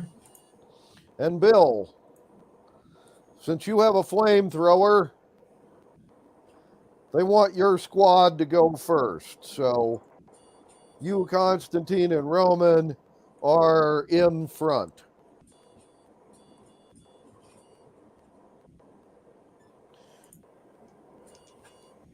Okay. You've got, and by the I way, go for perception and finding traps because it's. And I'm doing investigation checks because I've already seen them setting traps, and I'm going to try and investigate their traps. okay. Okay. Oh, So by if the you could roll way, one for me and add 7. 24 for you, and for me it's 10 plus perception. It's 16. okay.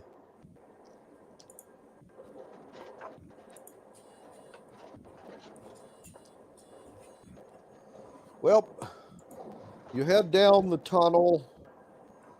It slopes down and towards the village from where the entrance is. And approximately every 100 yards, the tunnel changes direction slightly to make a kink in the tunnel where it turns and then turns back to the original direction.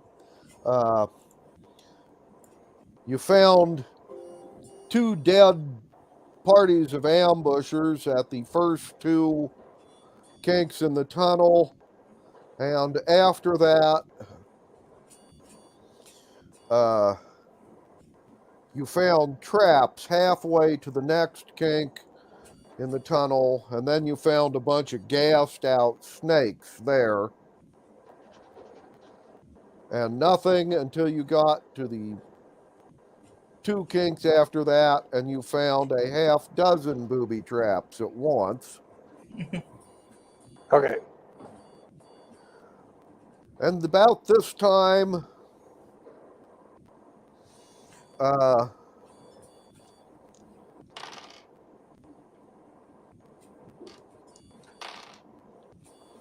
you will find a barricade across the tunnel.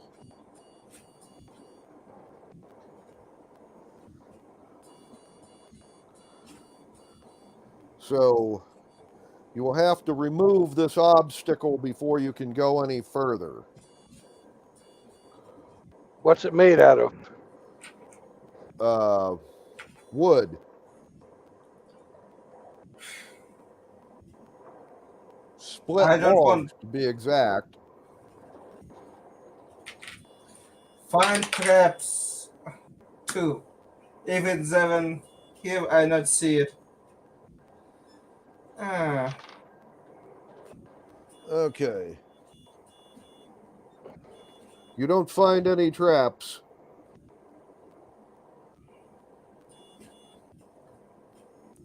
I try to disassemble it.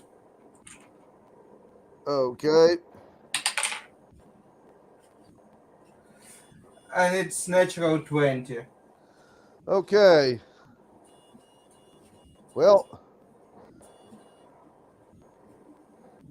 you pull the cross pieces loose and knock the logs down, and you find that this actually is the entrance to the upper floor of the village, and it goes into a locked cage with a giant snake, which has been gassed and is now dead. Okay. On the far side of the cage, there are 6 villagers with blowguns and poison darts. They've also been asphyxiated. Oh. So you just need to pick the lock to get the cage door open. Ah. 3 plus my sleight of hand, it's 7. It's 10 total. Okay. Not my day. Not your day.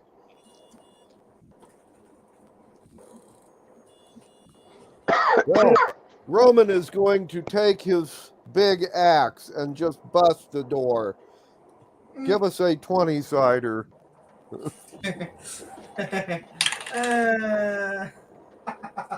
7. A 7? Yes. Okay. Yeah, but he gets a +4, Yeah. making it an 11, Yes. which actually does hit. Roll for damage. It's the 10. Mm-hmm. 9. Plus his Okay. strength. It'll take Roman about 3 rounds to, like, chop his way through the lock and open the door. Okay. And after this, you are now in the upper floor of the city.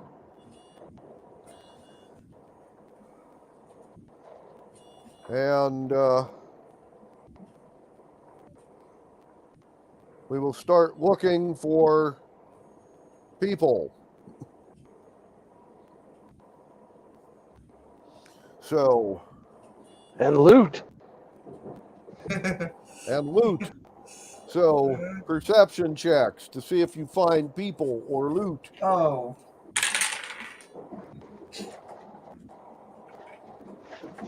Well, perception for me, 10 plus what I have, perception, plus to 12. For Bill, it's 8 plus or minus 1, I don't remember. Uh-huh. Yep, 7. Okay.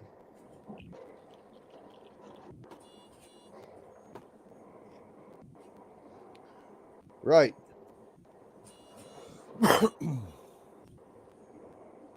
Well,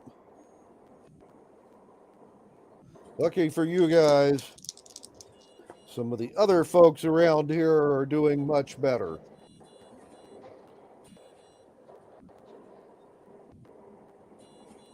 Okay. Well, top floor of this village, once it was searched.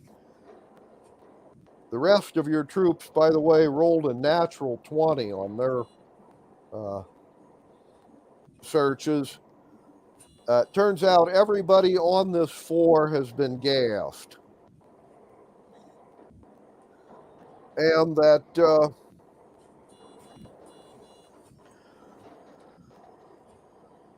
no one lives on this floor, but they store a lot of stuff up here. Food and stuff that they gathered from around the jungle, all that. In addition, the search has landed what amounts to 80 gold pieces worth of herbs that have market value, either for medicine or making perfumes or whatever. And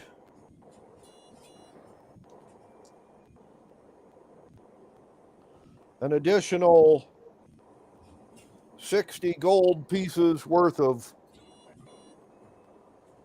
jewelry and decorative stuff like that.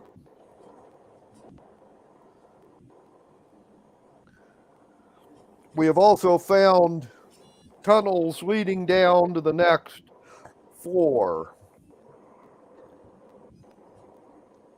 And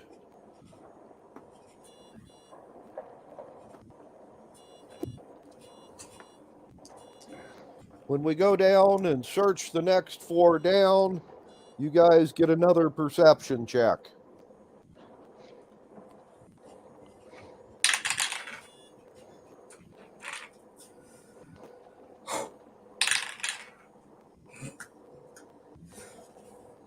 Four and 8. Okay. Well, not only have we not found any people, we haven't found any valuable loot on this floor, nor did any of the rest of yours. As a matter of fact, it looked like the women and children and other warriors, or any of them that are left, grabbed anything that was worth taking with them off of this floor and ran.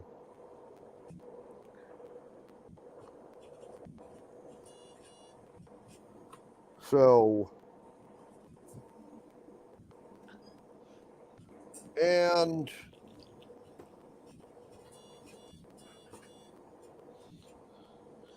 they seem to have collapsed the tunnels leading to the next floor down before they left. I'd like to do an investigation check and figure out how to light the whole place on fire. 16 before pluses. 16 plus 7 is 21. Okay, well, it's a tunnel with wooden support beams holding the roof up. Okay? And there's a lot of other things around here. Woven grass mats and other stuff like that. If you pour flammable oil on the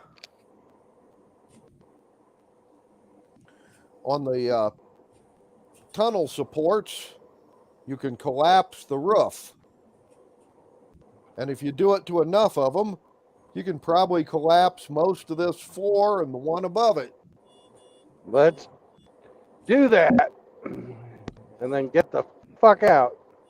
There Actually, are other floors beneath you, you know. yeah, well, the entrances to them are collapsed, and I think Yeah. this will fucking be sufficient to meet our mission goals. Okay. It's We've called already war lost six. crime. We already lost some guys. We don't need to be having anybody else killed wandering around this warren. Mm-hmm. Okay. I will need a skill check for, well, deconstructing underground tunnels. That'd be artificer for me, so that'll be a +7. Okay. Natural 20. Okay. Right. So you basically wander around, say, burn this one, and that one. And then we bail.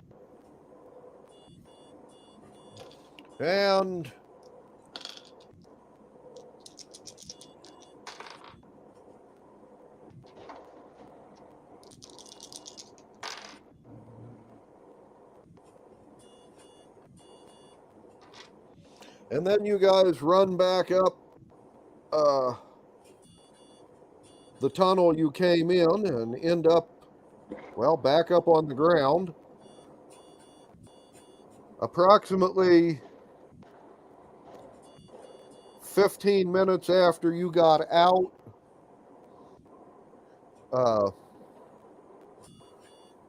you're going to see a large stretch of the cliff face collapse down like a sinkhole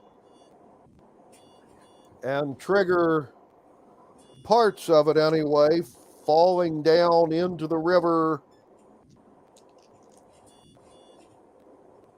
Ooh, burying a number of giant man-eating crocodiles.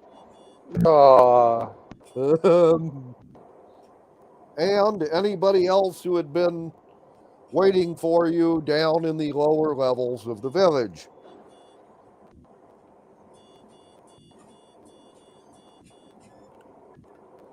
Good luck, Zamo.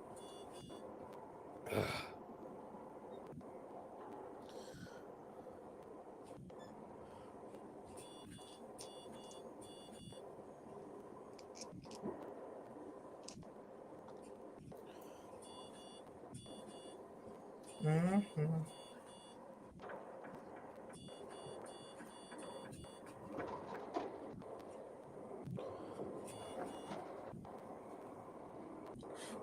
We can move out from that place. Yeah, let's do a long rest and let's set up camp and do a long rest. Okay. I'm out of first level spells. Yeah, the other spellcasters are low also. Although the other spellcasters you got with you is you've got a second level druid and 5 clerics, you know. Mm-hmm. So you ain't got that many spellcasters, but they could all use a rest.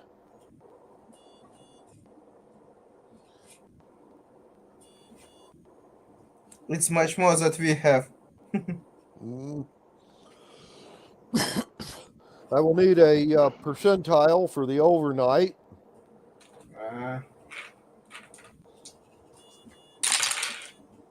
77.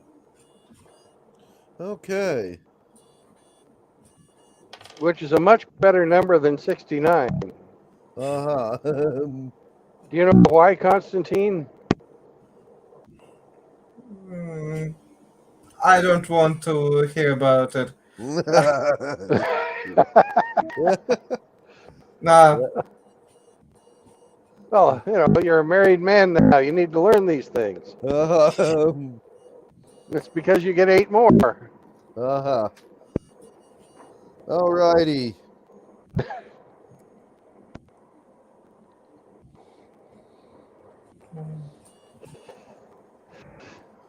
Well,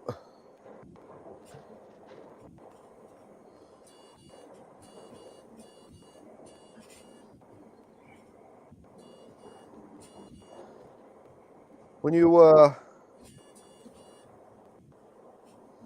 set up camp for the night and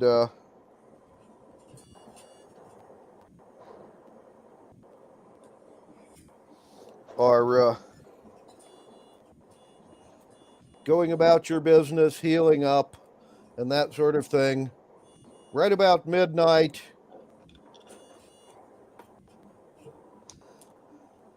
someone is going to hail your encampment. And when the sentries go and talk to the person and bring them in, the commander is going to come and ask you guys to come to where he is. And when you get there, you're going to see somebody you've met before, briefly.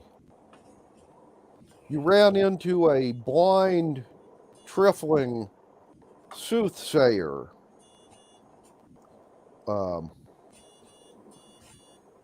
When you were up at the bridge before, well, it went all ethereal and that sort of thing. He has showed up at this campsite in the middle of the jungle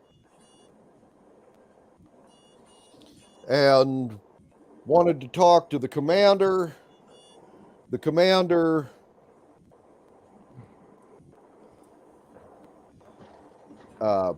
asked him for any verification, and he basically gave him your name. So he brought you here to, well, see if you know anything about this guy. He's accurate. Mm-hmm.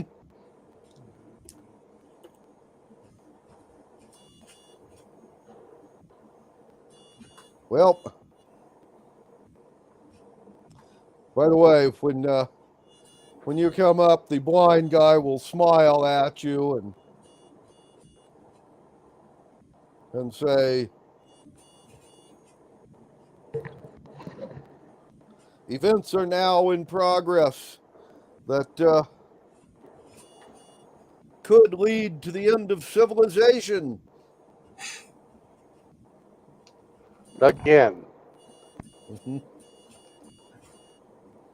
But that is actually not why he's here. He's here to do you a favor.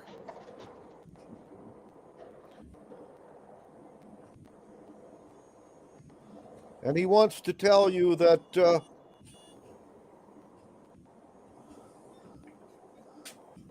up north at Elephant City, those noblemen that wish to surrender have decided to take action against those who don't. And the ex-King Shandar has just realized how screwed he is. Mm-hmm. And he and those faithful to him are headed down into the jungle.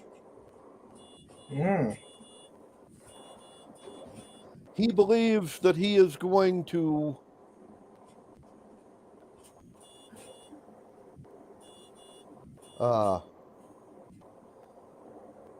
use magic and gain allies and save the war that he has already lost. In truth, he is just going to release a bunch of monsters on the world. But since you're already here, and since the princess has posted a really big reward on Shandar's head, He can tell you where the guy is going to release the monsters. And perhaps you can finish him off and make the profit that you want. Who knows? Maybe you'll even find clues that will help you stop the world from ending. He will then tell you the location that Shandar is heading towards. Okay. And ask for a safe place to sleep overnight. Apparently there's a lot of snakes in the jungle. You didn't buy the snake oil? Don't laugh about that. And said, he is a poor soothsayer and prophet. He didn't have the 3 silver pieces that the rat wanted. By the way, the rat was charging you guys 5 silver pieces. Right.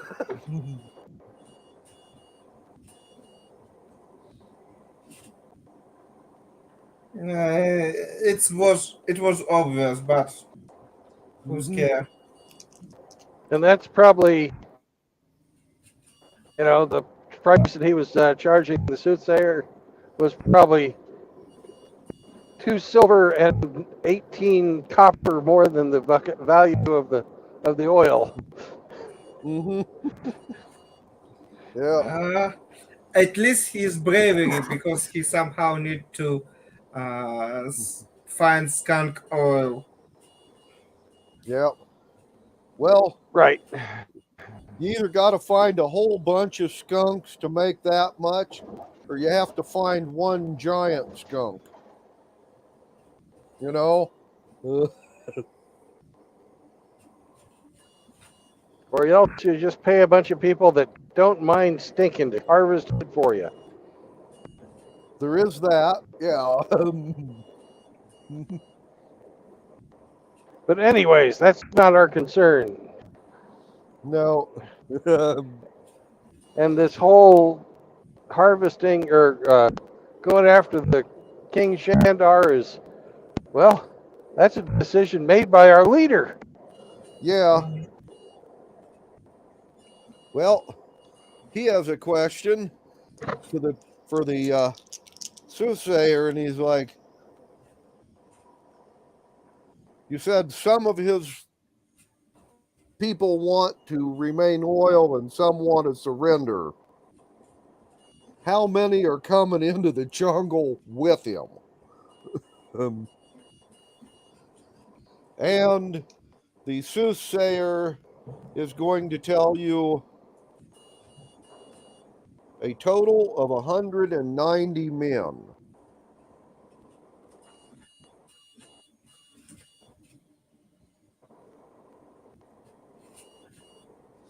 After today's action, So nearly 4 times our number. yeah.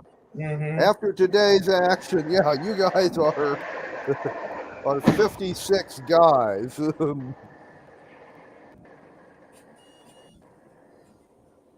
Going after, well, basically 200. So yeah, 4 times your number.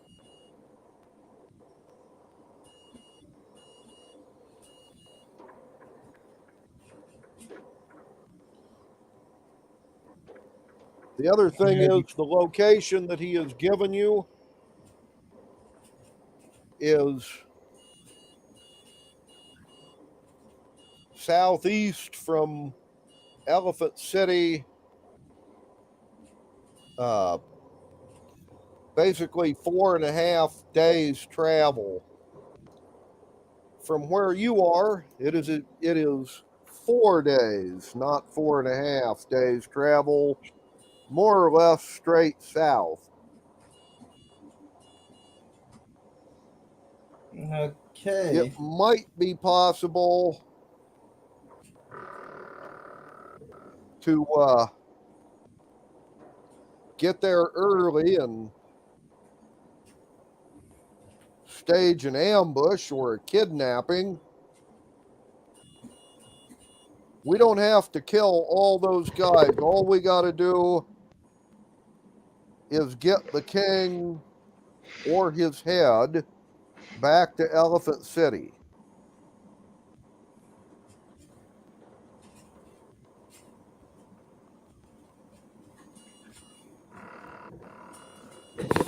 I don't know. We can try. It'd be a dicey thing either way. Yes. If you're stealthy enough, you might be able to pull it off.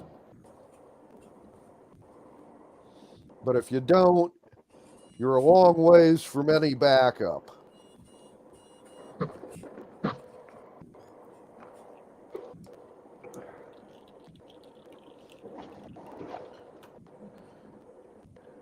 Okay, in any case, we need to somehow finish that stuff. Mm-hmm. Let's go to that place. Yeah, the commander said that it ain't going to cost us anything to go take a look. If we get there early, we might be able to do something. And if we can't, we run away fast. If we can pull off an assassination or a kidnapping, though, we might be able to make some profit off of this sorry trip.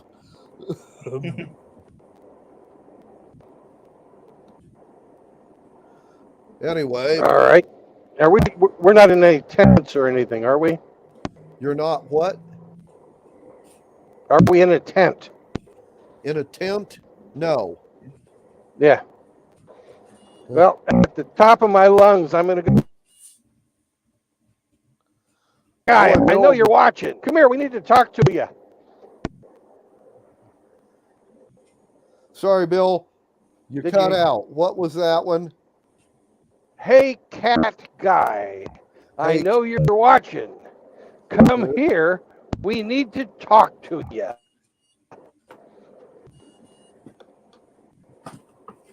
Right. Okay. You want to see if you spot him before he announces himself? No, I'm just going to start making some tea. Okay. Then he will from a tree branch above you, he will say, "What did you want to talk about?" Did you hear the oracle? Yes, he did. Shandahar is going to release a bunch of monsters into the jungle. We want to put we don't want that to happen. Can we get your help?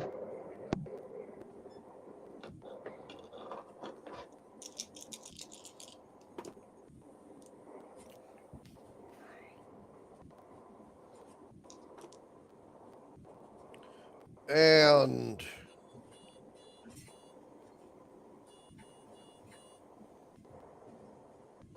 he will tell you that he doesn't want any more monsters in this jungle than they've already got. He will help you.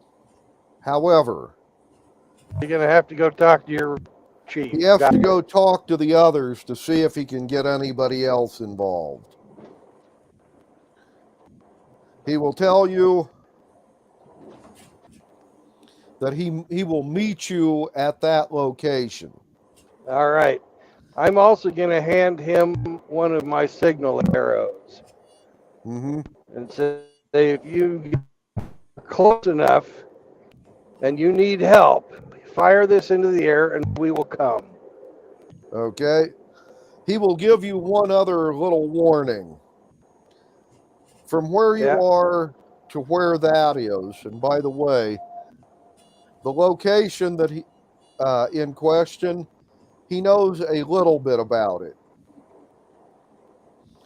It is an abandoned city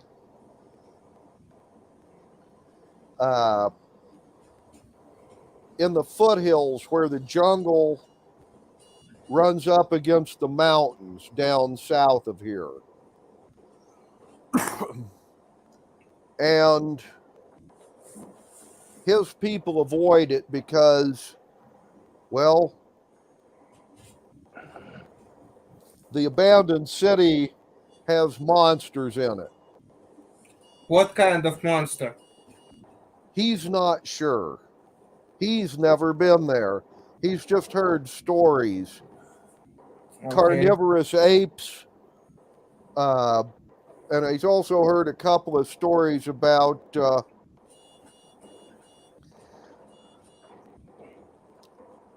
giant flying snakes. He doesn't know. To the best of his knowledge, the last one of his people that were stupid enough to go to that city did it over 50 years ago. So what he's heard about it is secondhand and probably out of date. Okay. But he can tell you this much current information. If you go from where you are to where that is, you will be going right through the territory of a group that he calls Vegapygmies. They're listed in the monster manual. They're sentient humanoid plants. They live in the jungle. They don't like outsiders. And they usually try to kill and compost anybody that comes into their territory. Okay. Great. Yeah. Oh, and they blend into the jungle really, really good. So you should be careful. He then tells you he will meet you at the abandoned city. By the way, to the best of his knowledge, that city has been abandoned for centuries, if not thousands of years. As always, nobody cleans that stuff. Okay. Mm-hmm. If you know about monster, if you know about that stuff, let's Mm-hmm. go. In such case, All right. or it will be a good place to stop today. Actually, Yeah, it's a good place to stop today. this ain't a bad place to fold it up for the day, yeah. You get to fight Vegapygmies, and then you get to the abandoned city full of monsters.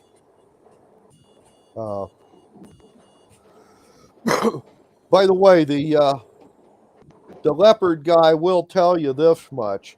The monsters that are there don't seem to leave the ruin. That's why his people just avoid it rather than, Cleans it, and we understand. doing anything about him. So he doesn't know if that information will help you or not, but that's what he can tell you. Okay. Thank you for that. In any case. Yep. Okay. Well, I guess I will talk to you guys next Saturday then. All righty. Thanks, Glenn. Yep. Thank you. You guys have a good weekend. Will do. Hey, Constantine, I have not been back to Texas since last week, so no lottery update for us. It's fine. Just keep a little bit more money. Jackpot just will grow and he's waiting us. Okay. Good luck on your next lottery then. All right. Bye-bye. Bye-bye. Bye-bye. Talk to you later, Bill. All right, Constantine. Have a good week. Yeah, you too. You just little bit switch your schedule. Usually I can't catch you. You are driving few days at my night time. It was so unusual. Yeah. Well, you go when the work is. Yeah, All as usual. Okay, right. talk to you. Nice Bye. ride.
What's up, Zombro?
check something really quick.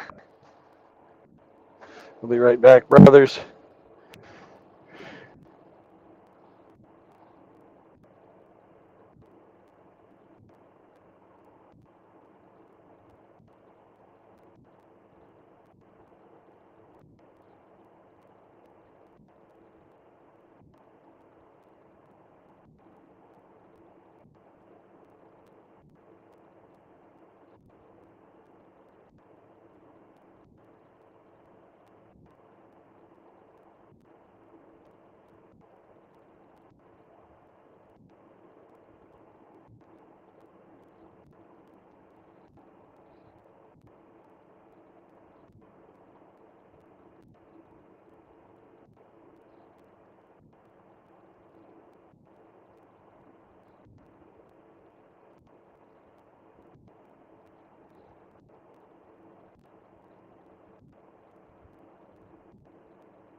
All right, I'm back.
Why does everybody have to get in front of me?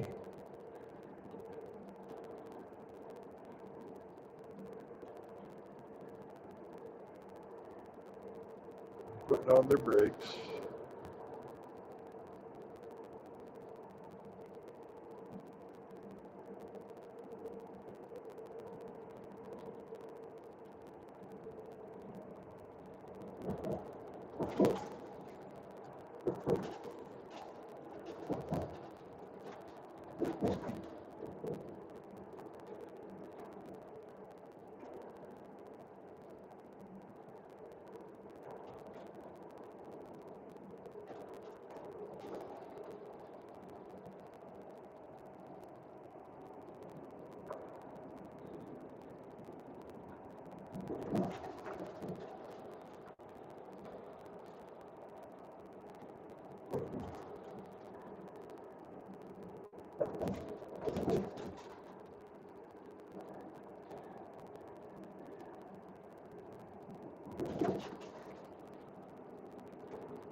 Well, whoever you were that just tried to come in, try again.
Hello, Brandon.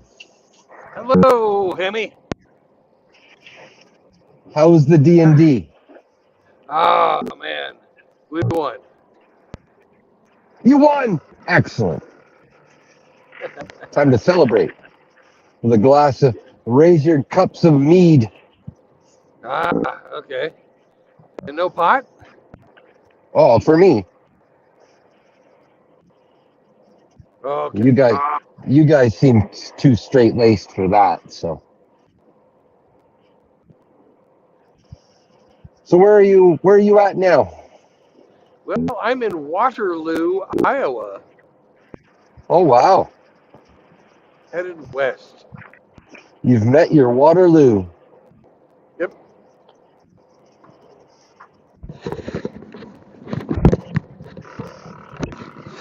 Are you going to make it to the final destination today? I don't believe so. Oh, I've okay. got 2 hours and 21 minutes left. Oh, excuse me. 3 hours and 21 minutes left on my clock. And 4 hours And away, right? 182 miles. So, yeah, a little under 4 hours. I don't think I'm going to make it. That'll be But too close.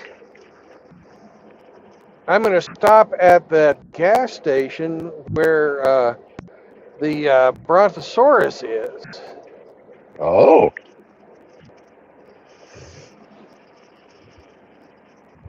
Is that to prove to Rhino they actually existed?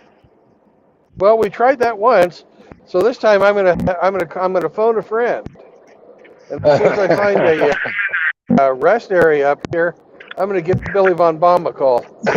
Nice.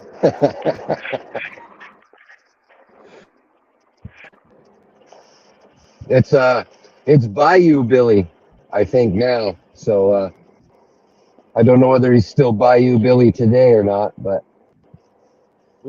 on Rhino's Bayou stream last Billy. night.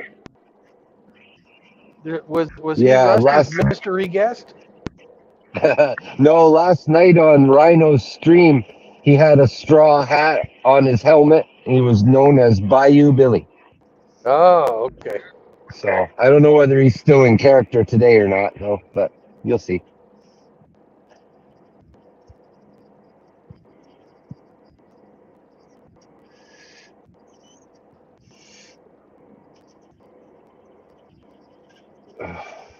You going to meet up with Riggs again? No, I'm not going to be in his in Sioux City. No, his neck of the woods. Okay. Yeah.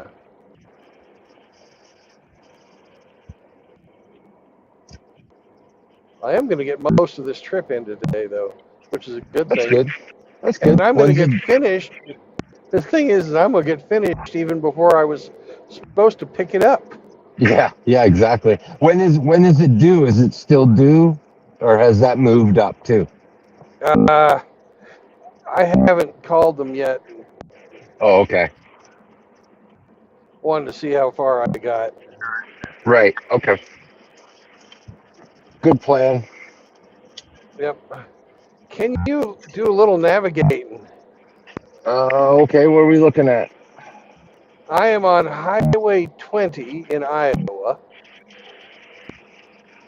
Okay. I'm driving west. Okay.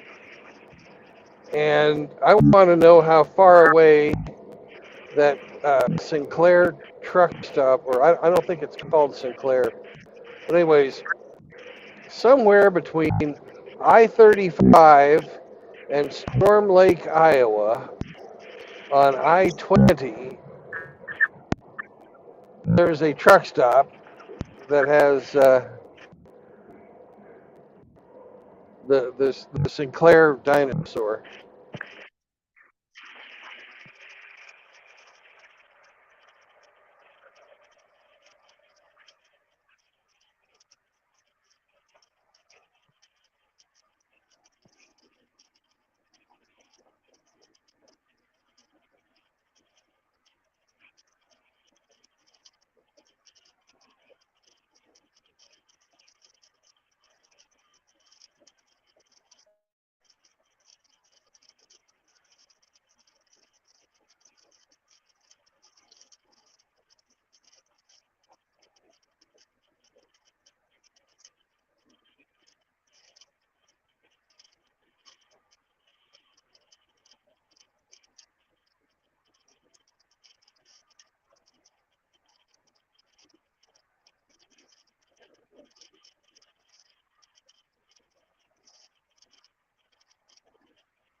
Are you still there?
Perfect time for you to drop out.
Emmy, can you hear me?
Hammer! Can you hear me, Hammer?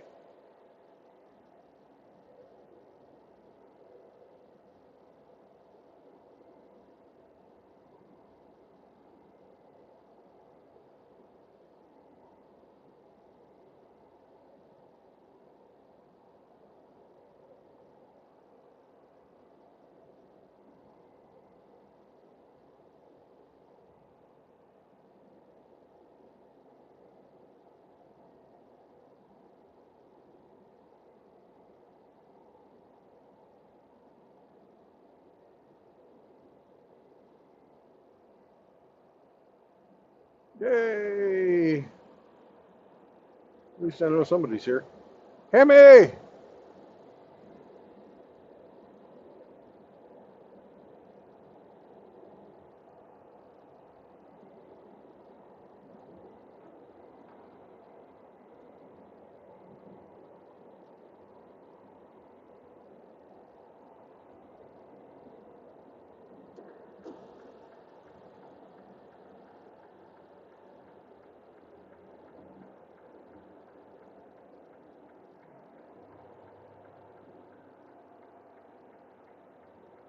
Hey, Timothy, what's up, outlaw?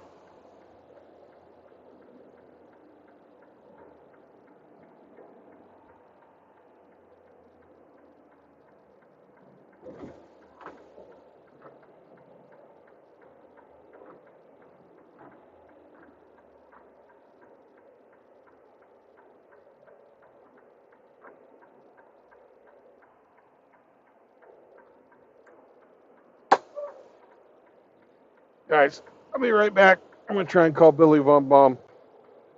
Billy Von Bomb.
What's up, JR?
I got 120 minutes to go 96 miles. My speed is 65 miles an hour. I can fucking unload today. Billy Von Baum has not called me, so he's probably busy.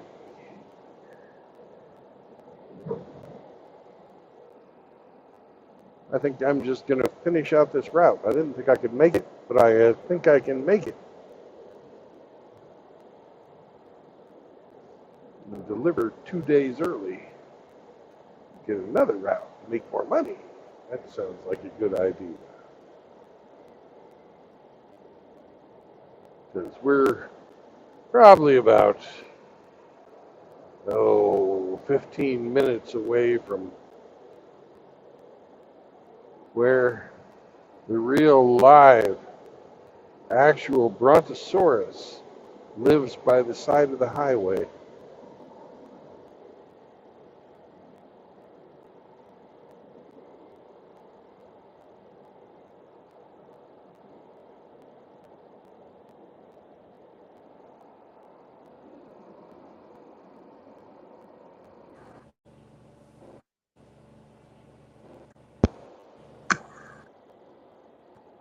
Greetings, sir.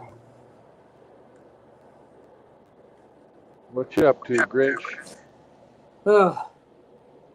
Waiting on the batteries to charge? Mm. The lawn service didn't come cut the grass this week. And it's supposed to rain like the dickens tomorrow, so get it cut. Yep. How was your D&D? Oh, it's good. A lot of Good. fun. Good. As usual.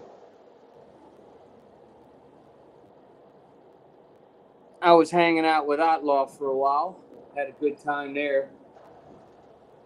Yep. Outlaw runs a good stream. He's funny. He got a good sense of humor. Yeah, he does.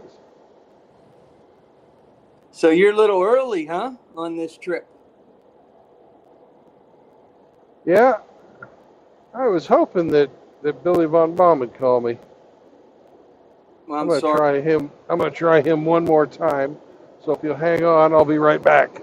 Yes, sir.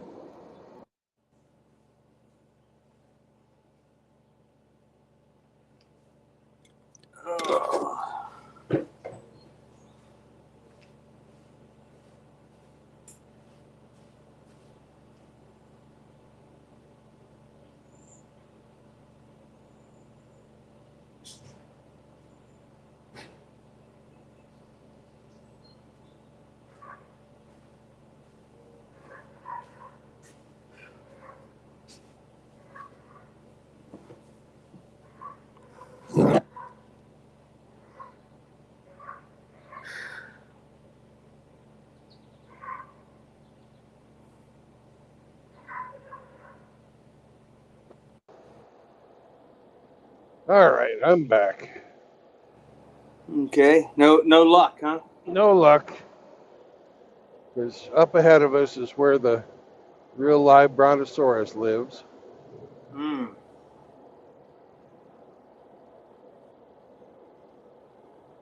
Try and help a brother out.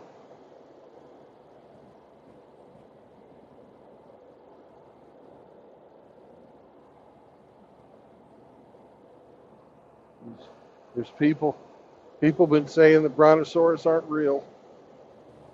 I've seen them at Walmart. Hmm.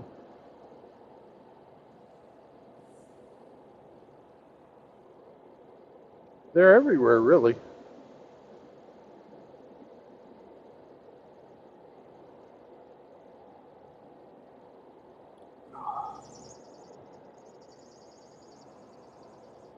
Whew. At your destination, will they be open for you to be able to drop off? Should be. It's a really big chain of grocery stores in this part of the country called Hy-Vee.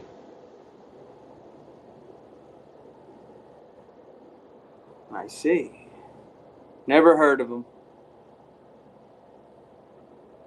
Yep. I've heard of Food Lion. Never heard of them. Yeah. Kroger's. Yep. Heard of them. Kroger's left Pennsylvania a long time ago.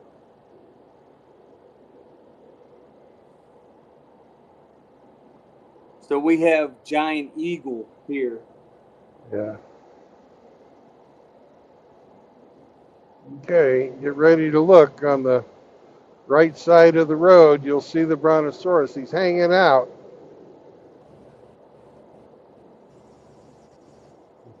He's just a baby. It's not very big.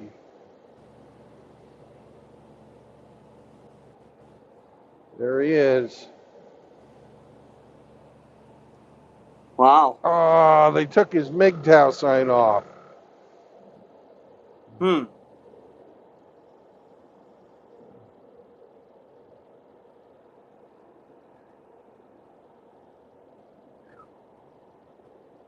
Brontosaurus used to have a MGTOW sticker on his ass.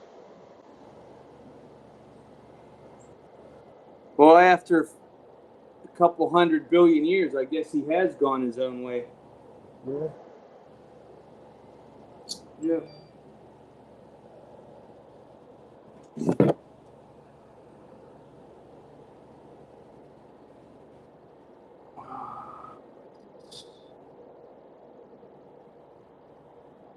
Fort Wayne, Indiana, mall shootings Saturday afternoon.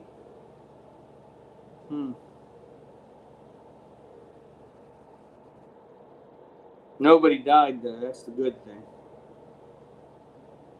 Grinch, I'm having a hard time understanding you today. Is there something wrong with your mic? I think it's because I'm. Let me move it closer. How's that? I was looking at my phone to see if there were any good headlines. Oh. And there was a mall shooting in Indiana. Wonderful. Nobody died though. Was it South Bend? Let's see here. Fort Wayne. At the mall. Yep. Got to stay away from them malls. They seem to be popular spots with coops. Well, most of the malls have died out, which is really, kind of sad. Because the mall was the place where you used to go. Walk around, look at the girls. That was the stream Outlaw had today. Showing empty malls. And I had made the suggestion that malls died when the nuclear family died.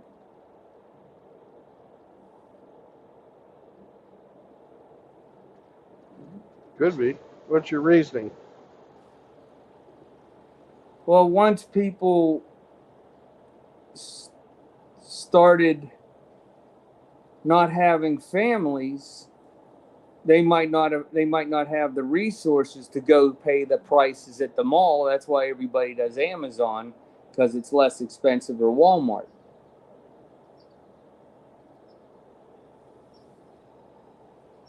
And the malls were all about, if you think back, probably 95% of the stores were all geared to the female clientele. So once the father wasn't there and they started losing resources, they couldn't afford to go to the mall. Just a hypothesis. I don't know if it's right or not, but it coincided, in the late 90s, early 2000s. Well, I kind of blame the rise of social media. One, you can buy it online cheaper than you can get it at the mall. And two, people don't fucking socialize anymore. They don't go and meet their friends and get, like, it used to be where you could go and meet people. True. Whether it was like if you were younger, you'd be going to the arcade. When you got older, you could walk around, and if you saw somebody that caught your eye, you'd go talk to her. Or if it was, you could, if you got a date, you could say, hey, I'll meet you at the mall. We'll go to the movie. Yeah, it definitely was a staple of the American society for 25, 30 years. Yeah. And then as quickly as it rose, it disappeared. Yep. And now they're giant monuments to architects' egos. Or giant monuments to an unsustainable business model. There is a mall that's 6 miles from me. When they were doing the study to build the mall, the people in the area of the valley told them, don't build it. We don't want it. They didn't listen. And today that mall sits there and it has a 7% occupancy. Yeah. So I don't know who you blame for that. The people for not supporting it. No, but of course not. But they told them up front. So the mall was built for like $120 million because it's a massive complex. It has strip malls and Walmart and Sam's and all kinds of stuff.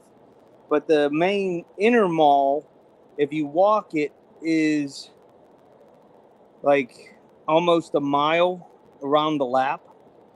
Yep. It's huge.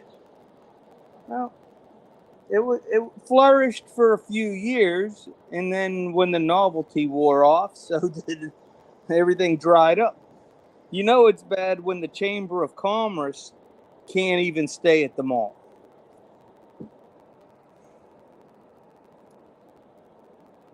Yep. And they made a deal with the township that it's located to put the municipal offices in the police department in the mall. So at least somebody's using the mall. Yeah, well, they can expand the jail now. Yeah, I hear you. Then 12 miles down the road was a huge strip mall. Even though it's doesn't touch any other part of the city of Pittsburgh, it's the city of Pittsburgh because right across the street is the water treatment plant for the city of Pittsburgh. Yuck. Yeah. So the mall itself belongs to the city of Pittsburgh. And people would come from the city and across the river on the bus line to go to the Walmart. Well, they had to close the Walmart because the theft rate was outrageous. And that was one of the first Walmarts built in Western Pennsylvania, but they just couldn't sustain the rate. The company basically let it go downhill the last couple years because there's no sense putting money in it because it wasn't making any money. Yep. So now the Walmart that's out by me, they're clamoring for a bus line to take them up to that Walmart and Sam's Club. Forget that. Your theft rate will go up again. I cannot get this land out in the middle of nowhere fast enough. My friends think I'm insane, but we all know what's going to happen. They're building 2 miles down the road as the crow flies. They're building a 2,500 seat outdoor amphitheater, a concert venue. There's only one road in, one road out. Well, there goes the peace and quiet of being out here in the rural area. I must move further away. I feel like I'm being driven away from my home.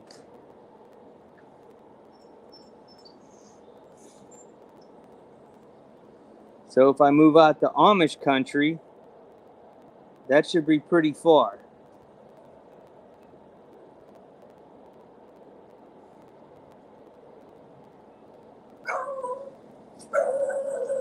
What? What are you guys doing?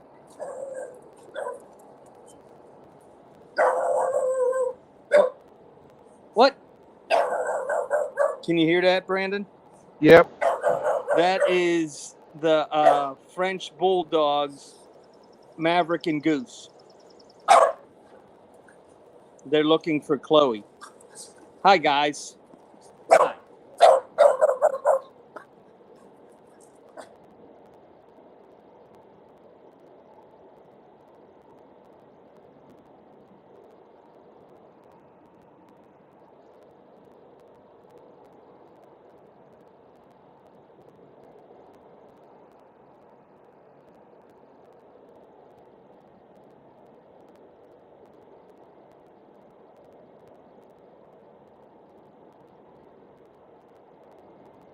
So have you and JR made up?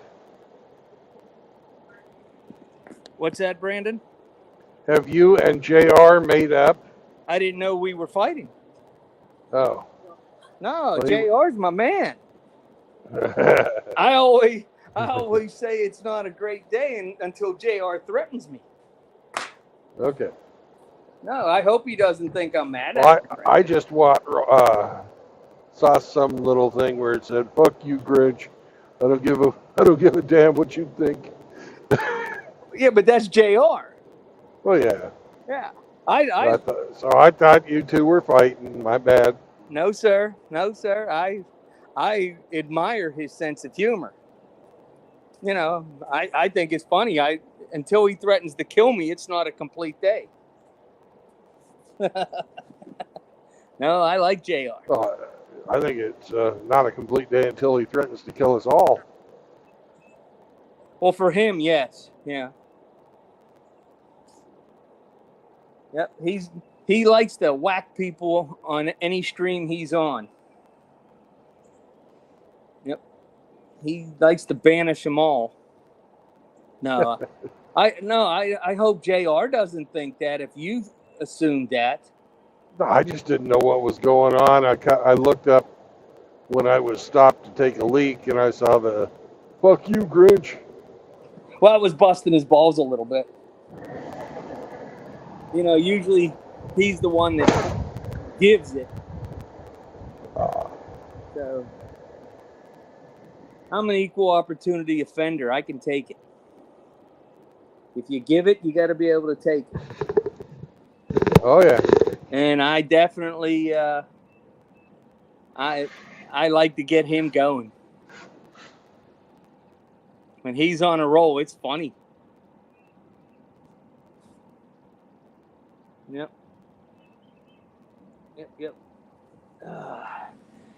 So about what time do you think you're going to arrive at the destination?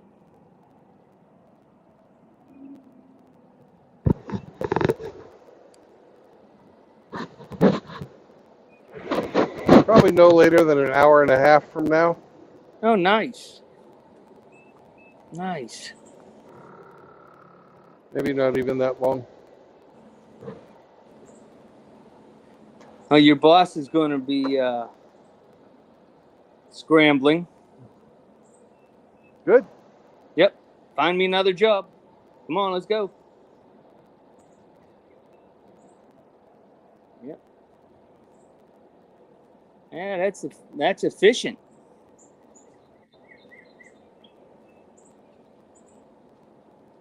One of my father-in-law's friends, I told you he's out in Oklahoma right now.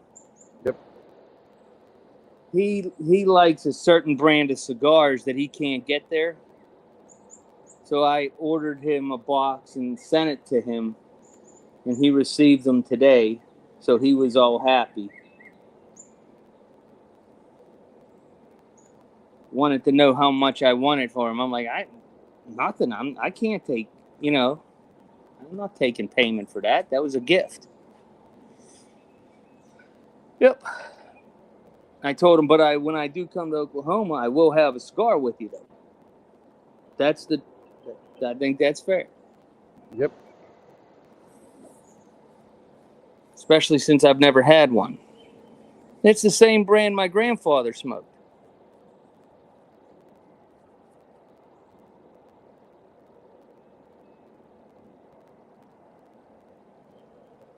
I don't know if being a truck driver and a cigar smoker would be good.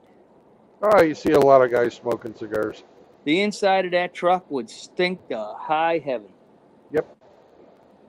Yeah, I'm just imagining what it's going to smell like when I get a dog. Oh, you're going to get a dog for your truck? Oh, eventually. When I change companies. A Chihuahua? Possibly. Nice. I'll see what's in the pound. Probably a pit bull. That's usually what you find. No. Nothing large. There's barely enough room in here for me. Well, that means no Western women for you. Definitely not. I'm a monk, man. I know. Western, Eastern, Southern, Northern, it don't matter. No women. No cohabitation and no children. Yeah.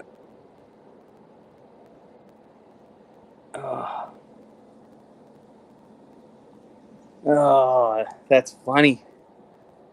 I have an Indian family neighbor up the street. Yep. And the mother is afraid of dogs. Well, Leonard is out.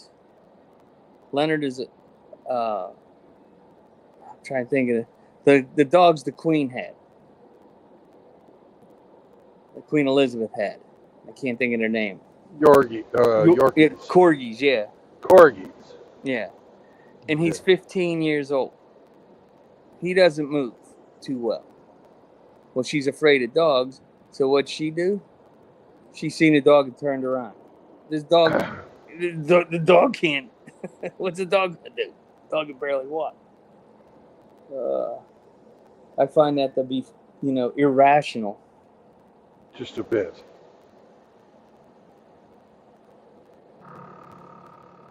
Yeah.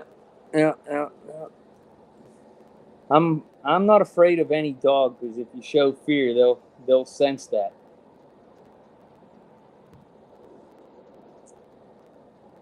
You have to let them know you're the alpha in the pack.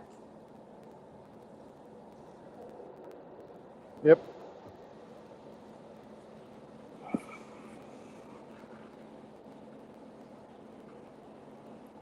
Now the French bulldogs are across the street playing in the grass, beating each other up. It's funny.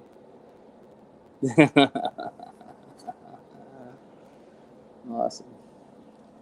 Yeah, I just got my Paul's side of the yard to cut, and then I will be done. Then I can have a cigar and sit out here with Chloe and enjoy the stars. It's already dark there? No. But I like to sit outside till about 10:30 at night. I have a really beautiful stone patio. I have a 300 square foot deck that's covered. It is really nice, comfortable, really nice, comfortable chairs. I sit on a plastic lawn chair in my garage. That's what I do. I sit in my garage. Doesn't make any sense, Grinch.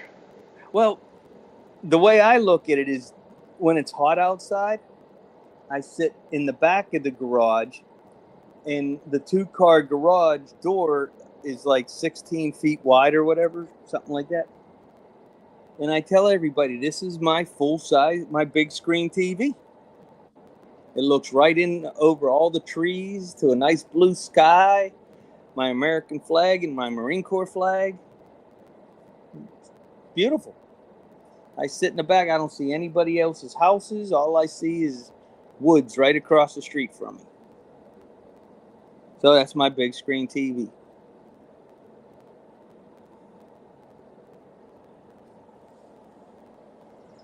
I don't know. I've always liked to sit in the garage. Even when I was a kid, I sat in the garage.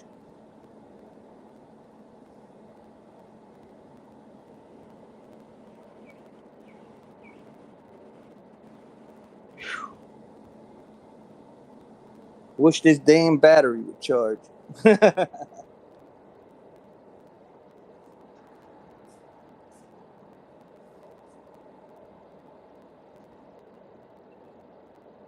Well, I've seen two kinds of private trailers going today. One of them is horse trailers, and the other one are dirt track race cars. So there's going to be a race tonight somewhere and a rodeo somewhere. Maybe it's combined. Maybe, but usually not. Horses don't like dirt track. It's too noisy. When you're talking, I don't know if it's me or you, but something's cracking and popping. It's probably me. I sweated out this microphone, this headset the other day.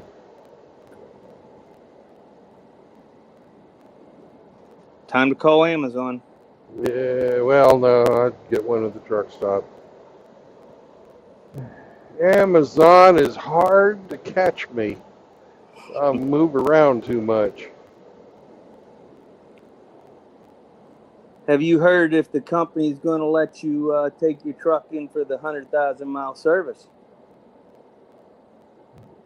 Oh, they'll have to.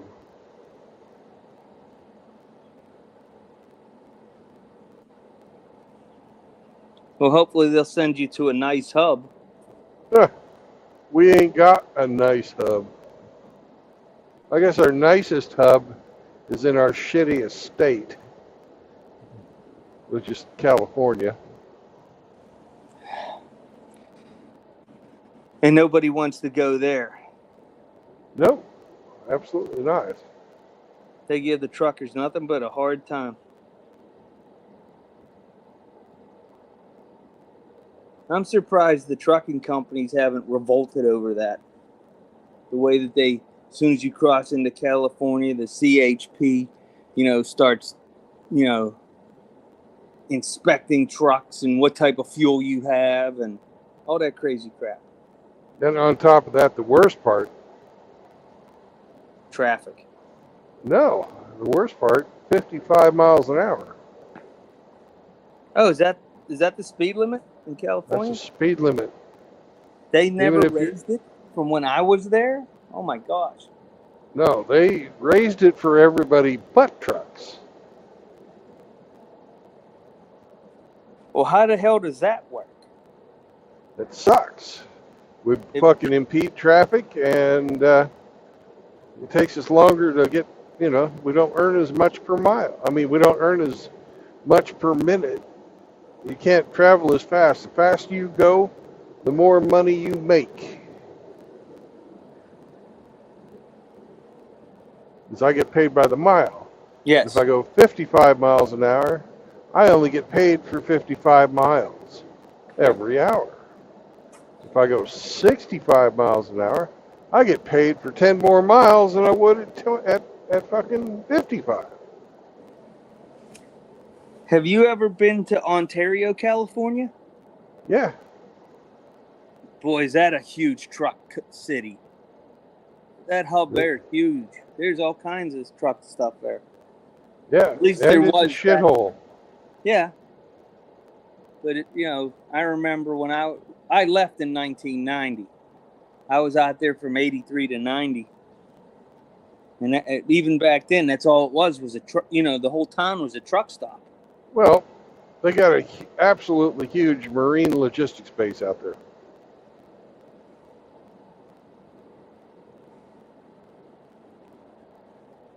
They have everything you need if you're a Marine, ready and waiting for anything that happens in the Pacific Theater. Yeah, well, kind of like Guam. Fucking shitloads of it. Yeah, that fucking Marine logistics base is probably fucking 10 miles by 10 miles. And it's just nothing but packed full of stuff. Warehouses, fucking shipping containers, vehicles.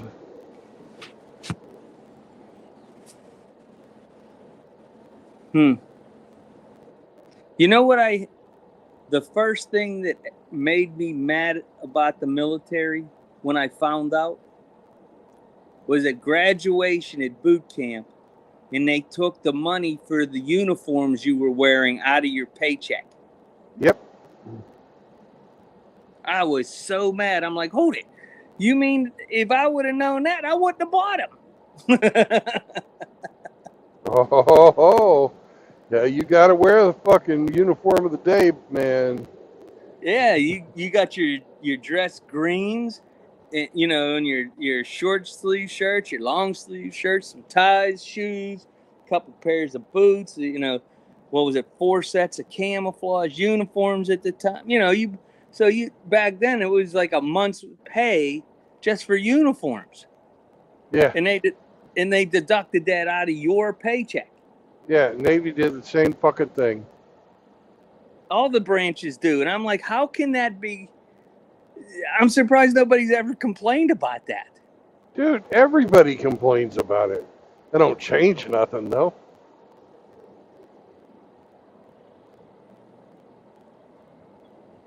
At least with us, they fucking split it up between a couple of paychecks. Well, yeah, they did that, and then they charged you for the laundry service in boot camp. Yeah. They charged you, yeah. I mean, you're held captive. I'm surprised they don't charge you for food. But I don't want to give them any ideas. Well, they would if they could. Yep, that's just, ugh. That was one thing about being on active duty. I was always hungry. Always hungry. Man, there's another dinosaur. There's another brontosaurus over there. God dang, they're everywhere up here in Iowa. So what's the meaning of brontosaurus in Iowa? There's a bigger one. That's a Sinclair gas station.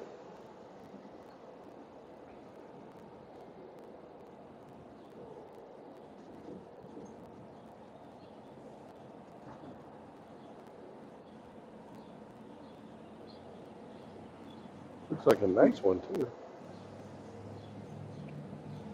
Well, you probably don't need fuel since you filled up a couple hours ago. No. Hell, I could have gotten all the way up here without filling up. I just like to keep it full. Now, that's smart because you never know when you're going to get caught in traffic. Yep.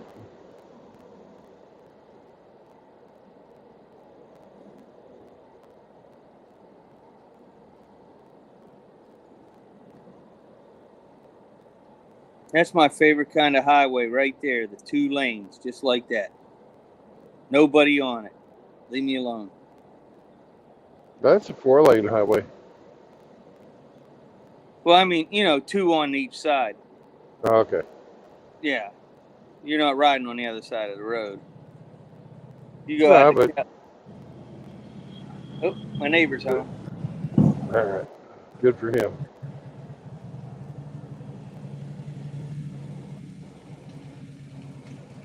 Long day of riding the bagger. Yep.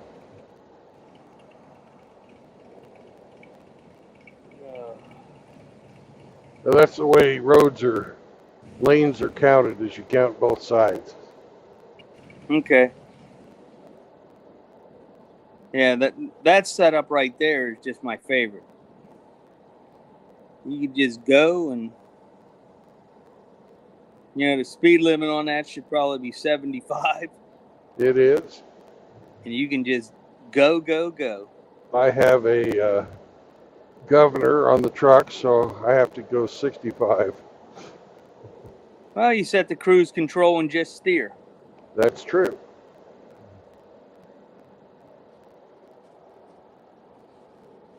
I actually used the cruise control yesterday on the turnpike. I usually don't do that, but I just set the cruise control and stayed in the right lane and just moseyed on down the road.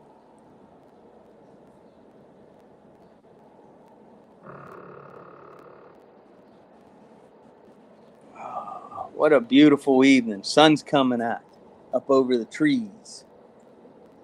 Nice.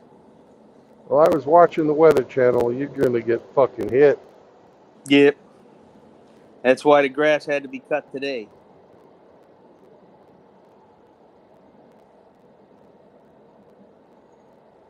I think I probably should bring the flags in tonight. I have a light on them, but if it's going to be that bad, I might bring them down off the pole. Yeah.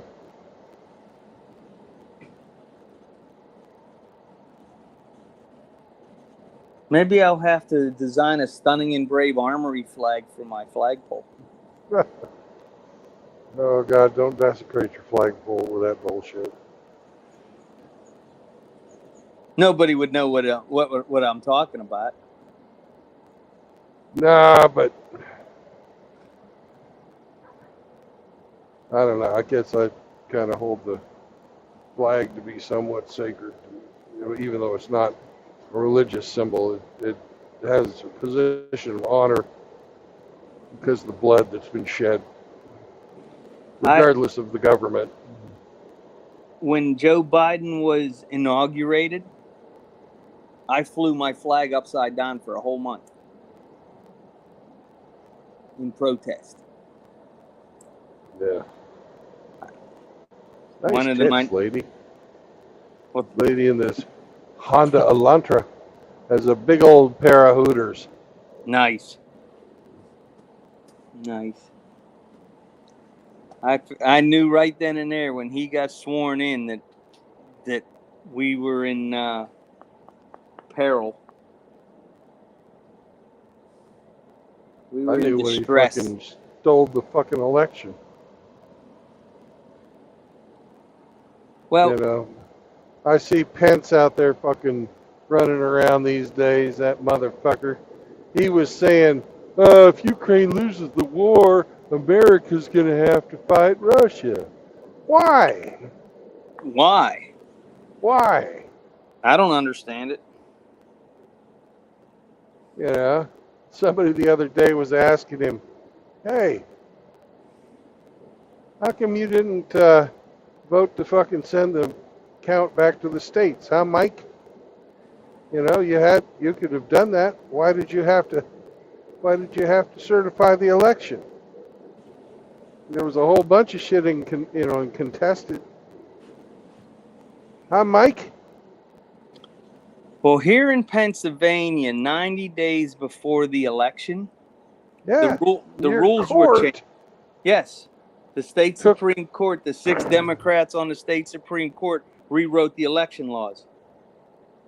Yeah, and they don't have the constitutional authority to do that. They do now. The Supreme Court didn't fucking even want to hear it. They're part of the fucking fix too. Yes. Well, they're trying to coalesce more power for themselves. That's why judges love family courts, because that brings more power to the lawyers in black robes. Yep. And did you know that child support and spousal support, also a portion of that feeds into the fucking retirement fund of the magistrates, because child support and family courts are not ruled over by a judge, they're ruled over by a magistrate, which are judges, Well, here in by the way. Pennsylvania, family court is actually elected judges. How you like that? Well, they might be elected judges, but the actual special court system as it's set up has them listed as magistrates. I'll have to look into that. The chief judge of the county here is a good friend of my mother's. So when I was going through the divorce in Wisconsin, she helped me get a very good attorney so that I could get custody of my kids. Somebody she had went to law school with. So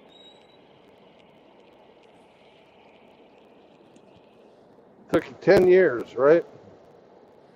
what's that? Yeah, it took me 10 years, yeah. Yeah.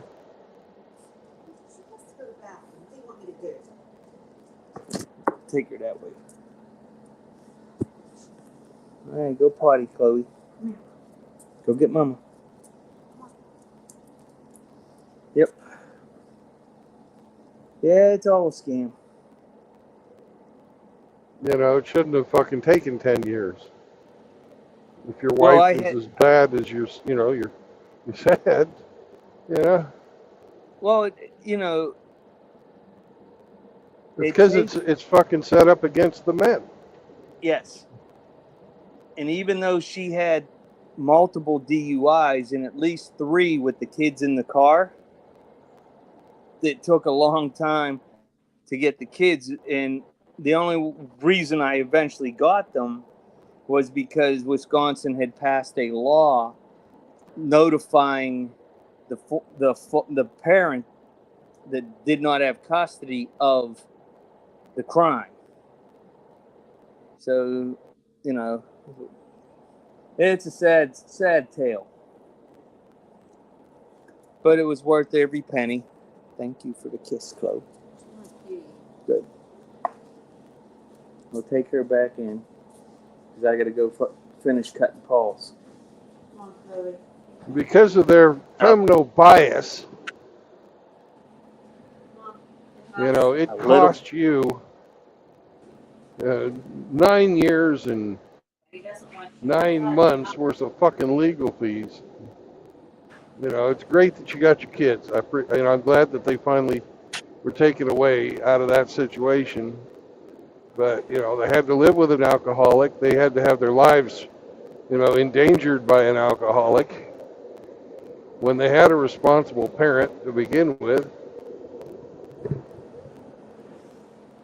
And the only reason that alcoholic had access to those children was because of the magic vagina. Yeah. The system is fucking rigged against men. It cost me $10,000 to get custody. You got off cheap. Back in 2004. You got off cheap. Yeah, but I'd already paid $180,000 in child support. Yeah, I know. I don't know. You still got, my legal fees were over $70,000. Oh, that I did not get my kids. I was paying $1,500 a month, same as you. That's insane, isn't it? Yeah. They fucking bled me dry and said, "Sorry, Brandon, you can't have the kids. And now that you've moved overseas, you can't even see your children because we're not going to enforce the fucking rules that govern how your children get to visit you. If your ex-wife doesn't want you to see your children, we can't do anything. Every time I called, it's a civil matter. Take it up with the fucking court. Nothing. Absolutely fucking nothing The whole system is goddamn corrupt, and every one of them sons of bitches needs to be run out of town on a rail and have to fucking dig ditches for the rest of their lives. Fuck them judges. Fuck the cops who won't do anything about it, and fuck the rest of the system that fucking favors women. I'm fucking sick of it. I don't give a fuck who I piss off with that.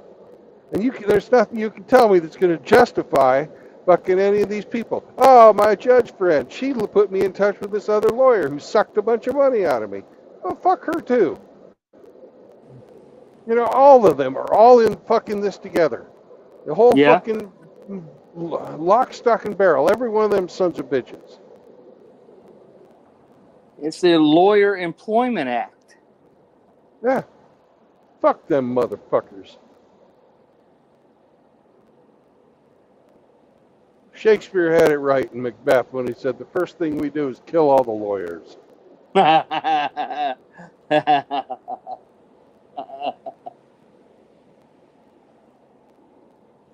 Well, you know that the law is too complicated if you need a lawyer. Yeah. Common law, you didn't need attorneys. If you use common law in the 10 Commandments, you don't need an attorney to handle and adjudicate any case.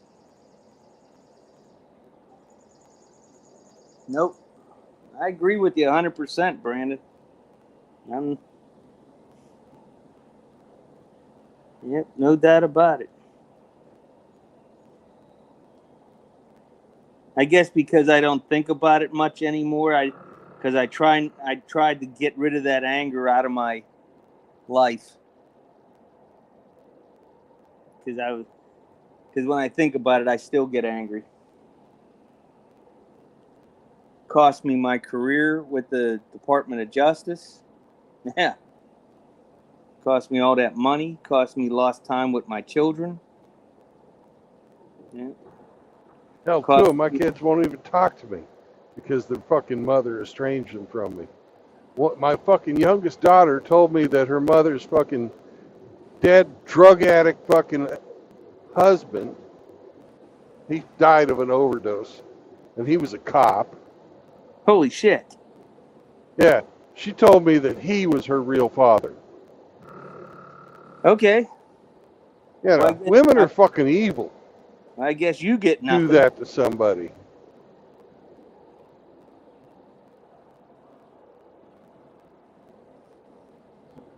Yeah. And my daughter's a fucking dumbass too. Yeah, I'm sorry to hear that. That just, I have no words to say. Yeah.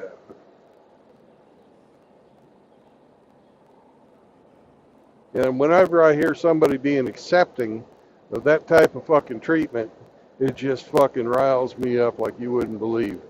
You got a couple of brothers on here just, oh, okay. You know, the same as a fucking rape victim just laying back and taking it.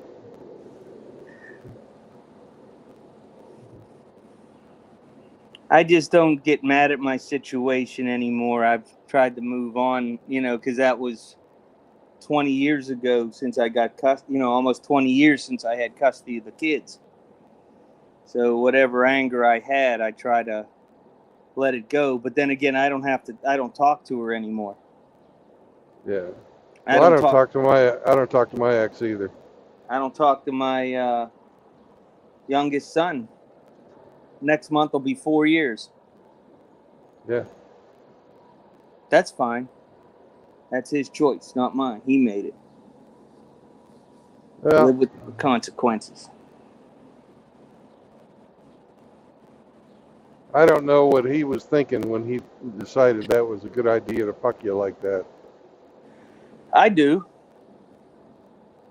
It was an opportunity. And he took it.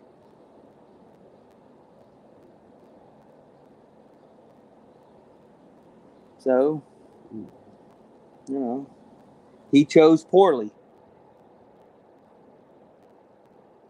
Because in the end, he will get nothing from his mother because she has absolutely nothing. And he will get absolutely nothing from me because he didn't earn it. All All you needed was to have a little bit of loyalty. But that's fine. He feels in his heart that he needs to be there for her because she's such a train wreck. So he's white knighting it. But he does not believe in marriage. He does not believe in cohabitation, and he does not want to have kids. But he feels obligated to take care of his mother, and that I don't understand. Yep, and fuck you, Dad. Well, I think he's counting on the fact that someday, if he comes and apologizes, that I will be forgiving. And I don't know if I will be. I won't know until the time comes.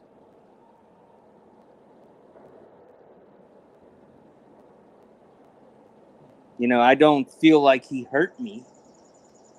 I just feel like he decided Betrayed to. You. Yes. Yes. You know, I did everything I could to help him through school and sign for all them stupid loans that parents shouldn't have to sign for because they're a legal adult. That's another way they screw us. Yep. So I got a letter at my parents' house this week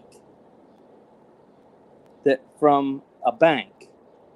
This is insane. It was addressed to my son, my oldest son. It arrived at my father's house, but it was for me because it had to do with my youngest son's student loans from 2013. And they were finally saying that he owed them almost $19,000 in student loans. So I called because I didn't know why we were getting it, because my father, myself, and my son all have the same name, but one's junior, the third, and the fourth. So the guy from the bank was researching all this stuff, and he said, well, you owe us this money. You know what I told him, don't you? Fuck off. That ain't me. He said, well, you co-signed your son's loans. I said, I have a paper from the United States Department of Veteran Affairs that all my children's loans were paid off. That there is a zero debt.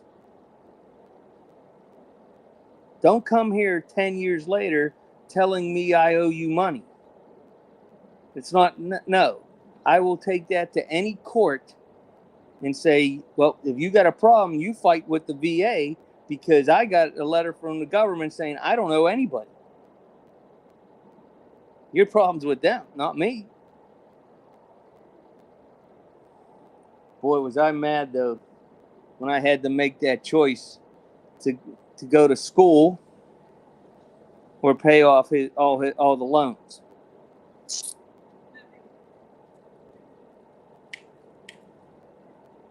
Yep. Here come the guys again. Goose and Maverick. Here they come. They're coming to say hi.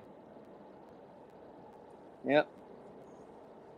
You know, I'd always wanted to, if I ever went to school, it was going to be something with, historian or anthropology, Egyptology, something like that. But that'll never happen. Now I'm too cheap to pay for it for myself. Well, I used a little history today in my D&D game. Nice. We had some guys. We had to fight in a tunnel. So I'd done some reading about the siege of Malta by the Ottoman Turks against the Maltese Knights. Yes, against the Knights of Malta. And in the tunnels, both sides were using goose feathers. They burned goose feathers and blow the smoke at each other because the goose feather smoke was poison and it would kill the other tunneling team.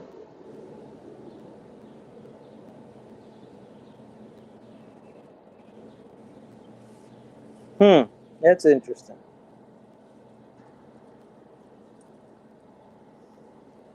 Well, the Knights of Malta had received, and the Knights Hospitallers had received a lot of money, land, and castles when the Pope disbanded the Templars.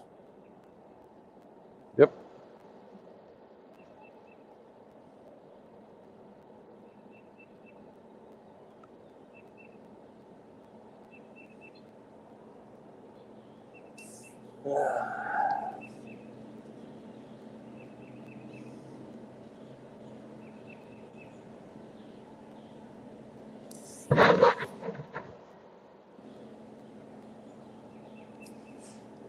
Are you going to be able to?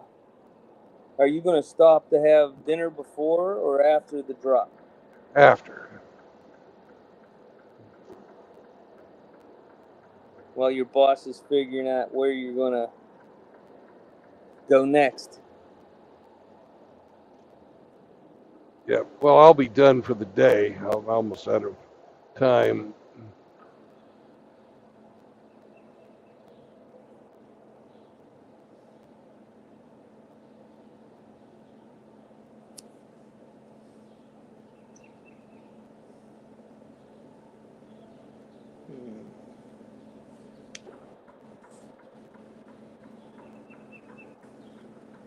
So what highway are you getting onto now? US 71. I've never been on that road. Okay.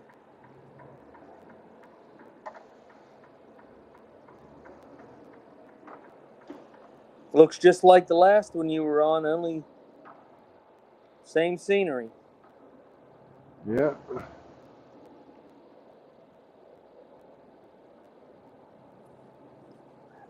Next Sunday, I'm leaving to go to Oklahoma on the 16th. Well, hopefully I'll be back down in that neck of the woods. I want to go down to, one day I want to take a day trip down to Sulphur, Oklahoma. You want to go where? Sulphur, Oklahoma. It's a quaint, No idea. It's a quaint little town that has a park and it has. Oh, these guys. Speed limit's 55.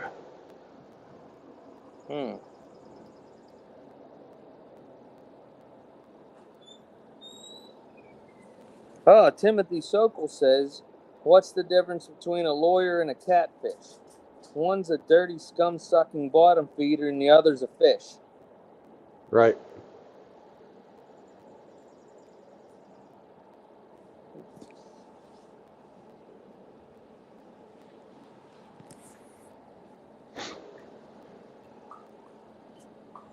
Oh, Riggsy. He said JR and Riggs have an agreement. He's going to allow Riggs to bust one last nut before he kills him.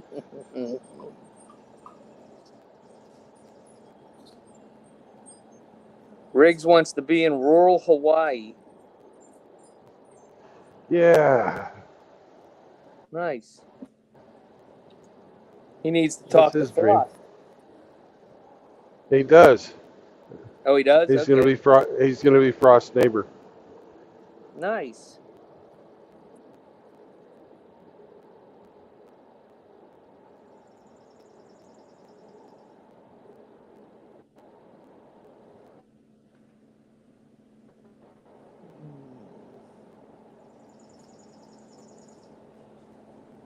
Isn't this a beautiful bird? Yes, it is.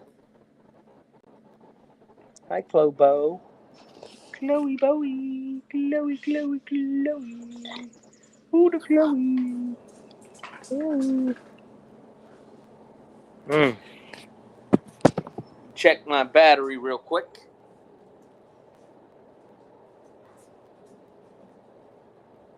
Oh, yeah.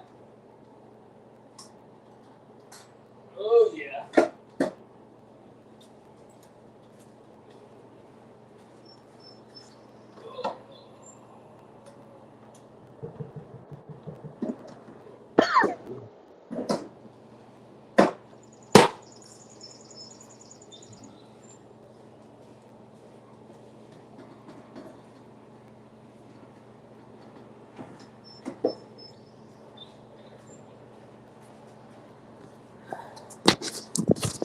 Hey, Brandon.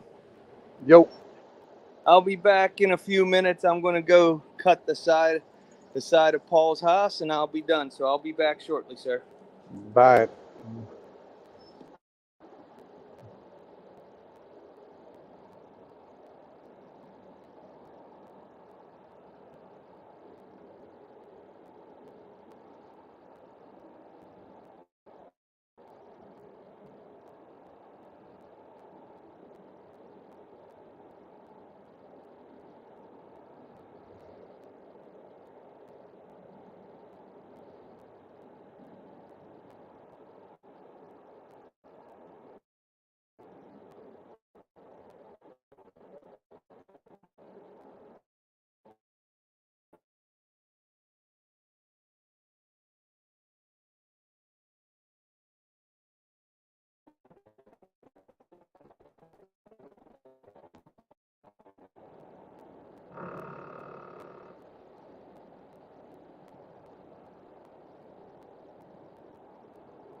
Man, there's another brontosaurus. They're fucking everywhere out here. Damn.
Howdy, Hemmy.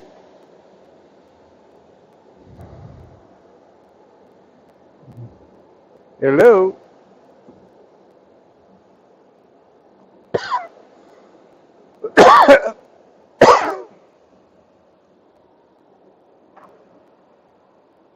Hello, Mr. Hemmy.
Hey, Brandon. What's up? Well, it looks like you're at your destination. Yep. So have a good evening, sir. I will see you soon. God bless and stay safe, sir. Thank you very much. You Bye-bye. have a good one yourself. Be safe as well. Thank you. I'm going to sit outside and have a cigar with Chloe.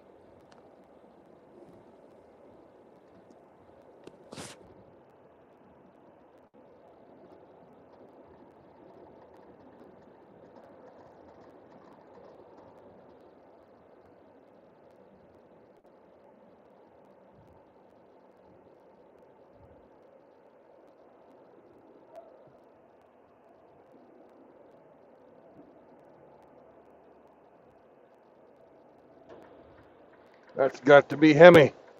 Nobody else would come in at this time.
Hey, can you hear me?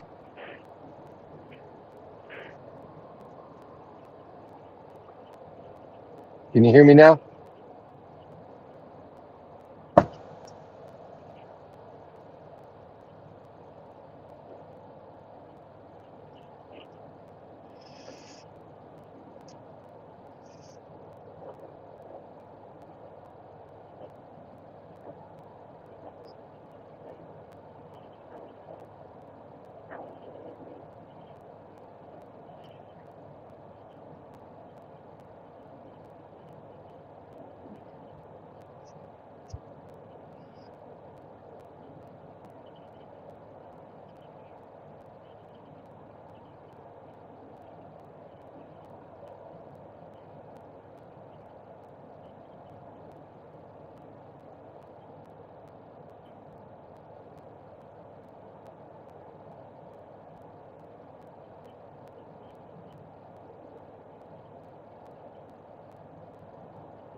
Excuse me?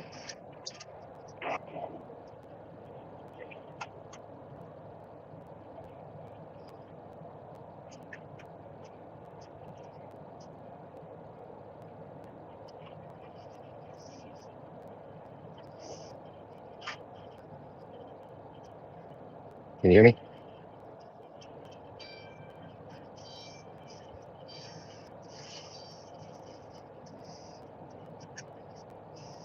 Hello!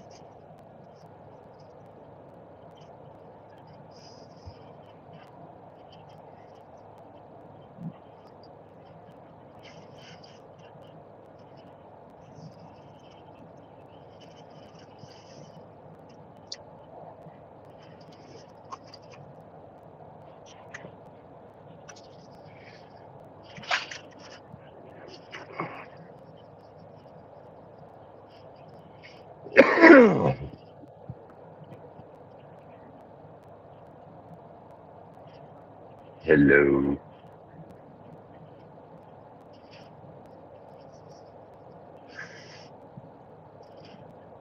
Can anybody hear me?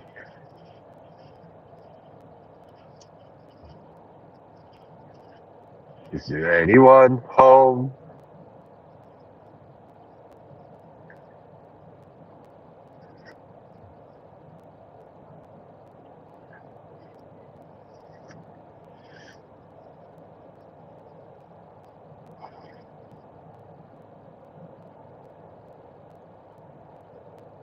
Anybody in the chat?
Gentlemen, we have arrived.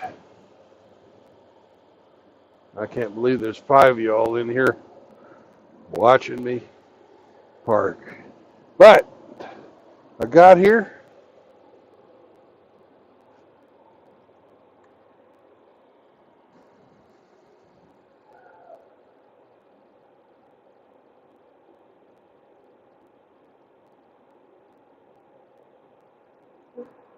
No problem.